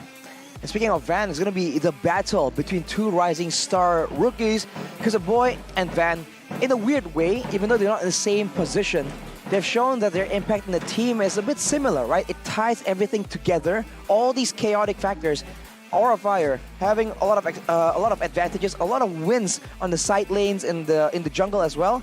They're able to just move it all together for the neutral objectives. Same thing for GEEK SLATE. Before, the roamer and the jungler can go aggressively, but now with the mid lane able to enable the aggressive maneuvers into the jungle, for instance, it just allows GEEK SLATE to have more of a direction to go to in the mid game. So that is just what allows them to have such cleaner execution. So I do wonder if both these teams are going to try and shut down each other, right? There's so many different players available. that are highlighted from both these teams, but GEEK SLATE can very easily try and shut down Van, and the same can be said for a boy, but I must say, flexibility really favors the side of a boy right here. Having high ground potential, right? Carry heroes like that, as well as Lilia, as well as those Faramises. Whereas for Van, it seems like the Faramis is such a key hero in his hands to get that high retribution secure rate. I mean, if we're talking about heroes as well, right? I feel like Van here, outside of Fredrin, it seems like they don't find a lot of success, right? So yesterday was with an Alice, but zero impact, I feel like, on an Alice. So it's just a one-trick pony again with the Fredrin, it seems like, with Van. We'll have to see. The keys to victory, though, for the Samsung Galaxy S23 Series 5G, anticipating Van's retribution contest. Aura has been using it to its full potential, contesting the most obscure, the most risky of neutral objectives, and it has been working out. But GEEK, they look just very comfortable there. Whoa. They're making jokes, but interesting show here from the side of Aura Fire. Yeah, man, Van is still very shy of the camera. You can see, though, even after the loss, 2-0, even though they're 8th place, there's still a lot of good spirit in the team as we take a look at the keys to victory presented to you by the Samsung Galaxy S23 Series 5G here. Hai's not having it, though. He is just... Is he recording? He's in the zone. He's... You know what? Give Hai credit, right? He changed roles, not pre-season, but mid-season. And it seems like he's just tryharding in the back there, trying to figure out something. He is definitely determined, but that babysitting method, we talked about it working out pretty well for the alter ego early on. And I was saying that there is a chance that this could be the quote-unquote new trend, right? With the gold lanes being so disruptive, and with the gold lane being so prioritized right now, maybe, you know, developing a team composition around the gold lane could work out. Like we saw Nino finally get a Savage. It's not because, okay, it's partially because Nino is amazing as a player, high mechanics, high knowledge, but it's also because there's an Estes. There's all these resources available to ensure that the gold laner is set up for success. Aura is in a similar spot. Not exactly, but they have also a very aggressive team. They have a lot of playmaking potential in every single role, and they are trying and allow Kabuki to be that solo carry. So if they go with the same approach, they can put Hai on a utility hero. It's not what he's known for, but Hai is one of those flexible players, so I wouldn't put it beyond him to try and bring out an Estes, a Diggy, depending on the circumstances. Interesting, right? Hai, we all know how aggressive he gets in the game, so it will be pretty interesting to see him on a reactive hero. Like we mentioned, for Rasi, it was amazing. For Vin, we didn't really agree. Not so much. That, you know, it suits his character, but for Hai, we'll see if he adjusts, right? It's all about Kabuki. Basically for Aura Fire. Right now, they're looking one-dimensional though. It's still, that's still the key to victory, right? Getting Kabuki ahead, babysitting Kabuki, Kabuki this, Kabuki that. But unfortunately for Aura Fire, that's what they gotta work with. So on that note, let's take a look at the starting lineup here. Who will go and, battle it out in the Land of Dawn for leg 2 between Aura and GEEK SLATE. Forward side of GEEK SLATE, it's still gonna be their main 5, just like they were in game 1, leg 1. A boy, Luke, Kadira, Jana, and Beloyski. Luke instead of Matt right here, so less solo carry potential, but always enabling his team. Against a team like Aura that requires some synergy in the team fights, I think Luke can definitely be a solid option. But for the side of Aura, it's going to be Van in the jungle. So it's going to be Facehugger, Fluffy, Kabuki, and Hai. And honestly, they have to try and find something to try and outsmart GEEK, like we mentioned already in the early stages. Let's find out if the Red Dragons can find their momentum here in leg 2. Let's welcome Aura Fire. The Indonesian Dragons making their way up into the stage, still 8th place. They need to stay determined and hungry though, because they're up against a very, very scary GEEK SLATE. Revamped all the way from the ground up. Chadera in that gold lane. The gold digger from the hood. And friends, let's please welcome the Geeks, GEEK SLATE. The Geeks have come a long way from finishing 7th and 8th since Season 4, since the franchise league begun, now sitting in a record-breaking history in the making, top 3. Honestly, brain over brawn has been a topic that's been mentioned for so long, but for GEEK SLATE in particular, it's just so fitting. Sometimes the execution isn't nearly as flashy or as crazy, but at the same time, how they're able to adjust and find working strategies in the midst of everything seems to be a big plus point. A bit of fisticuffs there caught me off guard, but you can see that both teams are definitely very confident, and looking at how RRQ, for example, earlier was able to try and go for a very bold split push strategy. I think approaches like that is exactly what GEEK SLATE is very good at doing, and teams are trying to pick up on that, but GEEK SLATE definitely still leads the way. They need to somehow perhaps play around the draft as well here, GEEK SLATE. A lot of the drafts here, Beloyski yesterday somehow underperformed in a couple of games, but then again, he can deliver as they won against RRQ. Now let's talk about the heroes here. Man, I mean, for GEEK SLATE, these are the most picked and banned heroes. You can see they just really hate the 1-1 enjoy. Everybody does, so can't really blame them, but this is interesting, right? Kadita, Yuzong, these 2 picks. Kadita and Yuzong just denying the back line dive for the side of GEEK SLATE, but that is kind of normal considering how gold lane centric they are. Most banned by opponent though, by the way, all the way above the 1-1 and the Joy. It's still going to be that Natalia, and the fact that Beloy is able to force out this ban again and again really speaks to how flexible and how many layers are available in this man's game plan. And on the other side, most picks, Fredrin and Lapu Lapu, right, allowing his team to actually engage on. That is something that Luke likes playing around, and the Fredrin is a good replacement for assassin junglers that can't really be put in those assassins due to the composition. On the other side, for Coach Palevi from Aura, most banned by opponents is gonna be that Faramis, respecting Face Hugger, being the dynamic playmaking tool like a boy is in the mid lane, and afterwards is that Fanny. They keep banning away the 1-1 and the Joy. It makes sense, but at the same time, you're seeing that it's a lot more one-dimensional compared to other teams, right?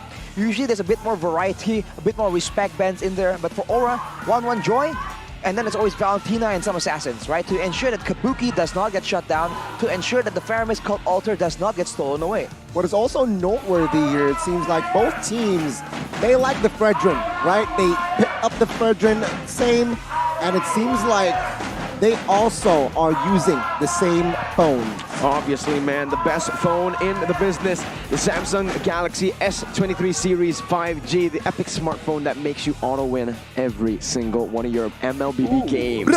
Equipped with the fastest processor technology, 4nm Snapdragon 8 Gen 2 for Galaxy, with RAM up to 12 gigabytes, memory up to 1 terabyte. The screen is dynamic AMOLED 2X with a 120Hz refresh rate, makes gaming all day get smoother with a 5000 mAh battery that allows you to push rank all day long. Make it 2 days as well. Pre-order now up until the 23rd of February 2023 to receive installments starting at 500,000 IDR per month. Benefits up to IDR 7.5 million. Free 2 times double memory and trade-in cashbacks up to IDR 1 million. Samsung.com/ID for your Samsung needs. But when you already have such a good phone, Arashi, Gani, what's a good phone without connection? Go ahead and open up the Dunia Games app or the duniagames.co.id website, because using Telkomsel, when you buy items or vouchers for Mobile Legends, you get 3 gigabytes of quota every time. Yeah, I mean, it's just a bargain deal. It's just a win-win. You're a get win. the quota and get the Mobile Legends items as well. Diamonds. Yeah, go ahead. There's a lot of cool the skins skin, in the man. game. Nino got a Savage on the Melissa Exactly. Jujutsu Kaisen skin, so you're gonna need some diamonds to try and get those. It's expensive, I must be real. It's worth it though. I mean, Mirko and I can have full disclosure right here. We have those skins, and there's no way we play those heroes without the Jujutsu Kaisen skins. I'll prove it to you, Gani. Nino, Melissa, Jujutsu Kaisen skin. He won his game. Yesterday, Kabuki, no Jujutsu Kaisen skin, 2-0. Serves him right. That speaks volume. Skins get wins, basically, is the point. So go ahead, ladies and gentlemen. But here, GEEK holds the first place in Lord control rate with 62% in the half season of Season 11. Pretty interesting stat line here, considering I think a lot of the criticism has been centered around Janna QT and his retributions. I think that's a bit of a... the interesting part there is a bit of a benefit, in a way, because they know that Janna isn't exactly the most reliable retribution player, right? Then they take less risks. If he was a very solid retribution stealer, right, they would go for a lot more 50-50s and gamble it more. But knowing that he isn't that good, they keep going for setups, proper setups. They go for fights, they go for pickoffs or some zoning maneuvers first before they go for the neutral objective. And that has resulted in a higher Lord control rate. So I think that's a solution that teams can try and mimic right now, because going for the 50-50 retributions, it's cool, it's great, it can win games, but for the most part, having a guaranteed retribution all the way before, utilizing setup, utilizing maneuvers and positioning, that could definitely be a more guaranteed option. Speaking of positioning though, looking at this Aura fan right here, he flew all the way from Padang. I don't know if he flew or he drove here, but wow, from Padang. A whole other country, no I'm joking, a whole other city in Indonesia to Jakarta just to watch Aura Fire. So Aura Fire, you better not disappoint that Padang fan, man, because if I flew all the way to Jakarta to watch my team play and they lost, it would be quite disappointing, but I would still be happy because I enjoyed the MPL experience. Well, yeah, you're right, but I want to get back towards the Lord thing again, right? Sure, 62%, that's high, but it seems like Aura Fire, the next question, sure, you got the Lord, but what can you translate with that Lord? Sometimes Aura Fire you're not able to, GEEK SLATE, they weren't able to somehow translate from that Lord to gain more objectives, to gain more base turrets, and that could be a problem for GEEK SLATE. Fun fact though, in the audience, there's Aura Fire's MDL team as well watching the MPL team. Maybe we might see some new promotions later on in the season, but ladies and gentlemen, it's time to jump into the draft of game number 1. Instantly, no hesitation. Claude picked up for Kabuki, his signature pick this season. Also the ban onto the Natalia as well as the Kaja. Aura Fire does not want to deal with Baloyski just being so pesky, so meddly, going around in the back line, just disrupting the formation, because Aura, despite how cautious or how chaotic their fighting is, they still require their carries to be in a relatively safe spot. Kabuki and Facehugger must be kept safe from harm, and to that end, they ban away these assassins and all these aggressive picks, but GEEK, they will get their hands on that Arlet right here. Pretty interesting. We've seen that Luke. He just loves picking up these new heroes. Last season, Frederick came out, spammed that, right? And he got a lot of success with it. Now it's the Arlet that has risen so much in popularity just from last week. Now it's Pryo, first phase pick for GEEK SLATE. See though, the response is like a quick one. It's gonna be the Yuzong and the Yi for Yuzong. Not quite sure, perhaps it lanes well going up against an Arlet, but the back lines from side of GEEK SLATE isn't secured, hasn't been secured just yet, so it's an anticipation move, and it's good, it's very good going up against the Arlet. Lifesteal from the Yuzong, just Yuzong outlives Arlet. I'm a bit concerned right here about the synergy, right? That seems to be the main problem with Aura Fire every single time. They try and do so many things at once and they don't really succeed in either one. So it's a bit of a jack of all trades, master of none situation. And now with a Yve and 2 dive heroes, sure, Facehugger can just put down the utility and then back away. But that requires a bit of synergy, a bit of clean execution that we haven't really seen from Aura, so it is a bit of a concern. Looking at the head-to-head here between Van and Aboy, hero damage per minute really favors Aboy, but in a lane, of course, there's going to be a bit more back and forth, a bit more poke. We'll see what happens in the late game, though, because if the both of them are on playmaking heroes, utility heroes, that's where we can really see the comparison happen. It's a very good point you brought out here. Urashi, let's take a look at the second phase of bans. Wow, respecting the Alice, something that I definitely did not expect. I thought maybe they'd go for the Martis ban, maybe even a, an Akai ban, but again, that Alice pick. So yesterday, it didn't really work out for Aura Fire, but still, GEEK SLATE, why do you think they respected this, man? It's just, I guess, saying, what are you going to use ban, right? I mean, Fredrin banned out in the first phase. Alice now banned out. Again, just forcing ban on a new hero again, perhaps. Ban Akai, I think, is the right move. If they really want to stop Van from getting one of these comfort picks, I think you would much rather have a Martis on the enemy team than the Akai. Especially because Van is a more utility-centric player. On an aggressive hero like an Akai, he might just fall flat. And honestly, the Alice pick, though, kind of gets countered by the carry, but I guess it's a jungle hero that can supplement the dive potential coming in from the side of Aura Fire, so GEEK SLATE just preemptively reads into that. We have a comment here from Jana Cutie himself, though. I'm not satisfied with our victory against RRQ because this is not Geek's full potential. We can still do better, which is a very terrifying thought, man, because they're doing great already.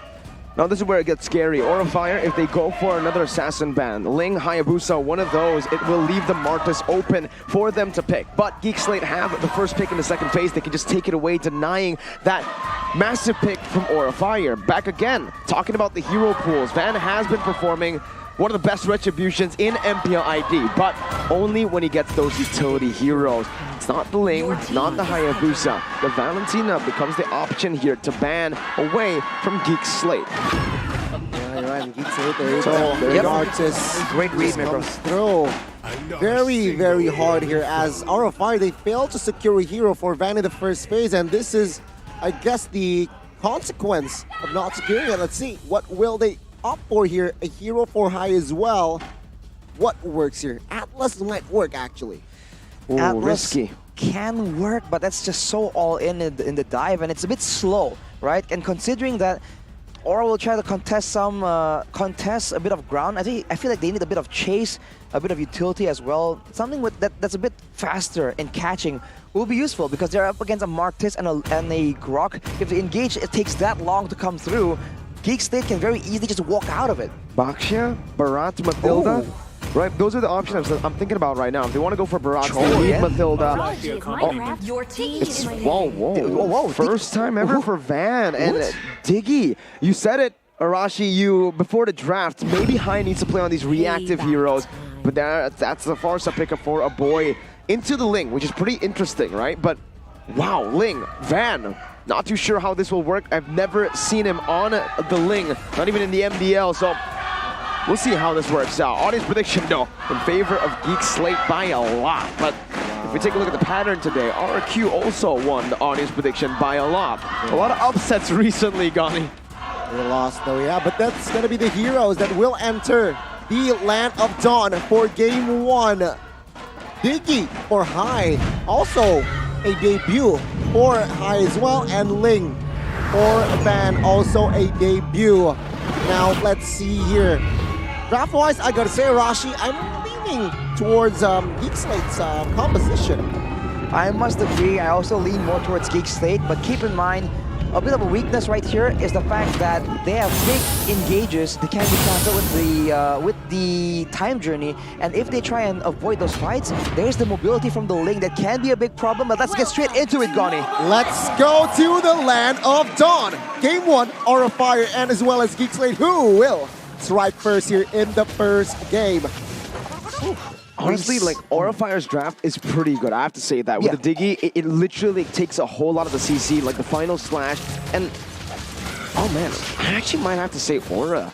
Because again, remember the Arlet, right? Does a lot if you get the CC procs. With the Diggy, it's gone. Exactly, so it's a bit of a... It has potential, but it's just untried. That's the problem here. You don't really have a lot of sample size for this kind of situation, this kind of strategy. It's a full dive combo with a Diggy. We've seen that before, but just not too much in recent times. For GEEK SLATE, it's a lot more orthodox from what we've seen in the season so far. Luke, though, is going to be on... Oh yeah, that's a clean movement from Van. Retribution still on point. But Luke is on that unbending will, so he won't have that much sustain here. Going up against Fluffy, that might just be a big problem, especially because in the wings, Van is really waiting for an opportunity. and in the later stages of the game, that Black Dragon form from Fluffy will be a big problem for GEEK SLATE to deal with. We have seen 3 emblems here for Olet, right? Unbending Will, Festival of Blood, and Concussive Blast. Seeing these 3 emblems on a hero, what do you think is most effective in your opinion, Rashi? So it's the Unbending Will, and I think right now for XP, let's just talk about Unbending Will or Festival of Blood, right?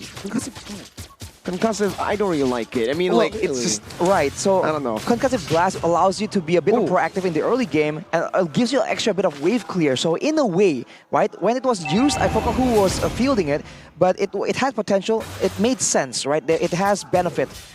For the Unbending Will and the Festival of Blood, though, I feel like in the lane it's just so important to have some bit of sustain, so I think the Festival of Blood I would prefer. But now, that's going to be already a pick out to Luke.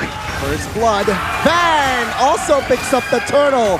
What a start for Aura Fire. Fluffy seems to want more, though. Janna, oh, he will not be taken down just yet, but Fluffy still aggressively trying to find a kill, and the real world manipulation will not caught Janna off guard. Fluffy now soaking a lot of damage in the backside. Boy, Luke and Fluffy will find the kill. Facehugger now might be next. No flicker in hand. It's still on the manhunt here. Facehugger will be the next casualty. Aura Fire again, just overextending, winning the fight already, but going in further, trying to get a lead. Here though, we have a good mix in the talent prediction. 3 Aura Fire, 3 GEEK SLATE. It's mixed. Like you mentioned, Mirko, there is definitely potential. Like I said, they have more options to try and change their approach depending on what point of the game they are in. I just do feel like Aura hasn't had a lot of experience doing so, so I don't feel fully confident in their ability, to be completely honest. But of course, they can very easily do so, and so far it's looking pretty good. Van on the Assassin is unexpectedly very effective, and at 3 minutes, the Demon Hunter Sword is completed for Kabuki, so the laning phase isn't going that bad as well. Oh, Facehugger caught there in the middle side. Vando will almost pick up a kill on Beloyski. Perfect timing on that flicker as well. As now Van, low on mana though, a boy on the manhunt, but top side. Take a look at the EXP battle. Janna, well, not the EXP battle. Janna and Fluffy going at it. Luke here trying to hover around, trying to find a cheeky kill perhaps, and there you go. Killing spree for Luke. Way too much crowd control. Fluffy just tries to go in, tries to out-sustain, but against an Arlet as well as that, against the Arlet in particular, there's just so much crowd control, and with the extra bit of damage coming in, GEEK SLATE has the advantage right here, and they're pushing it. Facehugger gets zoned away as the purple buff is being contested already by Janna, but he's at half HP. It's gonna be a bit risky against Van. Zero, Van stunned up. Janna taking a lot of damage, will be taken down by Kabuki. Will there be a double? It seems like Beloyski is still too tanky. Oh, Beloyski gets taken down by Facehugger. Luke next on the chopping block, and it's a shutdown. Aura Fire now looking for the commitment and establishing a very, very comfortable lead. They all funnel in into the real-world manipulation, and that's just way too much damage. But look at Kadera going in. Fade away! Solo kill by Kadera. A perfect calculation by the Gold Digger from the hood. See ya, dashing away, getting that fadeaway kill. Style points for Chidera, man. This man is so good at finding plays when you least expect it. And with that sequence of events, High is on the top side as the turtle is available. GEEK SLATE, like we mentioned, does not like going for the 50-50. Oh my God. Beloyski, while charges the gold buff though, that's an interesting decision with the turtle available. Not too sure about that move here, but Van doesn't have the purple buff, so maybe it might just be worth. He won't really be able to contest unless... Nope, Luke so... wow. Catches too, and take a look at High. He will be taken down. Van though, immediately jumping on towards the turtle area. Oh, he won't gamble this, and a very good zone by the GEEK SLATE members as Facehugger is preoccupied in the mid lane, so a free turtle here for GEEK SLATE. Very intelligent move, GEEK SLATE. Again, it just comes down to the fundamentals, right? Beloy understands how to roam so well here, putting some pressure down with the power of nature. Gets caught, but he baits it out. If Beloy dies, it's worse, but he doesn't even die. Wow. Wow, charge defensively almost. Look at top side. A free. He baited the entire team over there. He used so many things as well right there. And it was kind of close, but Beloyski was able to get out. Luke, though, you can see a bit more aggressive builds coming out for the Arlott picks in the MPL right now. Having the Thunderbolt, which will mean that he's a bit more tanky, but it also means that he has more utility. He uses the final slash on the minion wave though, trying to clear it, trying to roam perhaps. As Fluffy gets caught in a tough spot here. If Janna comes in for him, won't be going for it. They go for the turret instead, trying to zone the members of Aura away from him. You can really tell that Luke is very comfortable on the hero, right? He understands the cooldown. It's back up already with the final slash there. So it's pretty similar to a Bravest Fighter with the cooldown. Very fast, so you can utilize it, just get the wave out of there. And here, if we take a look at the item build, Thunderbelt prioritized by the Arlott. Right, more utility, more damage. And for Kadera, having the Corrosion Scythe means he can be a bit more aggressive with the all-ins. It already paid off once, he can try and go for it again. For the side of Aura though, they do have the Ice Queen's one available for Facehugger, so this can slow down the engage coming in from GEEK SLATE. Unless it comes from the jungle, it might just be too quick, too dynamic for them to react to. All right, Janna now will escape with the Mortar Coil. GEEK SLATE won't fight, but it seems like Aura Fire, they want to fight. Janna now taking a lot of damage. Woloski will not be able to find and cover Janna in the backside. Janna will be taken down by Fluffy. Woloski, though, will recall for now. A boy flickers away in time, but it gets pulled back. Wings by Wings popped, and now Luke seems they want to join fight. Catches 3 high. Flickers defensively, gets taken down, and Fluffy will die next. Ban trying to find and target a boy. No, nothing. Oh, still a boy with the escape, but Kadera free hits.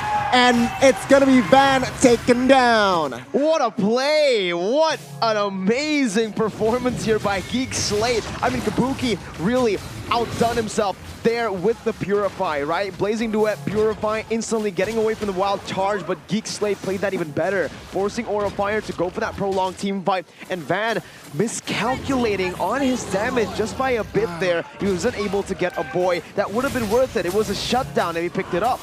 Also, Luke coming in with a huge engage, but you see a bit of a weakness there. The fact that when Luke goes in, usually he has more mobility to try and go in and out. But no, hang on, Van gets engaged on full with the Feather Airstrike. He might get zoned away from his orange buff. He will be able to secure it, fortunately. But back to my point, when Luke goes in right now on this Arlott, yes, he has all in, yes, he has damage, but he can't get out. So earlier he jumped onto the back line, but Kabuki was able to slowly but surely shred him down. In the late game, maybe it won't be that big of a deal, but for now, that is something that Aura Fire can exploit. Pretty interesting, right? I mean, GEEK SLATE with this kind of composition, you wouldn't expect them to really be able to push down with the sieges, but they have been able to do so against the Yve, against the Claude, with the carry. But how they're utilizing the short-range marksman is through Beloy and Janna. They're always sandwiching between the tier 2 or between the turrets to give space and to zone Aura Fire members away, with the winning matchup being Chidera versus Kabuki. You can see it once again, the zone coming in, always playing out of vision, using the pocket there as the boy pops in for the airstrike to again zone them away to get the siege. Beautiful plays and beautiful macro by GEEK SLATE. It's gonna be the Lord cleared away by Aura Fire. In the bottom side though, there's gonna be a bit of a push. They're gonna try and go for more waves. The conceal is popped because earlier they couldn't go 1v1 against Luke, but they go for it now. Oh, now Kabuki has enough damage. Luke very low, but take a look at the almost outplay there. Loisky though will not connect onto that wall charge. Kabuki escaping with that BMI as well. Janna finding a kill on towards high as GEEK SLATE finally finds the right opening. Top side, Kadera, Wind of Nature not in time. Fluffy finds a shutdown. Wow, aggressive plays solo by Chidera. For better or worse, he gets taken out right there, so it's a small victory for Aura Fire. But what I've been saying about Chidera, man, this guy, you can't really expect what he's gonna do. He's so unpredictable, and sometimes even on a losing weakling hero, he just goes aggressively as High gets taken out. Biggie can't open the map, dude. He's way too squishy. Trying to open up the map. Again, yeah, pretty weird that he got caught, but Kabuki jumps in. What to a wild charge? Oh, wow. Take a look at the wombo combo. Fluffy will be taken down as Janna looking for, again, another engage. Real relation pop early. In the backside, though, Tempest of Blade and Retribution will secure the purple buff. Facehugger now, a juicy target for Luke. Feather Airstrike will take down High, and another victim falls as Facehugger will go down for 25. Luke is lethal on this Arlott, man. And I just realized that's how that interaction worked. If you use the final slash in a direction, it just drags everyone away to a direction. I knew that's how it worked, but I didn't realize how far it pulled him because Facehugger was pulled so far away from the base tower, and Kabuki, no different, taken out by Chidera, looking bleak for Aura Fire right now as GEEK SLATE go for the turrets. It's like a better Franco, right? You bring him back with less risk and it's always gonna hit. You see that AoE? It's so massive. And Beloy is literally just soloing Van right now. Look at him. He's running away from Beloy. He's walking him down. Beloy against Van. Van can fly away the barrier. Won't be able to find him, but man, there's only... You can run. You can run this time, Van. But it's still a 6,000 gold lead for GEEK SLATE. Speaking of the creative utility of your roamer, see, Beloy was just chasing him around, wasting time, and in the meanwhile, Janna was able to get a free Lord. This is why their Lord control is so good. It's not about getting the better retributions, getting the better quote-unquote steals. It's about setting up for it and getting a guaranteed one anyway, using macro play. With the Lord in tower right now, they have all they need to try and end the game. They must be careful though. There is full dive available in the composition of Aura Fire. This is what the composition is made for. Oh, take a look at High there. Oh, 1 HP. The backside. Take a look at Kadera feeding on towards Fluffy. Fluffy will not be able to survive that one. Van jumps in, but Kabuki out of nowhere finds a kill. Also Van. So a very good trade for Aura Fire. 2 for 1. GEEK though. They want to maintain pressure, but it seems like Aura Fire, they're able to maintain the base turret in the mid side. All right, you know, GEEK, you have the lead, but you got to respect Aura Fire, man. They're a team that can really punish. We've seen this before up against EVOS as well. You give them a foot, they take a mile, right? I mean, again, looking at their composition, they're built for the late game, the Claude, the Yves, and they can certainly get there. It's a 4,000 gold lead if you give them time. Up against this comp as well with the Diggy, the Arlott is going to fall off. It's also very important to keep in mind and keep track of the Purify cooldown on Kabuki, because if he goes in with the Purify, we've seen that GEEK SLATE don't really have an answer. Beloy as well as Janna and Luke can try and cancel it out, but it won't be possible with the Purify available. If you look at the items too, Facehugger finally has a glowing wand, so the poke damage is definitely something to watch out for. But with a Holy Crystal in the inventory of a boy, it's gonna be poke against full burst damage. So if there's a big engage happening in this late stage of the game, GEEK SLATE definitely has a chance to just pick someone up completely before it even becomes a problem. But Facehugger goes for the aggressive Divine Glaive as well. They tried their best there to maybe force out a resource, but now, wow, Fluffy with the Black Dragon form. Let's see. On Beloy and Janna not able to take that purple buff, Gani. Oh, Luke, though, looking for the flank in the backside as well as Kadera. Look at the front side now. Van popping that Tempest of Blade. Luke finding the stun onto his Van, but Fluffy will be the first one to fall. Kadera free hitting as well as Van. Gets taken down off camera. 2 for 0 again. GEEK SLATE, they're stepping on the gas. Chasing Facehugger in the top side. No resources left as Facehugger here trying to buy time again. It's going to be the battle of the mid laners here. Who will win this? Facehugger and a boy. It's going to be Facehugger with the shutdown. In the mid side, Kabuki falls. High will not be able to escape as GEEK SLATE, they're in the opening to strike first in game 1.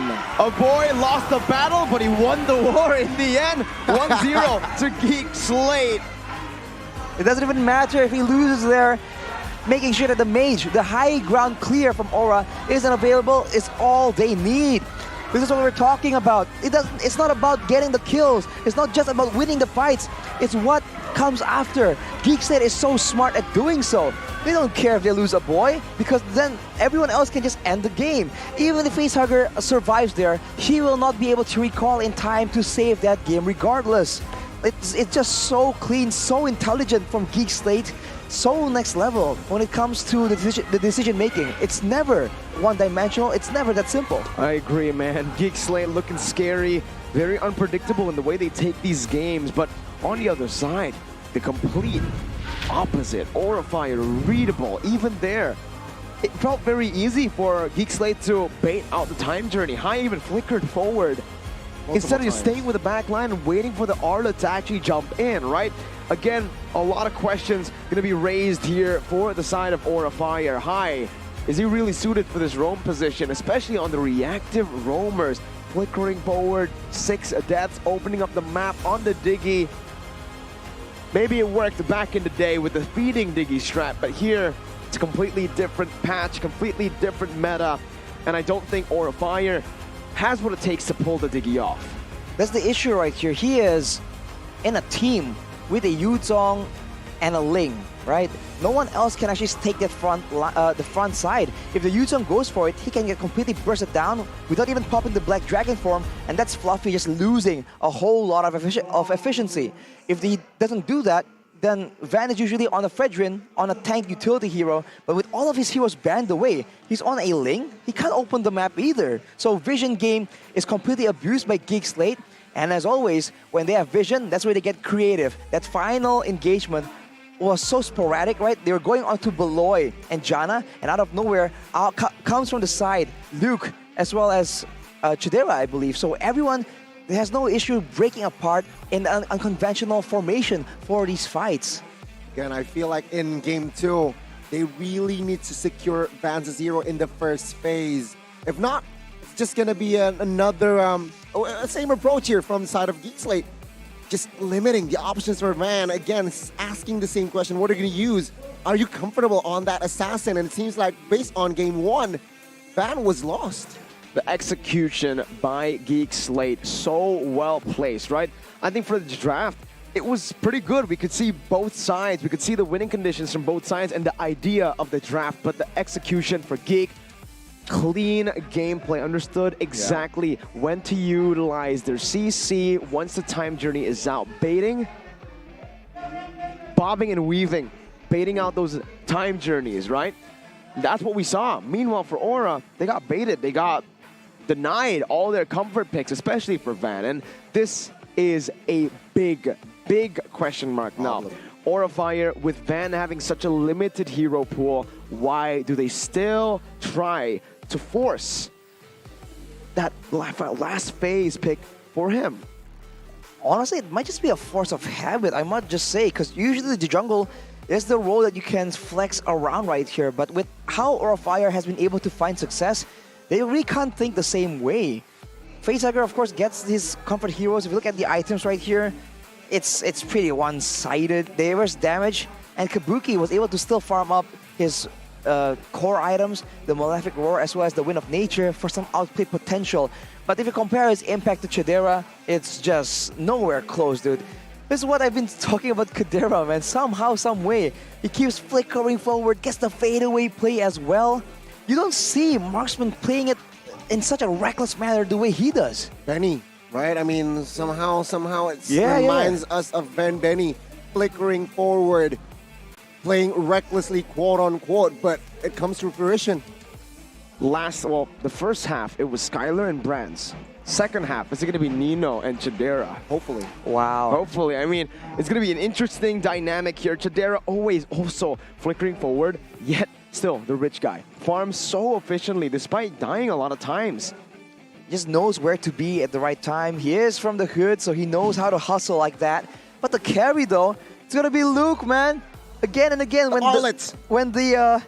the going gets stagnant, when both teams are just waiting for a chance, you see Luke have no issue at all, just flickering forward, making the combo plays happen.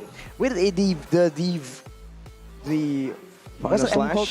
Oh, the Unbending Will. An Unbending Will. He just has no issue going in, gets taken low, but still takes out the majority of the back line. And even if he doesn't take them out, they're still zoned away from the big fight. And so overall, it's just a solid plan coming in from GEEK SLATE. And Luke, man, give him aggressive heroes and he just shows you what he's made of. This Arlet pick has had very up and down performances, right? The statistics don't really show it to be that effective, but he just gets the carry despite having Chidera on the team when GEEK SLATE is doing well, is snowballing. So that says a lot. We need to see a lot of adjustments now from Aura Fire, right? I mean, I think it's the same problem that Alter Ego were experiencing in the first half. Yeah. They had proper drafts, but it didn't suit their team. Now, for Aura Fire, I believe it's the same way, right? I think the drafts were okay. They had winning conditions and they had a lot of dubs there in terms of, you know, sure. the way they could play it, the way they could execute it, but they just didn't execute it well enough, and maybe it's just not their comfort. Ling, Van, Diggy, High, I just don't see that working. Looking at the gold curve right here, it was all so stagnant, so stable until minute number 5, where GEEK SLATE just completely took over. I think there's a fight that was the trigger of all the sequence of events, but we'll take a look at that later on in the highlights. Afterwards, you can see how calculated GEEK SLATE is. That one dip right there at the end of the game was due to that base take. So they did lose a few members, they gave up some gold, but they were still able to trade that with objectives. And overall, I think that is what matters, right? Not letting any, not giving gold for free. If you give gold for something you've calculated, you know, like, okay, we can give out 2 kills for a base turret. As long as it's all planned out like that, I think it's fine, you know. There's calculations that can go into how worth is that decision. One thing also that I feel like GEEK SLATE managed to win was, it wasn't the keys to success, somehow limiting Vance's retribution contest. And there you go, only securing 1 turtle in that game, so that says a lot, right? In the zoning, in the setup, it seems like GEEK SLATE, they got that perfectly executed. I think, again, it comes down to the draft, right? I mean, Van, you need to enable him on these utility picks to win these red tree battles, and GEEK SLATE just denied everything from him. Yeah. That's why, that was my question. Aura, still not picking the jungle in the first phase, but maybe it's because of the limited hero pool they have everywhere. Right here is the MVP presented to you by the Samsung Galaxy S23 Series 5G. It's Luke on the Arlet. First phase pick. Used to be Gluck, but I don't think we can match his name, Luke, with the Arlet. Arluke. Ooh, jinx. Interesting.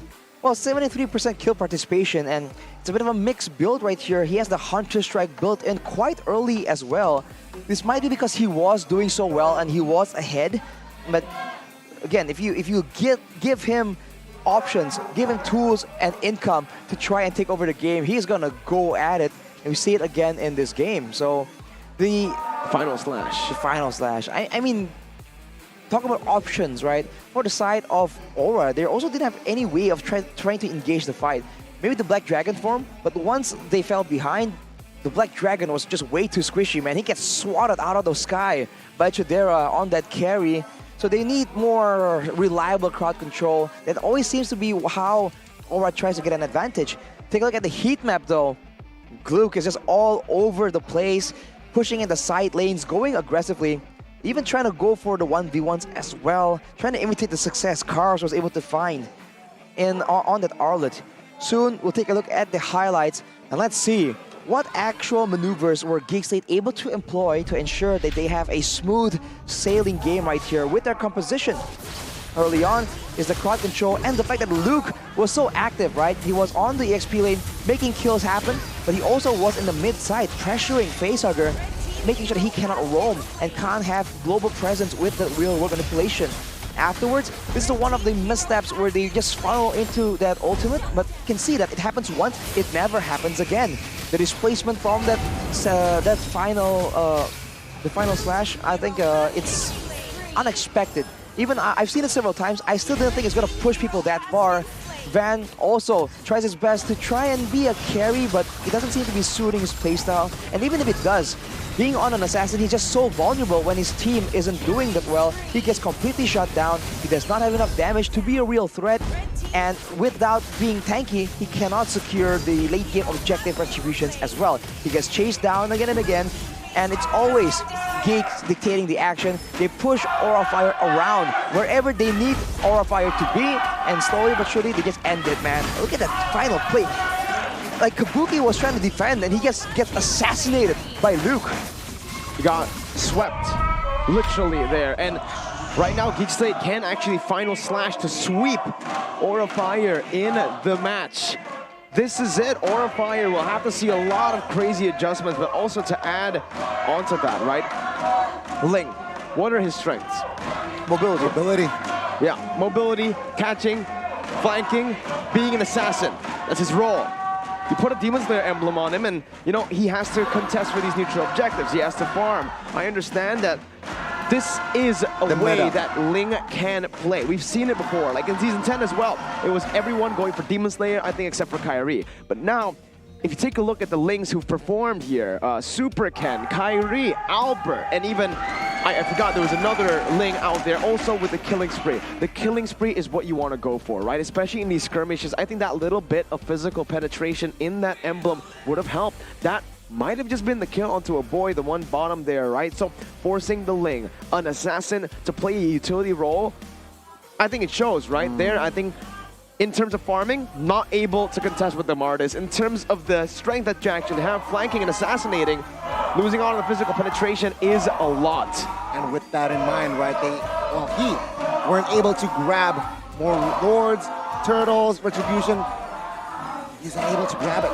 Exactly, and you guys back at home can also grab, not the neutral objective. Well, you guys can also grab neutral objective, but I would prefer for you guys to grab food first, because you gotta take care of your tummy, man. 50% discount at Grab Food to power you up when you're watching online, playing MLBB or doing whatever. MPL ID X Grab promo code, use it. Also, you guys wanna get a 90% discount on Grab Bike and Grab Car?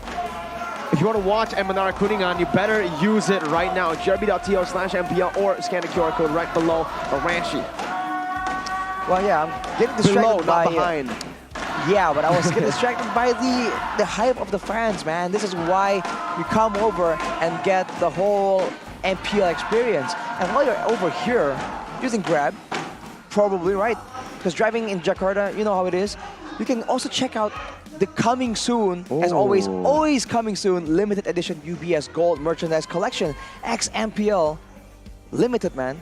Get yours it's from always nice ubslifestyle.com, UBS Lifestyle e-commerce, and Gani. Yes. You're infecting Arashi with the can't wait syndrome here. He's losing patience as well. Arashi, hold your horses, all right? Be patient, stay composed.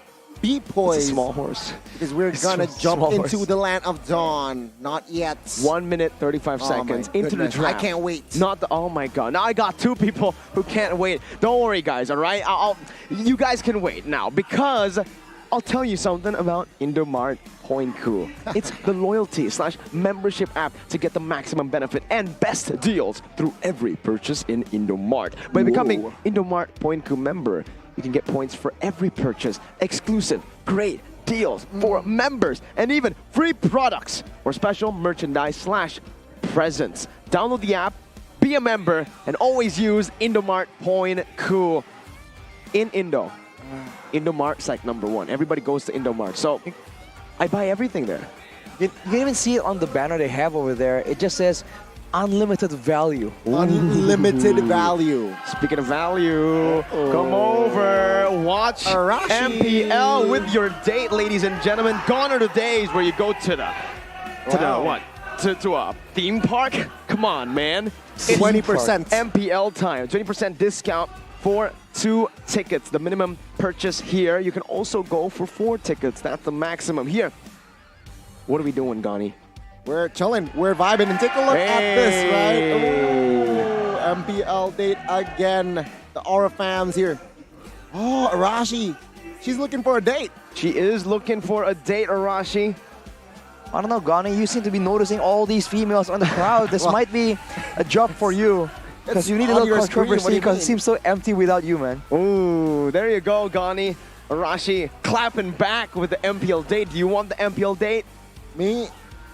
I gotta go back home. What? Okay. Pretty interesting way to respond to that. Well, ladies and gentlemen, welcome to the drafting phase. Aura Fire still sticking to blue side. Same bands, Kaja, Natalia, 1-1 Joy from GEEK SLATE. All right. It's a bit of a same band so far, and I dare say... Same bands exact. Oh, no, a bit of a difference. Fredrin left open. Fredrin left open, and Aura, if they want to try and follow your advice, Miko, which they do, Fredrin has been picked up, so already a step in the right direction.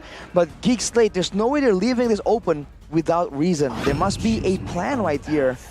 They go for the out again. It's performed really well. There's no reason not to go for it.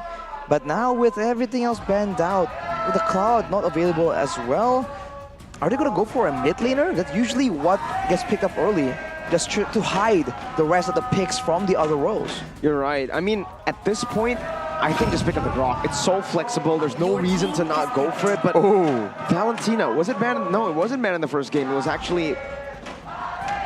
Wow, it was ignored completely.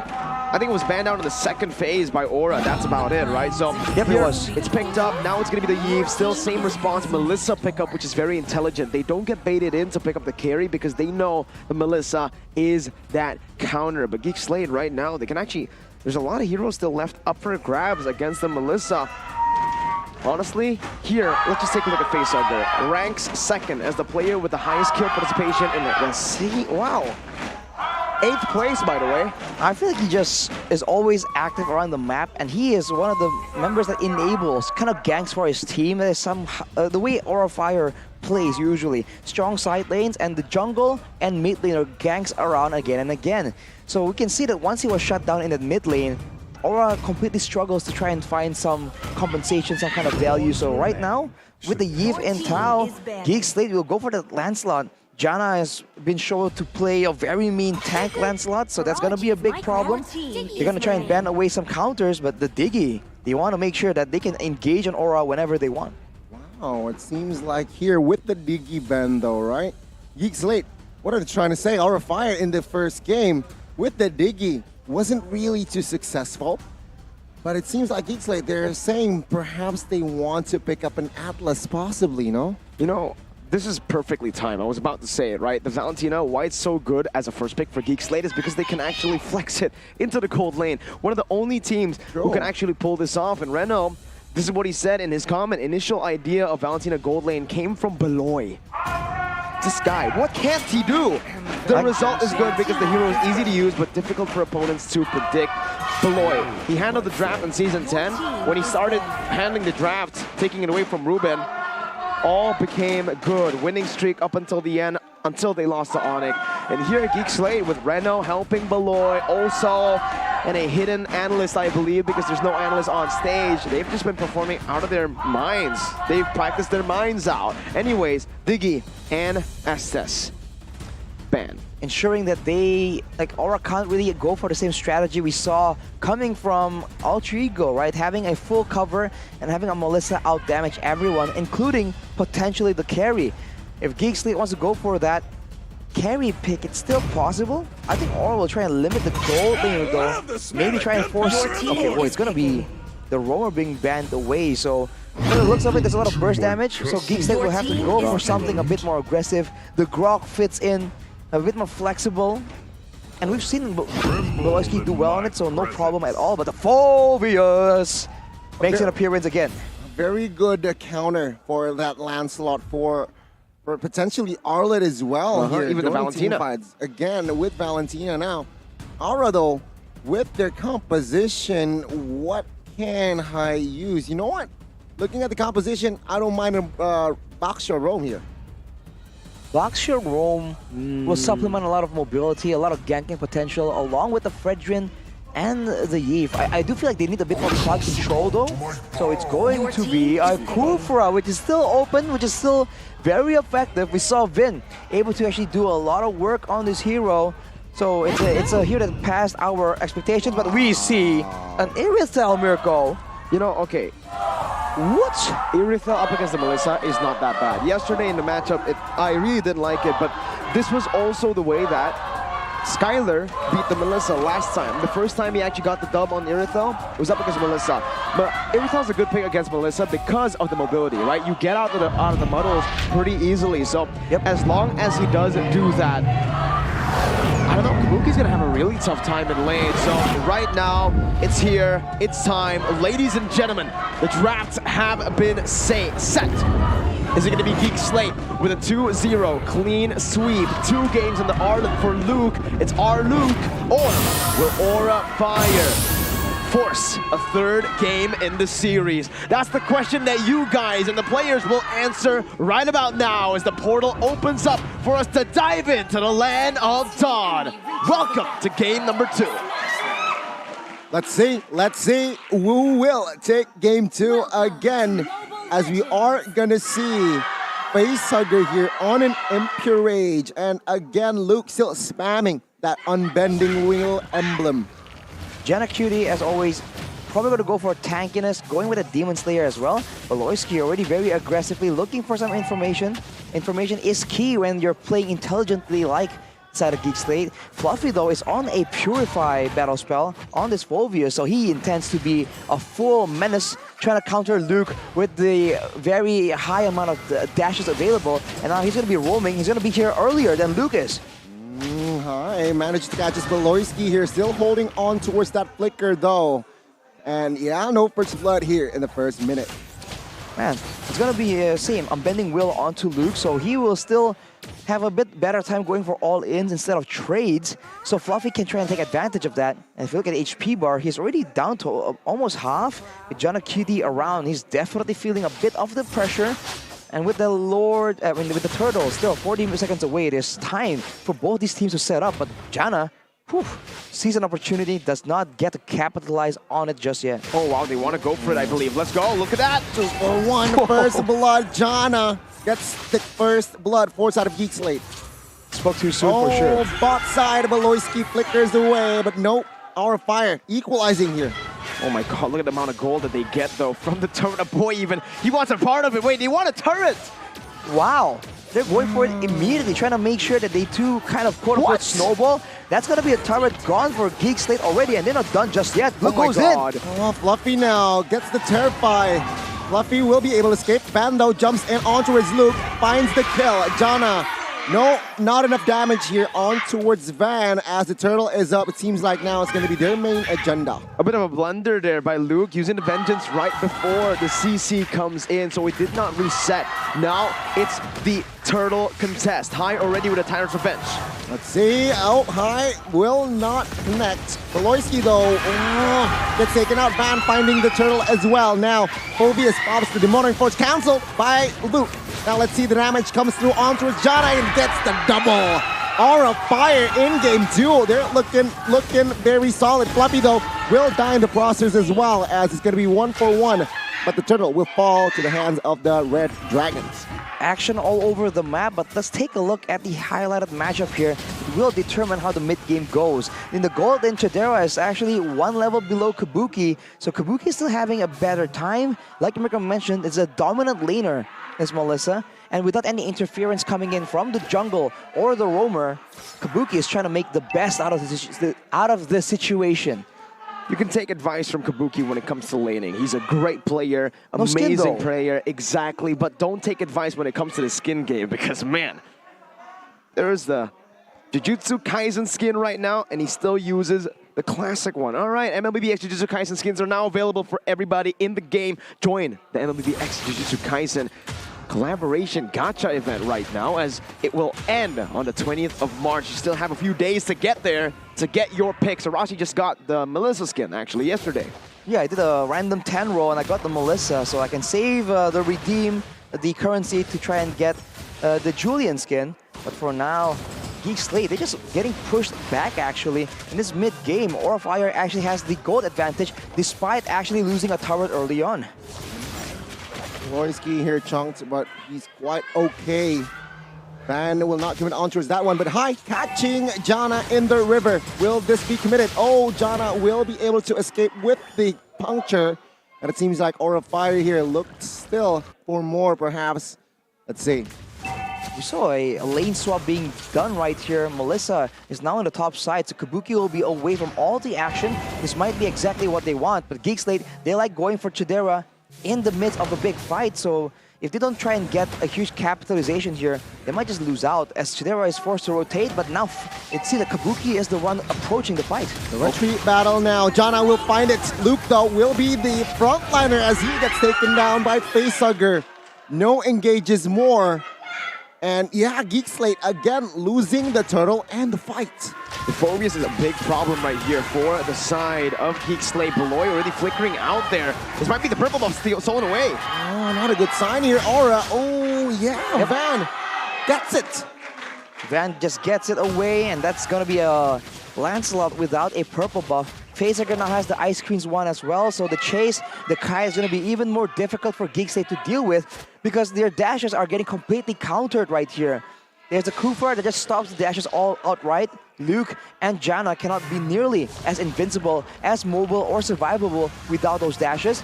And Fluffy can still punish it if they try and, you know, be a bit too fancy with it, trying to freestyle. But look at it high again, catches too, and there you go. The damage comes through again. Luke will not be able to survive that one in the front line, trying desperately, but Phobius will find the kill now. Facehugger popping that real world manipulation, not surviving that one as Janna picks up a kill, and it's still gonna be Fluffy here in the front side, trying to buy time for the members. Van jumps in as well.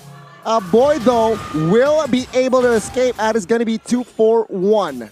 Wow. Again, that team fight, amazing by Aura Fire. Kufra with the initial engage high. I think right now we can agree that him on the engage heroes, a bit more scary than the Diggy. Right now we're seeing the gold difference by Ube as gold. Looking at the gold lane, Chadera has actually farmed up quite well himself, getting a solid gold lead, going even against the Melissa. And once we get into that late game, that's when the Irithel really starts going high, though. Ooh, with the stun there, Kadira, no clear backup just yet, but Ladley, fortunately, no clear follow-up damage as well. Now Kadira chunking, poking high, as High will use the first skill to escape. Later in the game, though, I feel like Kabuki will be able to do a lot more damage. There's a bit of AoE built into Kadera's Irithel's ultimate kit, but now with the turtle being contested, that's a big play by Luke. Oh, Janna finds the turtle, and Luke now will be used to target for Fluffy. With the help of Facehugger, Fluffy will be able to secure the kill. Janna trying to find the retreat. The Demonic Force still activated here as Van will claim the orange buff, but slight compensation bot side. Kadira picking up the structure. Bloisky now using the wall charge in that space as High will be the first one to fall. Facehugger, again, a juicy target here as GEEK SLATE slowly but surely answering back.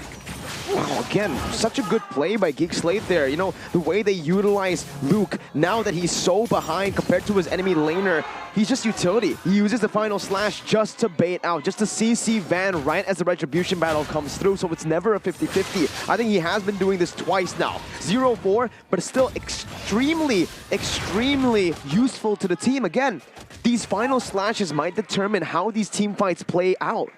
They have to be very careful about High, though. We've seen several high-value engages, pun fully intended. It might just happen again right here. He's charging it up. Will be a bit too far, but Beloyski has no flicker. He's going to be chucked down, and this is dangerous. This is the aura with a bit of risk that we know. They can engage with High, and they can just slow you down with Facehugger on that Eve, and they can go for that fight. And later on, they will have the damage to back up that kind of aggression. That is where GEEK SLATE needs to be even more careful. Luke needs to stay out of sight and try counter-engage, but Beloyski! Again with the catch, Beloyski will fall, unstoppable picked up. And take a look at the back side here. Taunt comes and Van though, soaking a lot of damage, will not survive. Oh, I might be wrong, Van survived. Janna now trying to field and go on towards Kabuki. Failed to do so as Janna will be the next one to fall. Fluffy flanking from the side, looking for a boy, Luke.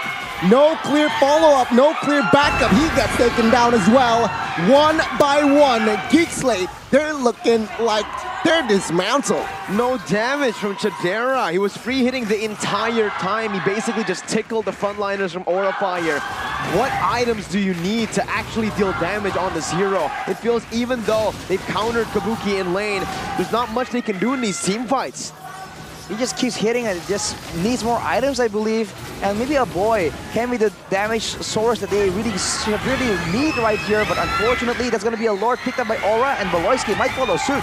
Oh, Van flanking the side. Beloyski quite low. Tadera will be the main target. Beloyski first one to fall. Take a look at the stun on towards two. A boy down as well. Fluffy is going crazy in the backside here. Might get another, but no. GEEK SLATE backs off in time. Meanwhile, Janna finding what he can here. Finding and taking the mid side. Oh my god! The defense by Kabuki. Structure is still intact, and Janna now is very, very low. Does he want to recall here? Oh, he shouldn't. All right, good read by Janna right here, just walking back to the bush over yonder. But now we'll need to take a look at the items here. 4,000 gold lead built up by Aura. It's only a Clock of Destiny on Fluffy, point being made. He does have the Oracle though, so bigger shields mean that Kadera does even less damage. That's Fluffy getting cancelled by the final slash. So GEEK is definitely tries to make a difference here, still trying to fight back in the situation. But as long as they don't like stay together, group up together, I think the damage coming in from Fluffy is going to be severely mitigated. That seems to be the main problem right here. But they're going to try and deal with that by split pushing, sending Janna away. He is tanky, sustainable, very slippery to catch as well. This just might be the call they require. Looking at it, right? I mean, I'm looking at the Irithel's items. Not too sure. I think he needs to go for the Melted Roar right about now. It's pretty interesting to see because even though he has a lot of gold, he had even gold with Kabuki for some time there. It just doesn't feel like he has presence at all. Like literally free hitting the whole time. Looking at items again, Windtalker, Berserker's Fury. This is usually the items you get with that power spike. Usually you get that power spike with the Berserker's Fury. We're looking at the player's gold, and again, Chidera's not far from Fluffy, right? Still, the damage though, not even close. Yeah, Fluffy is doing a lot of damage and still being tanky, but that is the mid game where he's strong. The longer the game goes, means Chidera will have more damage, so they can't really stay in the front as impudently as they have been doing. But of course, when that point actually comes around, it also means that Kabuki can do the exact same thing, and he is relatively protected. If Janna or Bigetron jump on him at the same time together, they can't really deny that. Purple buff, on the other hand, has been denied from the hands of Janna Cutie, so Aura Fire still trying to get all the advantage they have. And with this vision right here, they can try and get a huge engage. GEEK SLATE needs to be very careful on where they position their players. Looking at it again, GEEK SLATE, their objective control has been pretty phenomenal here. Despite being 5,000 gold behind, they've been able to find turrets all across the place, right? The tier 2 up top as well. They're minimalizing their losses, but with the next Lord coming up, GEEK SLATE will have to get creative, really creative with how they tackle these neutral objective fights. You can see Malloy is already looking for that. Controlling the bush up top, maybe looking for a pick, but with the Valentina, can they really one-shot anyone? Oh my god. Look at the position, look at the position. The flank is going to be crazy. Facehugger is going to be very, very vulnerable to this kind of engage, and they've already baited out the demonic force. It seems like in the backside here, Janna is quite low, but Facehugger does a concealed play. Gets on towards the sun. Facehugger falls. Luke, though, in the front side will fall as well as now. Van finds Janna. It's going to be 2 for 1 now as Aura Fire will collect the Lord, and Kadera now with the sprint retreating. A boy might be isolated, but no, he still got the flicker. Highway will catch a boy in the axe, and he gets taken out by Kabuki. Aura Fire. Wow. They catch out Facehugger, but he was not the main problem right here. It was Fluffy doing damage, it was Van CCing everyone, and it's Kabuki free hitting. So they take out the member that's not exactly countering everyone else. And like you mentioned, Mirko, the lack of damage is severely debilitating GEEK SLATE's ability to even stay in this game right now. He has one more item slot to go, and yet he can be completely ignored by the members of Aura Fire. The Indonesian Hydras, man, you take one down. 2 more heads come up. It's Fluffy and Kabuki right now with Van acting as the facilitator. Will they be able to defend? Let's see the defense. GEEK, they're still holding on here. Lord has been taken down. Aura Fire still in the base of GEEK SLATE, trying to target the top side base turret. Janna trying to find it clear in the mid. Oh, take a look at the catch there on towards Too Fluffy, trying to hold on here for dear life. Immortal pops by the sky, but top base turret gets taken down, gets the stun as well. Fluffy gets taken out. GEEK SLATE now retreating, hiding away, as it is still going to be the last base turret in the bot side that still stands, but overall, it's a reset. Good offense, but a better defense. It's a shutdown for GEEK SLATE, and that's all fine and dandy, but they lost 2 base turrets in the process. And Aura Fire, that's why this Yi pick was so annoying. They were trying to escape, and GEEK SLATE tries to punish them by going for a concealed chase, but they get stopped by the slowing field of the second skill. And that's just Yi being annoying for you. In the late stage of the game, Kabuki will have the Haas Claws as well to sustain back up to full, and compared to him, Chidera just doesn't do nearly enough damage, so he can't get bursted down so far. A boy with the Latin Truncheon, we saw that he was trying to do damage, but it can still be shrugged off by Aura Fire because they're so far ahead. It is a 15-minute game right now though, and at about 20 minutes, usually the goal difference really starts to shrink and become less relevant. If we take a look at it right now, it's not too far different, about 1,000 gold difference between the gold laner, but I think the biggest difference could just be the XP lane. Look at Luke, right? The MVP for game number 1, doing all the damage, now being somewhat useless. 7,500 gold compared to the 10k of Fluffy. The impact in this game, due to the composition and the kit of the heroes, is just so different. Again, though, I gotta talk about this, right? Like the Irithel, when's the power spike gonna hit? He has full items now at this point. DHS, Melfic Roar. Those are the items you need to melt down the frontliners. Now with the Wind of Nature as well, a little bit of defense to top the tough boots off, but still, so far, GEEK SLATE, when they go for a front to back, it just won't work with Aura of Fire dismantling that front to back very easily with the Demonic Force. Look again, Beloy is trying to make something creative happen, a play happen up top, waiting in the bush, but GEEK SLATE will need to respect the Kabuki! Oh my God! One charge onto it, Kabuki, a boy finding the shutdown. And GEEK SLATE, they're looking like it's going for their side. Let's see.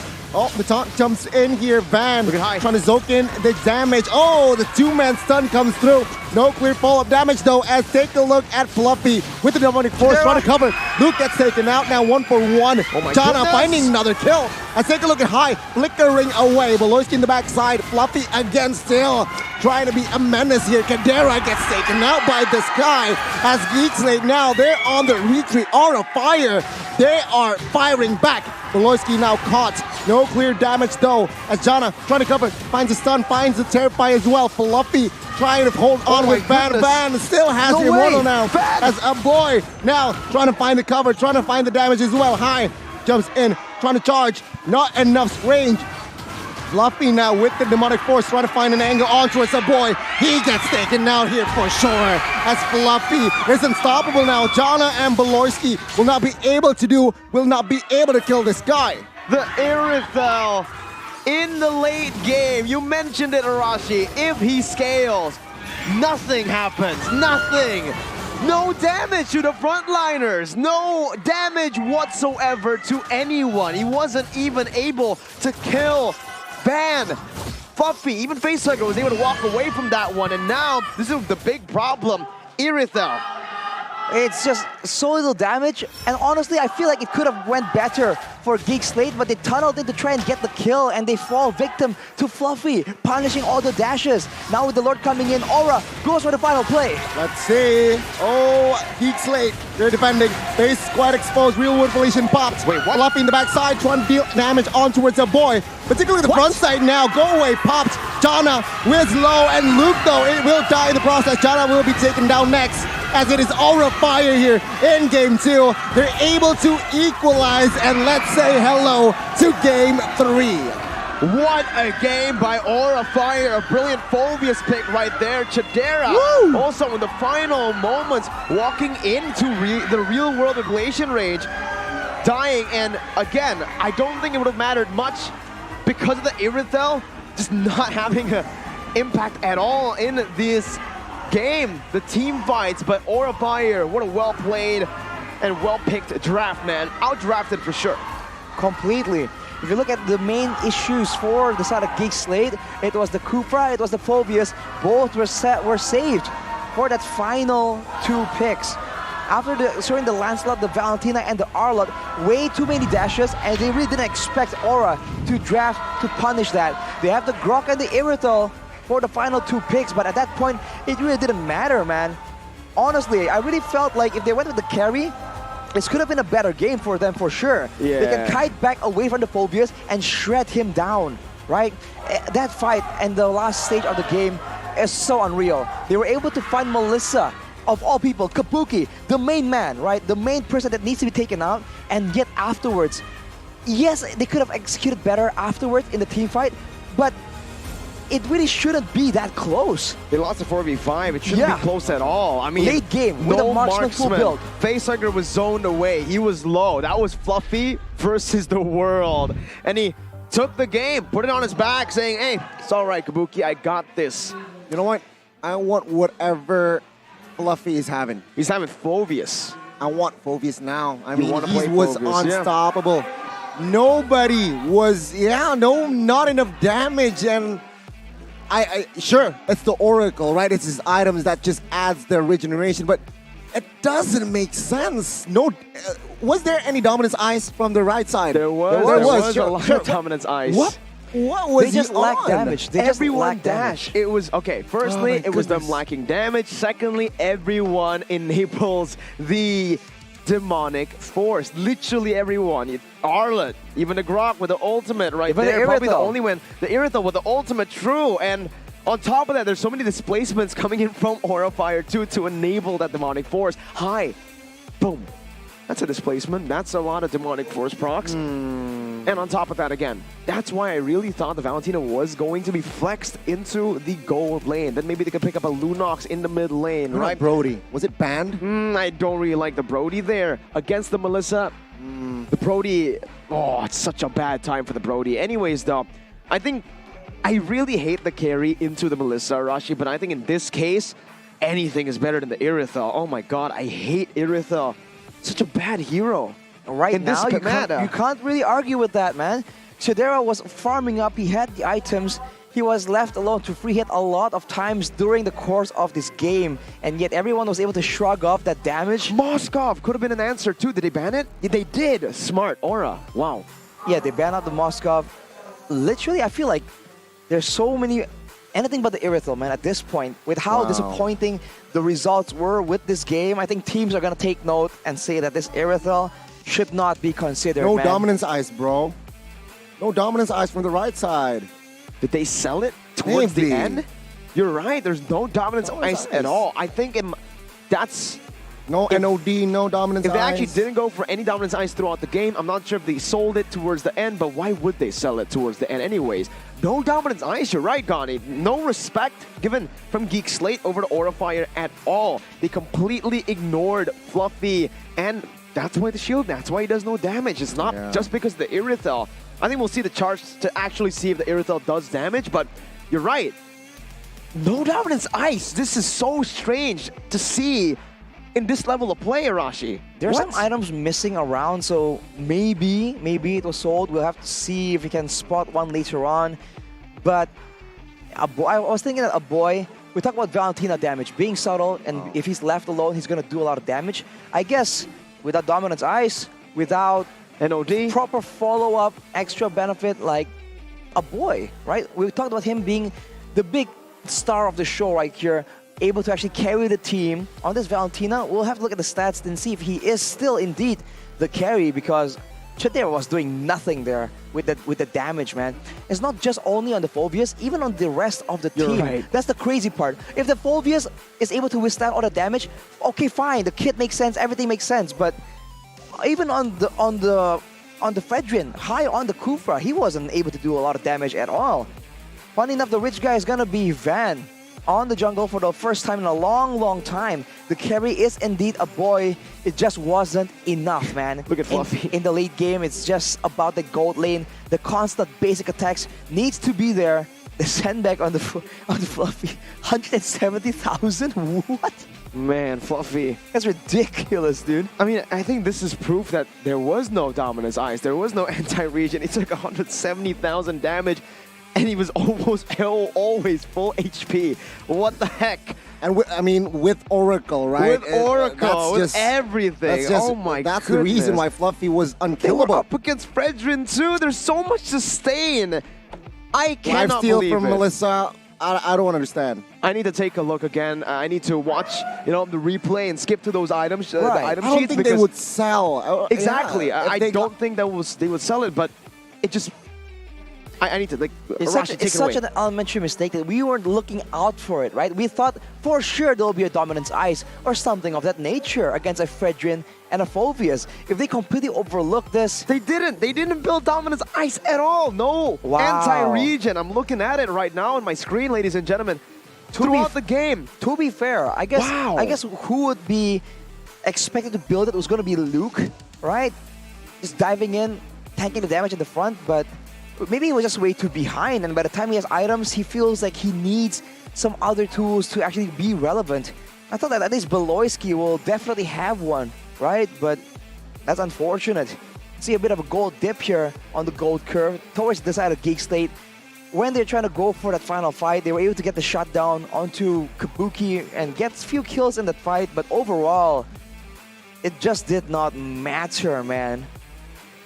It didn't matter indeed, and wow, what an exploitation. I mean, Fluffy managed just to exploit that fact, right? That's why he was so really confident in popping that Demonic Force multiple times. He didn't care. He knew that, yeah, sure, no anti-region items, I can pop off. This is Fluffy in the game. Yeah, that's how he plays the game.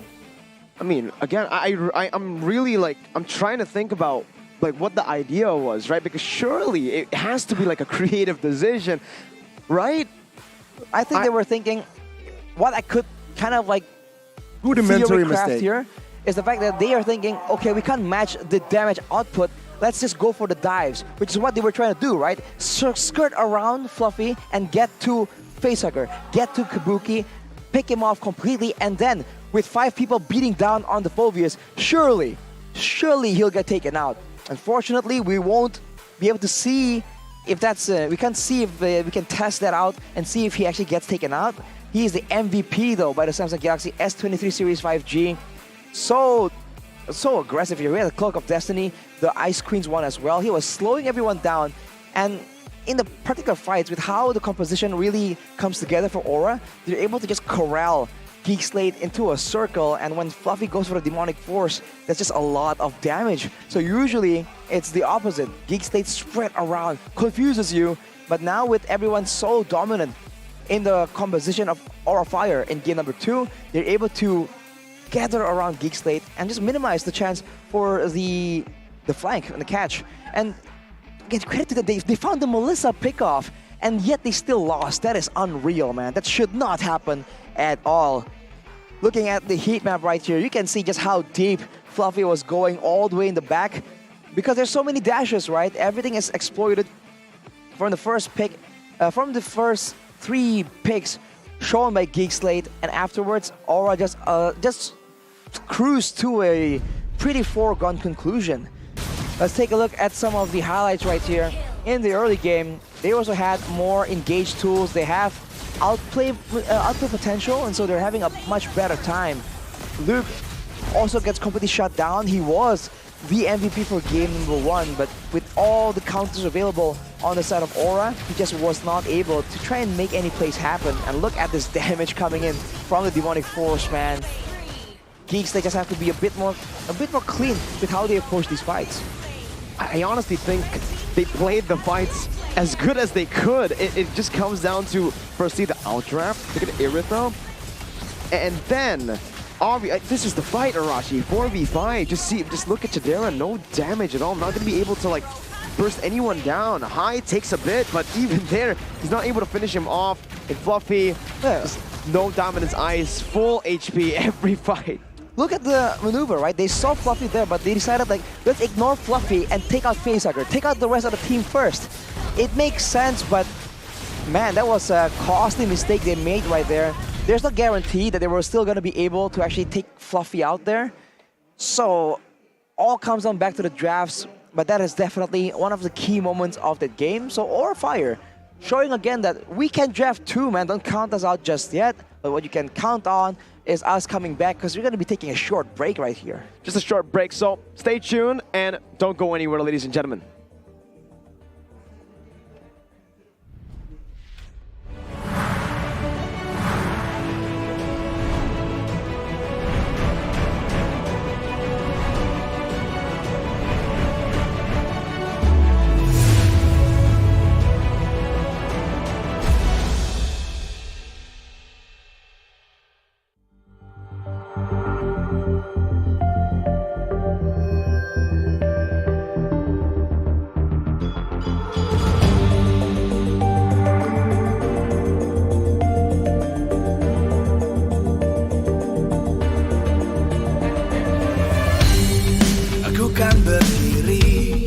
Dan terus berlari, terus ke arah puncak tertinggi.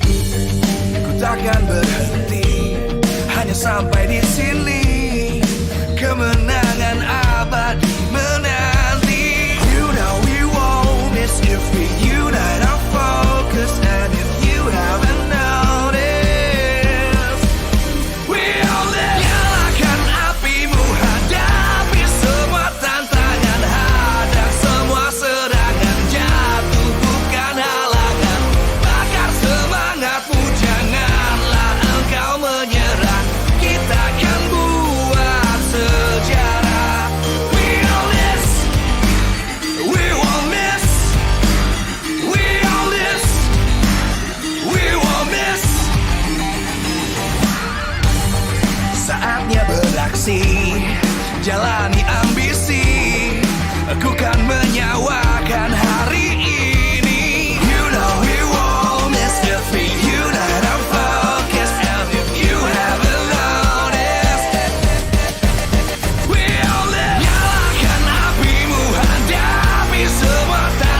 terus berlari, terus ke arah puncak tertinggi.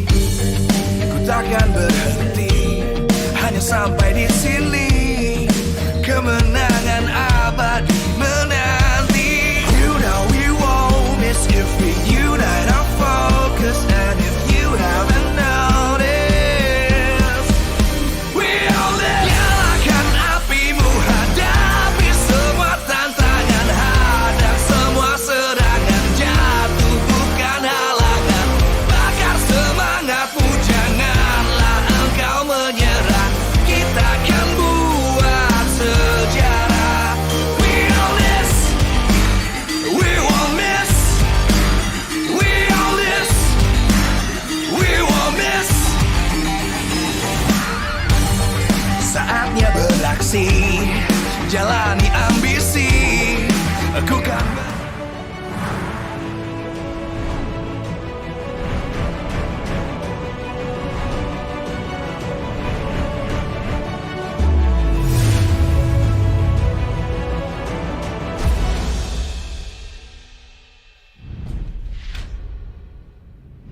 Welcome back, ladies and gentlemen, to game number 3 with Mirko, Gani, and Arashi. I have cursed Aurafire in game 1, and I cursed Geek in game 2. Let's see what I curse next for all you guys to get your guest coins. Wow. Well, I predicted correctly. You did? Twice. You predicted Geek and then Aura. All right, who's gonna win, Gani? Who's gonna win? Later, after siege draft, bro. No, decide, who's gonna win? bro. Like I'll go the opposite of you. Geek Slate. Geek Slate. Geek slide. Slide. Slides. Anyways, ladies and gentlemen, go ahead and slide into Max Stream because for all of you guys who love MLBB, MPL 2023 is also available on Max Stream. It's an app that combines many OTT and channels so you don't have to switch between apps. In Max Stream, there are lots of channels that you can enjoy without paying extra. There's Technostorm and DGTV, also exclusive original content that only airs on Max Stream. That's what exclusive means. Russia, the Wonder Kid, Love Coach with Rachel. There's Love in-game and Kolak Express. Don't miss out on cool and exciting shows. Watch only on Max Stream. Don't miss it. Max Stream and chill with Max Stream. But yeah, on that note, let's talk a little bit here about the drafts of Rashi. What do you expect? Oh, Chidera looks mad. That's what I expect. I expect not the Irritel. We were just theory crafting just now, right, during the break. What could have been a better option? I mean, we even considered the Hanabi, right? We've seen it being used. Hanabi comes up because we've seen it being used. That's all it is. But we were even thinking that, you know, Hanabi would even do a bit better than the Irritel pick at this point in time. It's... Oh, wow. Yeah, I mean... Not to say that Hanabi is good. It's just saying that Irritel is Did you see what BTR did? That down in the dirt. Did you see what BTR did on the Hanabi? 0-2. Right? Exactly.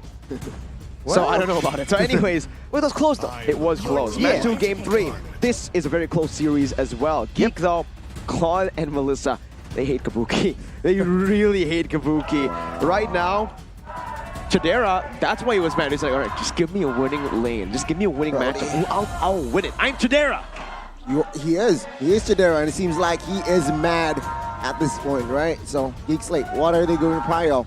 Valentina is still up for grabs and Paramis, but it's going to be the Yi. Wow. Well, let's see. It was a bit of a nuisance for the side of Geek, because how Beloy likes to disrupt is by showing up, scaring, right? Fainting out towards the side of Aurafire. But with a facehugger on the Yeef, it just slows him down, makes him susceptible to getting caught out. It's good poke damage, which is why at one point you saw them go and dive towards facehugger in the back line. So taking it for themselves, a boy can still play a very mean Yeef, but the Farsa is still available if Aura wants to go for the more aggressive route. You're right. I mean, the Valentina is just a solid pick across the board. Yep, kind of dictates the draft. But they will just go for the Farsa. Nice call there. Farsa here to try to match the aggression and maybe win out in the mobility department. And they pick up the Yuzong.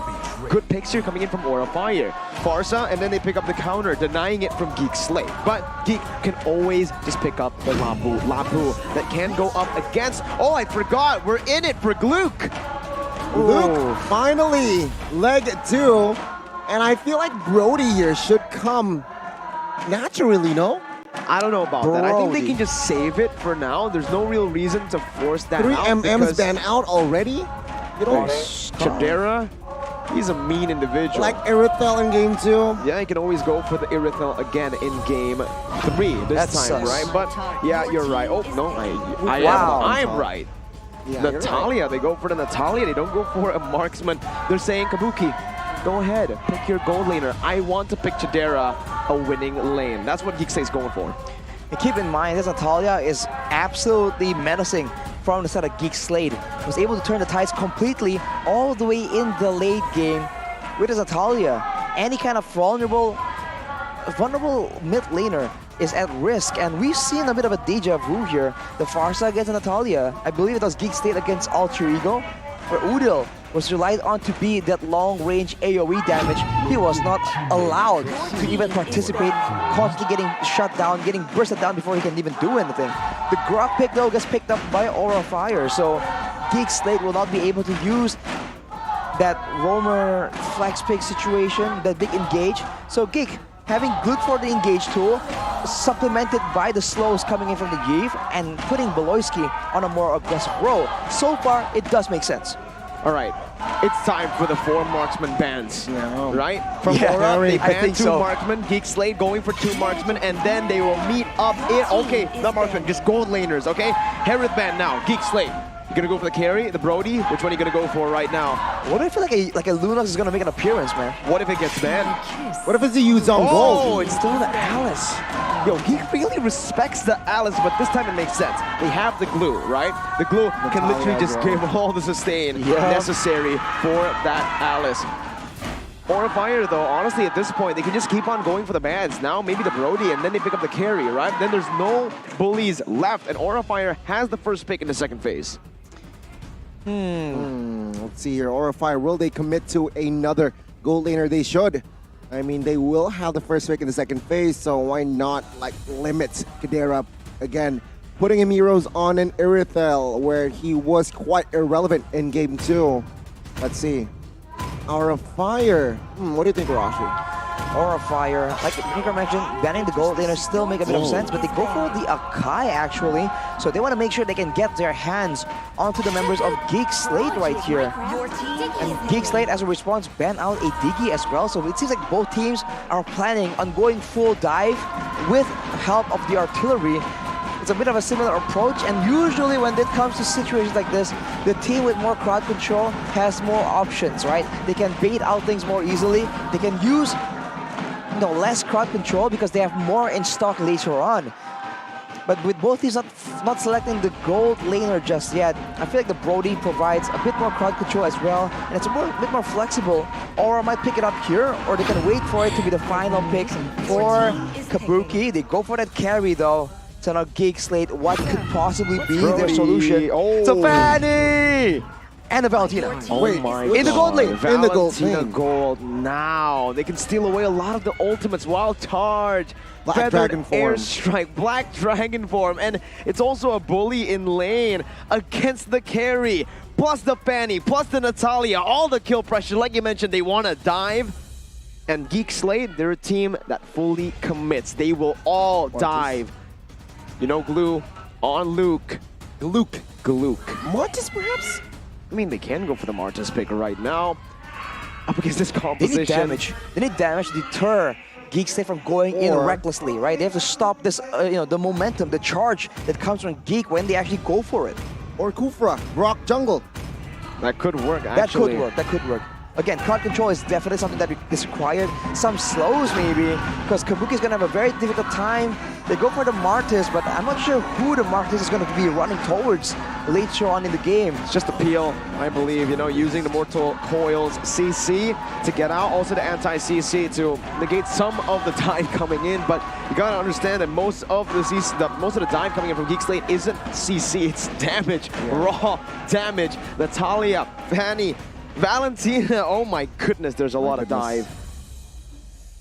I don't know about this draft, man. I really want to side with GEEK. I said GEEK earlier, but looking at the drafts, I gotta be honest with you. I like Aura Fire better. All right, there you go. You go for Aura, I'll go for GEEK. All right, let's see.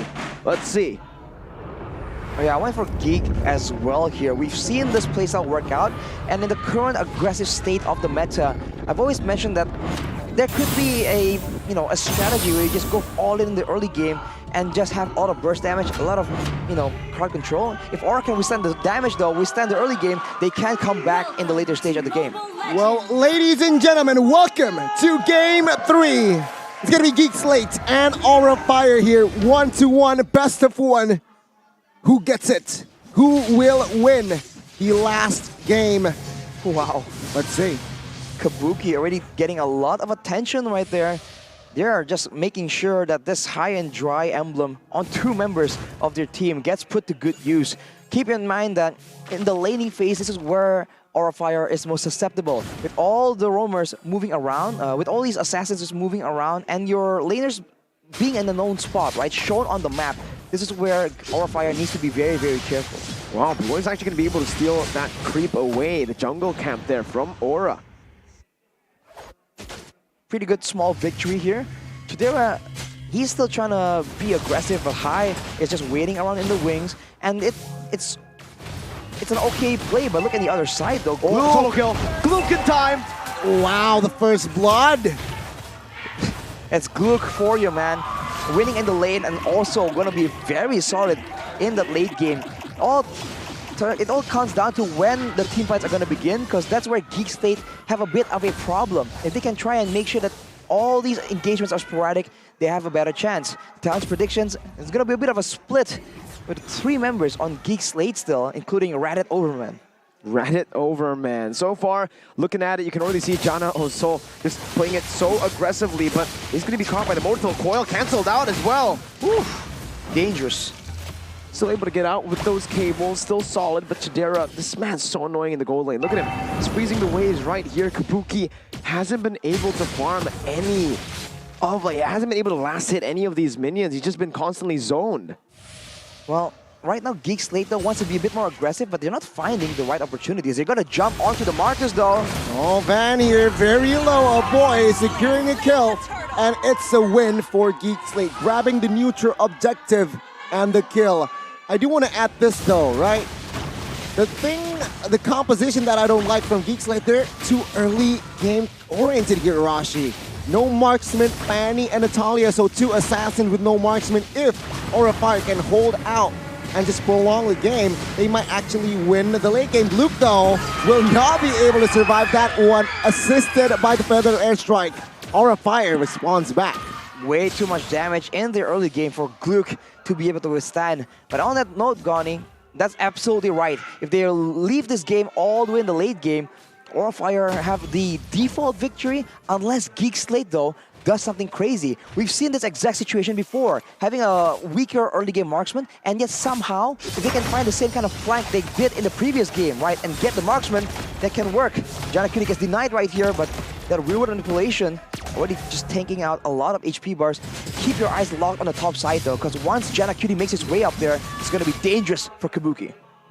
Also, right, I mean, just looking at the Fanny, it's very easy to cancel the dash right now, right? Even if you get the cable out, if you get CC'd, you get stopped. That's the patch, that's the buff, or the nerf, actually, towards these assassins. It's not just the Fanny, the Ling, the Lancelot, almost every single assassin got hit by this patch, and right now, you're kind of seeing it. Van with the Mortal Coil, able to cancel a few of those cables, locking him down, and that's exactly why the Martyrs was picked up by Aura Fire. They're utilizing it super well right now, and Jana hasn't really been able to utilize this Fanny to its utmost potential. Remember also, Beloy and Jana both high and dry. Beloy, oh, Fluffy! Wow. Will be stunned here, no Hang Fluffy. on. High, but Jana finds the kill with the cutthroat on towards Facehugger there. Not enough time to even flicker away. A bit of miscommunication there. He goes in very aggressively underneath the turrets of Geek Slate, and there was no follow-up, or they just didn't seem ready for it. Now with the members' advantage, they're going to go for the turtle right here, but with their HP bars going kind of low, especially Beloyski, Aura Fire might try and contest, but High will not be part of the equation. Good secure onto the neutral objective again. Luke rotating and giving over that bottom side is something that's pretty interesting though. I mean, they do get the turtle, but is it really worth giving Fluffy that much gold to play with? Beloy, in the end, rotates down below, but I think, yeah, he got the entire turret gold shield there. I think they might be thinking that, okay, as long as the turret itself does not get taken out, we are fine. On the top side, you can still see hovering maneuvers from GEEK SLATE, trying to see if they can find that elusive kill onto Kabuki, but without any pressure in the mid lane towards the jungle. Seems like they're just waiting for it now, and Fluffy gets jumped on. Janna might participate here. Well, Furious Die, Petrify. Combined, they're connected, and with the lifesteal, Beloyski will not die out of passive just yet. Fluffy, though, will be taken out. Wait, off camera, another kill. 2 members down from side of Aura Fire. What the heck is going on? Kadera jumps in. Facehugger immobilized, flickers away, but take a look at the Terrify. High gets taken down as GEEK SLATE in the first 5 minutes already collected a 2,000 gold lead. Oh my goodness! Beloy, what was that? This is why you banned Natalia away from Beloy. Styling 6-1 GEEK SLATE in the 5th minute of the game. Using that mid-game power spike right here. It's only 6 minutes, but from here on until the 15th minute is where GEEK SLATE has full control. Allfire can find pickoffs because they do have crowd control, they do have burst damage, but they need to be very thematic, very specific at how they use it, and Fluffy once again becomes a target. Oh my god, no way. Oh my god. No way. He does it again, Gani. They just take out the turret before it can deal the last bit of damage to Beloyski. That's a tilter for Orfire for sure. In the mid-game right here, without the Black Dragon from having any resources, it's going to be very difficult for Orfire to do anything in the mid-game. Again, High with a flicker wild charge this time, but a boy reads it out, flickers out, and now they might actually be trying to put some more pressure onto the purple buff, but it's just more control for the neutral objective that's spawning in. But there is Recto Donnie. Oh, gets the stun, but Happy Peak. My goodness, he escapes. Cutthroat though on towards High, still can't take the damage.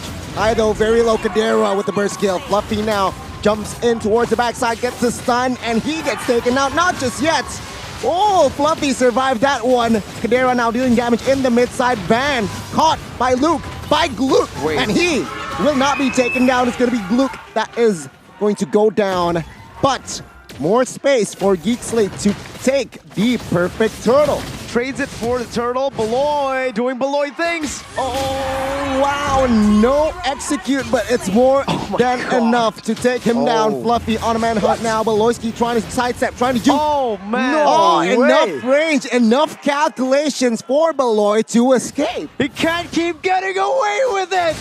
It's unfair, man. They use so much and they get so little enough. Fluffy oh my goodness. Down. It's over. Janna Cutie takes him out. It's 1 and 4 on the Yutong. Gani, what the heck? You're a roamer. Have you ever seen a roamer like this? Gani's just speechless. Natalia, nothing, man. Gani's just shaking his head right now. And GEEK SLATE can keep doing this. If they want to siege out, they can poke down with the Valentina and the Yve. Everyone is just doing so well, and they are encroaching on the jungle of Aura Fire. They're going for the top side, knowing that everyone from the side of Aura is corralling around the purple buff. They take full control. They try and take more damage onto the top side turret. They take it down as well. More vision, more bushes for them to actually be aware of. Oh, wow, good flicker. Force Facehugger to use the flicker as well with the wings by wings. Bot side though, Rock is in the area. Will not commit on towards anything just yet in the mid side. The mid tier 1 still stands. GEEK SLATE comfortable lead here, 9 minutes in, 5,000 gold lead. And the scary part right now is the fact that the kills are not on one person. There's no easy solution, single shutdown that Orfire can get. Everyone has been participating and everyone is doing well and they have items on them. And all the revelation popped here. Facehugger popped the wings by wings as well. High! Wall charge to the backside, no clear follow-up. Facehugger gets taken out. Kadera finding another kill. Janna though will die in the process as well. Fluffy targeting Beloyski. Is this the right target? He gets taken out. That is at the end of the day gonna be 2-4-2 Aura Fire, finding compensation from that fight. I was about to say right before that play that the deaths were all on Luke, but after that, man, that's a shutdown to Janna. The bounty picked up by Kabuki, not the right target to be giving kills out. And GEEK SLATE, once again, they can't get too confident here. Remember, we've seen this GEEK SLATE before. They get super ahead, but then they throw the game. 2 deaths isn't the end, luckily for GEEK SLATE, but again, You give these small little leads to Aura where they can punish, they can punish really into the game. I feel like they have to be a bit more careful, especially because now everyone's just grouping around for the neutral objectives. It's no longer the laning phase where you can find Kabuki is alone in the lane where Boloiske finding him. They have to be a bit more methodical, and once they get engaged on, they need to understand and assess the risks. Can we still win this fight? Should we still go back in again if we already lost one person? Like earlier, right? They were not the ones initiating the fight, but they try and commit to it anyways, and they get punished by a great initiation from Fluffy with the Petrify. So that is kind of a situation that they need to avoid completely. They have to just play it calm, cool, collected, and with the map pressure right now, I don't see why they can't, just wait for the right opportunity. Honestly, looking at the way they're playing right now, Beloy's going to be engaged on action. Beloy, wow. Wow, Aura seems to charge it. But look at the backside. Facehugger gets taken out by Kadera with the Grok mirror. Luke now mounting Fluffy with the Dragon form.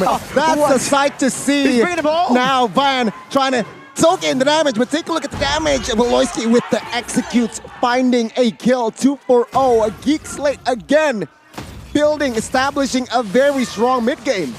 So good, the maneuver from GEEK SLATE, just separating, making everything so chaotic. Luke in the back line, you said that Kabuki tries to rotate and try and help out, try and take him out. But while they were doing that, Van gets jumped on instead. Like we said, man, this maneuver, this back and forth, the tug of war from GEEK SLATE is just so confusing, and it's so effective with this composition that GEEK SLATE has picked up for them. At almost a 7k gold lead right here. They're on track, and Aura Fire need to find a favorable fight, right? An engage using Fluffy, using High, because they still have the AoE. Keep in mind, when it's a 5v5, they can very much still get the upper hand here. Look at Jana and Beloy, they're twinning right now with the same exact items, just the difference in the boot. Heptasees, Melfic, you can already see that he's building towards that Hunter Strike too, but Jana's a bit ahead, unfair, because he can farm, right, Gani? I mean, finally, Dominance Eyes from Geek Slate. True! Is that the win condition? Might be the win condition, and right now, no marksman, but the siege isn't even that bad because there's still a boy on that Eve doing a lot of damage, having a lot of range. But of course, when you're at the base right here, this is where Aura Fire can look for an opportunity. GEEK SLATE, they have to be very careful, especially the squishier members. Now Lord taking down top side, to the bot side, planning, trying to find the split mid-side turret. Chunked quite low. Real world manipulation to zone out. But High whiffs that ult, gets terrified. Beloy will pick up the kill. Aura defends with 4, but it seems like with that in mind, GEEK SLATE will not look for another engage. Top turret will be taken down. 2 base turrets left standing here. GEEK SLATE still maintaining pressure. Beloyski looking for a flank on towards Van. Mortal Coil popped. Mid base turret taken down. Gloop now trying to do something with low HP split to retreat. Aura Fire still in this game. They have the 7k gold lead though, Rashi, right? I mean, looking at these items as well, Beloy picked up the Hunter Strike right after that fight, and it's time to just take a look at the gold difference by UBS Gold. Holy moly, the carries are so far behind. About 1,000 gold, especially in the gold lane, which is the highlighted one. But Van, in particular, compared to Jana QD, this man has nothing. GEEK SLATE has been abusing the early game power spike right here. But remember, it usually lasts all the way till about 15 minutes. So the clock is still ticking for GEEK SLATE. They're all getting to level 15. They're all getting the items like you mentioned. If they're at a full inventory slot, they stop scaling, and that's where Aura Fire can just buy some time, and Beloyski might get trapped right here. That's gonna be a play by Aura Fire. Good one right there. It's the roamer picked up, but it's something back in favor of Aura Fire. They can't overextend though right now because they need to just play around the map. GEEK SLATE doing a really good job. Jana QT cutting the minion waves in the mid lane so that Aura Fire can't really punish with that kill. Again, fortunately for GEEK SLATE, unfortunately for Aura Fire, it was just the roamer who was picked off. Oh man, the damage coming from a boy and Chidera to High is crazy, but I am just surprised as to how Chidera is always able to steal away the wild charge, and High hasn't really been trying to hide himself from Chidera's IMU. He needs to hide a bit more effectively right here, and keep in mind still, the longer this game goes, it still means that GEEK SLATE they have a bit of synergy here between Aboy and Chidera, right? Both doing magical damage. Aura Fire can stack a bit of magical defense, but then they're susceptible to Janna, Cutie, and Beloy. And the fact that they are so intent on catching the roamer of all people from the side of GEEK SLATE just puts them at a very awkward spot. And you can see the roamer in question already waiting for the next opportunity. He might just find it here. Let's see, Kabuki, does he have Wind of Nature is the question. And Facehugger, does he have Wind of Truncheon to have that extra survivability? Kabuki making on to move. Beloyski now. Oh my god, Kabuki will survive. Facehugger picks up the kill. Janna will not have enough cables to find the execute on towards Kabuki. Luke now trying to find an opening perhaps here with Aboy and Kadira covering. They will not commit on towards the fight here. 5v4 as Aura Fire with a mat in hand will not be able to commit to the Lord. Remember though, the later the game goes, Aura Fire has a better mix of magical and physical. Meanwhile for GEEK SLATE, they're relying heavily in that late game with the Valentina and the Eve. Van gonna be engaged on though for now, but it's still both of them playing around. They know that they just got the roamer, this assassin out of the way. They still need to deal with everything else from GEEK SLATE. Now the wave on the bottom side is pushing heavily for GEEK SLATE though. This is the moment, the window they're waiting for. Aura can gamble on a fight 5v4, but when they're this far behind, it might not be the best of ideas. Van gets chunked down right here, and Aura Fire, they're going for it. Rather airstrike early, signaling that they won't go into the Lord fights as GEEK will secure the Lord comfortably here. The question now, will they be able to defend with the items in hand? Taking a look right here, Facehugger. No Winter Truncheon just yet, and there's a Wind of Nature in the hands of Kabuki, but the thing with the Natalia, the damage comes in so quick, and you are not expecting it, right? That's the whole idea. He's invisible, he's behind you, and before you know it, you get taken out. We saw it happen to Udil on his Farsa. The Winter Truncheon did not save him from that fate at all. The Lord coming in with all the ultimates available is gonna be a huge fight right here to decide the outcome of this game. GEEK SLATE already knocking on the base of Aura Fire. Aura Fire now trying to find a play to defend as well. GEEK SLATE, no openings. Lord taken care of. Aura Fire still manages to defend and clear. It seems like Haido taking a lot of damage. Flickers defensively. A boy though says otherwise. He secures the kill.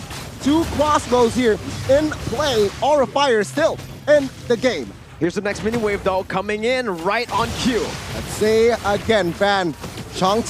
The Beloy. HP, Beloyski in the side. Will not be able to find a kill. Facehugger gets taken out, and that's GG. The Geeks, they are able to find game 3, and Aura Fire failed to find revenge in leg 2. They've taken Aura Fire down, solidifying Aura's position in 8th and solidifying their own standing now in the top 3. They've also broken the Miracle Curse. Woo! The what curse? The Miracle Curse. The Miracle Curse. Mirkers. Honestly, man, GEEK SLATE, one of the only teams right now bold enough to attempt the strategy, right? Full early game. And there's some measure in the late game, but we've seen them pull it off, even though it looks even more questionable in that late game. They're just so daring, so bold, and that willingness to experiment right here is definitely one of the key elements in allowing them to have so much success, so much more improvement and growth compared to last season. Bold draft, right? Bold draft. Bold draft. Very bold. In complete bold, underline, and italic. Exactly. Ballsy.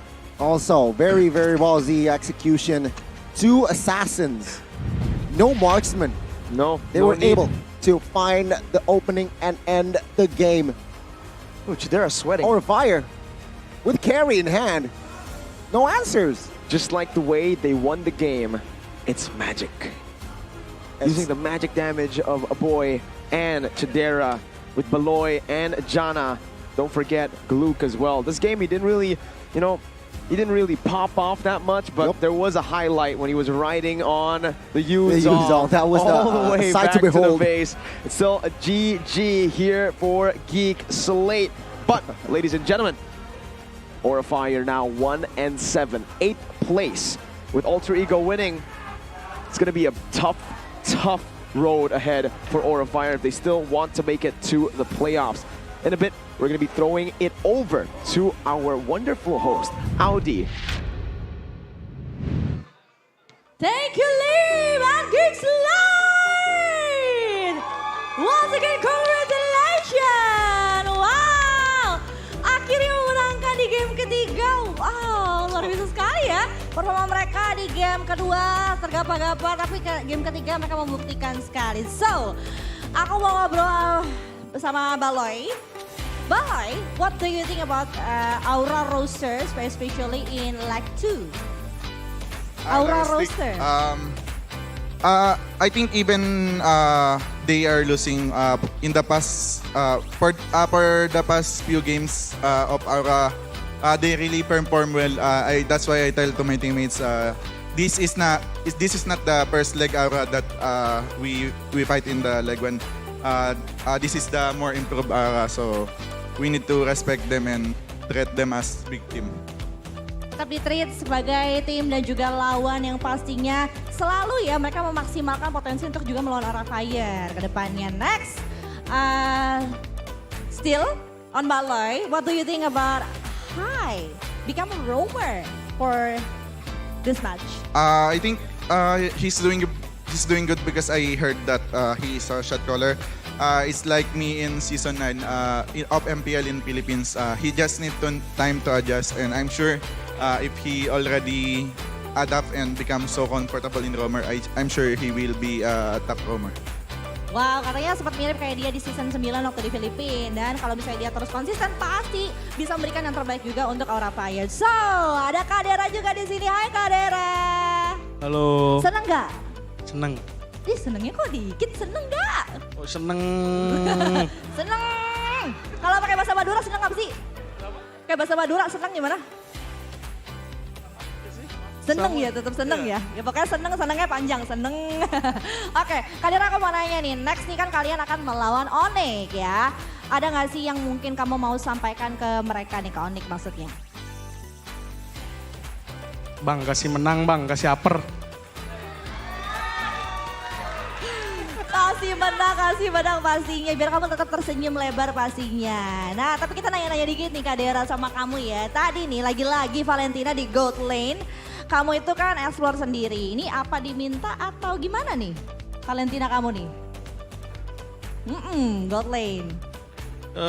Valentina gold kepengen sendiri. Siasat juga nih? Ini sebuah siasat juga nih? Atau sendiri aja pengen? Sendiri. Emang membuktikan loh, akhirnya menang kan di game ketiga kan? Wow, thank you Kak Dera. Next aku mau ngobrol-ngobrol lagi nih ya sama Aboy. Mana Aboy? Emang ini ya kalau si kecil-kecil cabai rawit dikatanya nih si Aboy nih ya. Nih banyak banget yang anggap kamu nih salah satu mid laner yang paling menonjol di season 11 ini nih Aboy. Ada gak sih mid laner yang kamu sebenarnya pengen banget hadapin di leg kedua ini sebenarnya Boy? Sans paling. Seriusan? Oh ada Sans? Iya, Kenapa? Sans. Kenapa tuh? Soalnya jago banget lah dia. Emang nomor 1 sih. Kamu pengen banget ada Sans ya? Ya. So pengen. kamu kan akan ketemu ONIC nanti. Kamu ada yang mau disampaikan gak sih sama ONIC ataupun mungkin Sans gitu? Apa tuh? Hati-hati aja, kita beda dari leg pertama. Hati-hati aja katanya Aboy loh. Nih aku mau nanya sama Jana Cutie kali ya. Jana Cutie aku mau nanya nih. I have a question for you. Fran is the new jungler for Aura Fire. Of course, yeah. What do you think about Fran? I think Van play really good. His mechanic in tank hero is good and his decision making. Okay, his retribution? What do you think about it? Good. Good. Oke. So mungkin kita minta kalian buat sampein 1-2 kata mungkin buat GEEK SLATE yang selalu dukung kalian, especially di leg 2. Mungkin Luke ada yang mau disampaikan atau dukungan buat GEEK SLATE juga buat tetap dukung kalian sampai menuju playoff. Terima kasih yang udah dukung kita selama ini sampai sekarang. Sekali lagi mana GEEK SLATE? Suaranya mana pendukung GEEK SLATE? Oke, dan untuk itu pastinya kita akan menantikan terus ya. Mereka sekarang masih menduduki di klasmen top 3 tadi ya. Mungkin sekarang akan naik lagi atau gimana. Pokoknya kita akan saksikan bagaimana tadi ya breakdown dari match mereka kali ini. Langsung saja kita akan lemparkan ke analis kita. Silakan Lim.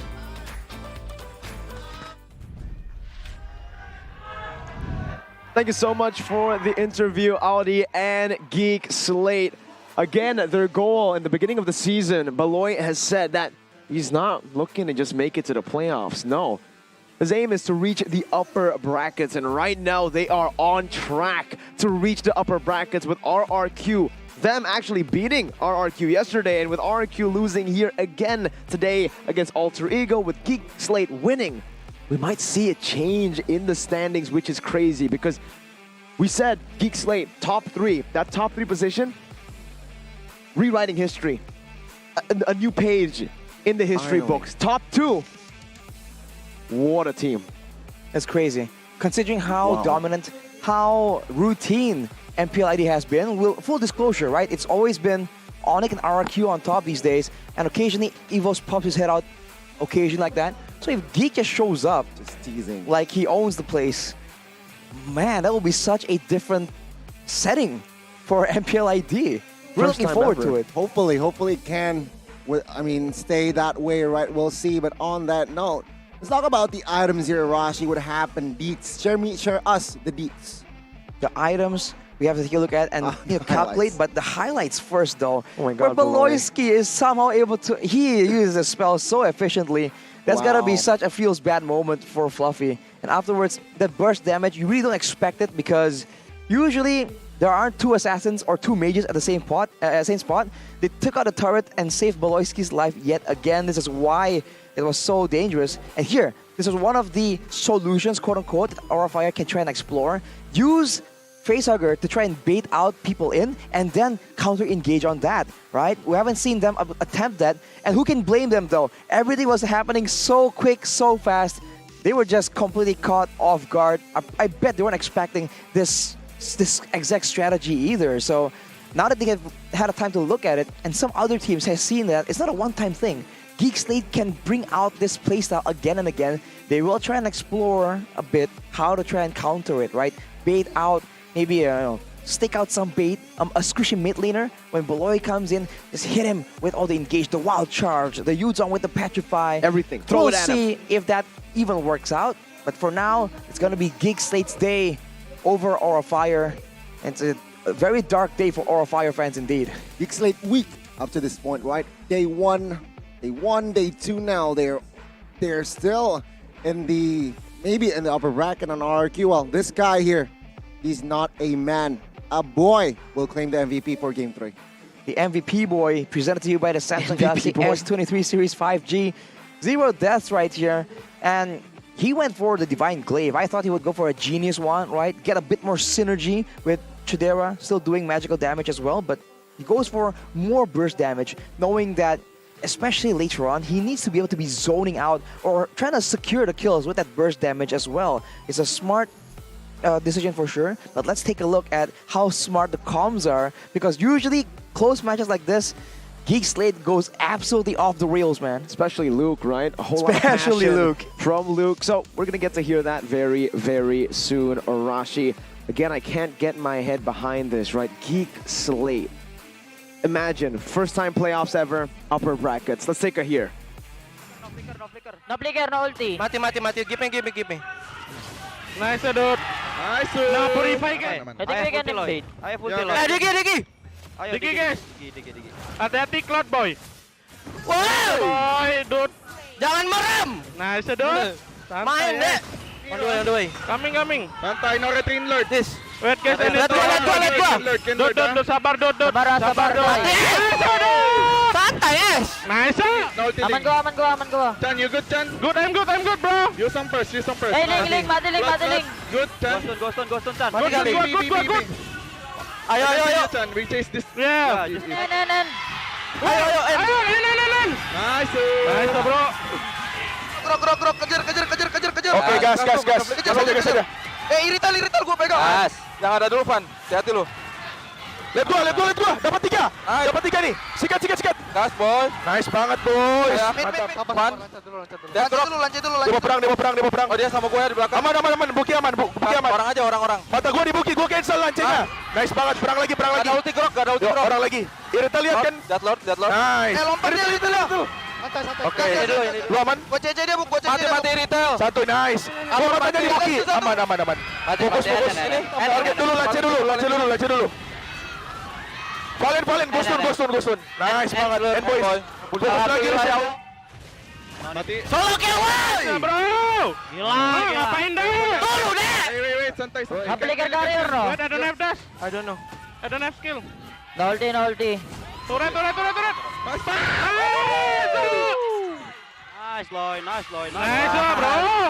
Itu dia, boy cover, boy. Iya, Aman gua. No carry, no use dong. Kunci, Loy. Gerak kunci, Loy. Aman, santai. Gerak no kunci. Aja Baloyski, bro. Gila, bro. Kelas.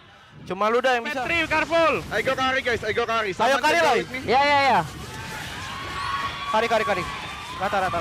Nice, tower dong. Nice. Why? Basic! Wow, in the end there, they literally just said to Aura, you guys are noisy. I was like, "Oi, shut up!" Yeah, shut up! You guys are noisy, man. And that was unexpected. One of those Beloy plays, I think one of the teammates, I think it was Luke. He said, "You're the only one who can pull that off, man."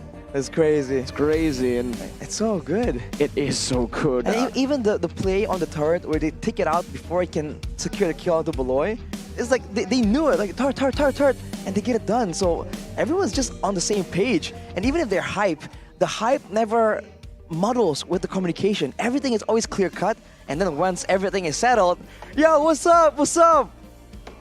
Shut up. Shut up.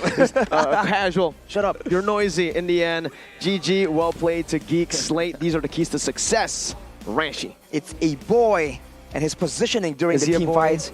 He was relatively secure, man. Of course, there's so many things that Aura needs to try and take into consideration, but the fact that he was able to stay so far back and so safe, maybe that's something that Aura can try and do the next time they even meet up, or some teams can try and punish that way as well. The follow-up damage from Beloyski's initiation, and I must say, not just follow-up damage, but also the poke damage, right? Again and again, and whenever they are face-to-face, Kadera as well as a boy will be just tossing out spells left and right, and once you are half HP, right? If you're the mid lane on the Farsa, if you're the gold laner like Kabuki, and you're half HP, and you know Beloyski is in the area with Natalia, that is bound to it's just bound to ruin how you're playing, your mental state as well, because you're under so much pressure. Before you know it, you can get completely shut down. Well played once again. Just absolutely phenomenal here. Gani, Mirko, and Arashi. Unfortunately, I think for Arashi, this is the first shift. It's over. Match 1 and match 2. For me and you, Gani, tell me to leave? Got the whole day left for today. Don't worry though, guys. There's going to be a lot of crazy matches. Mirko, Gani, and Arashi signing up for now. Don't miss the next match. ONIC versus BTR.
少し乱暴しようか。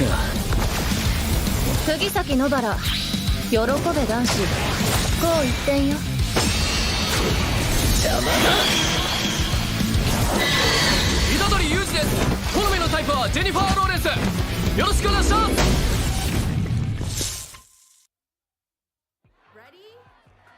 So it all started when I was at a friend's party. Mia, 挺森你吧？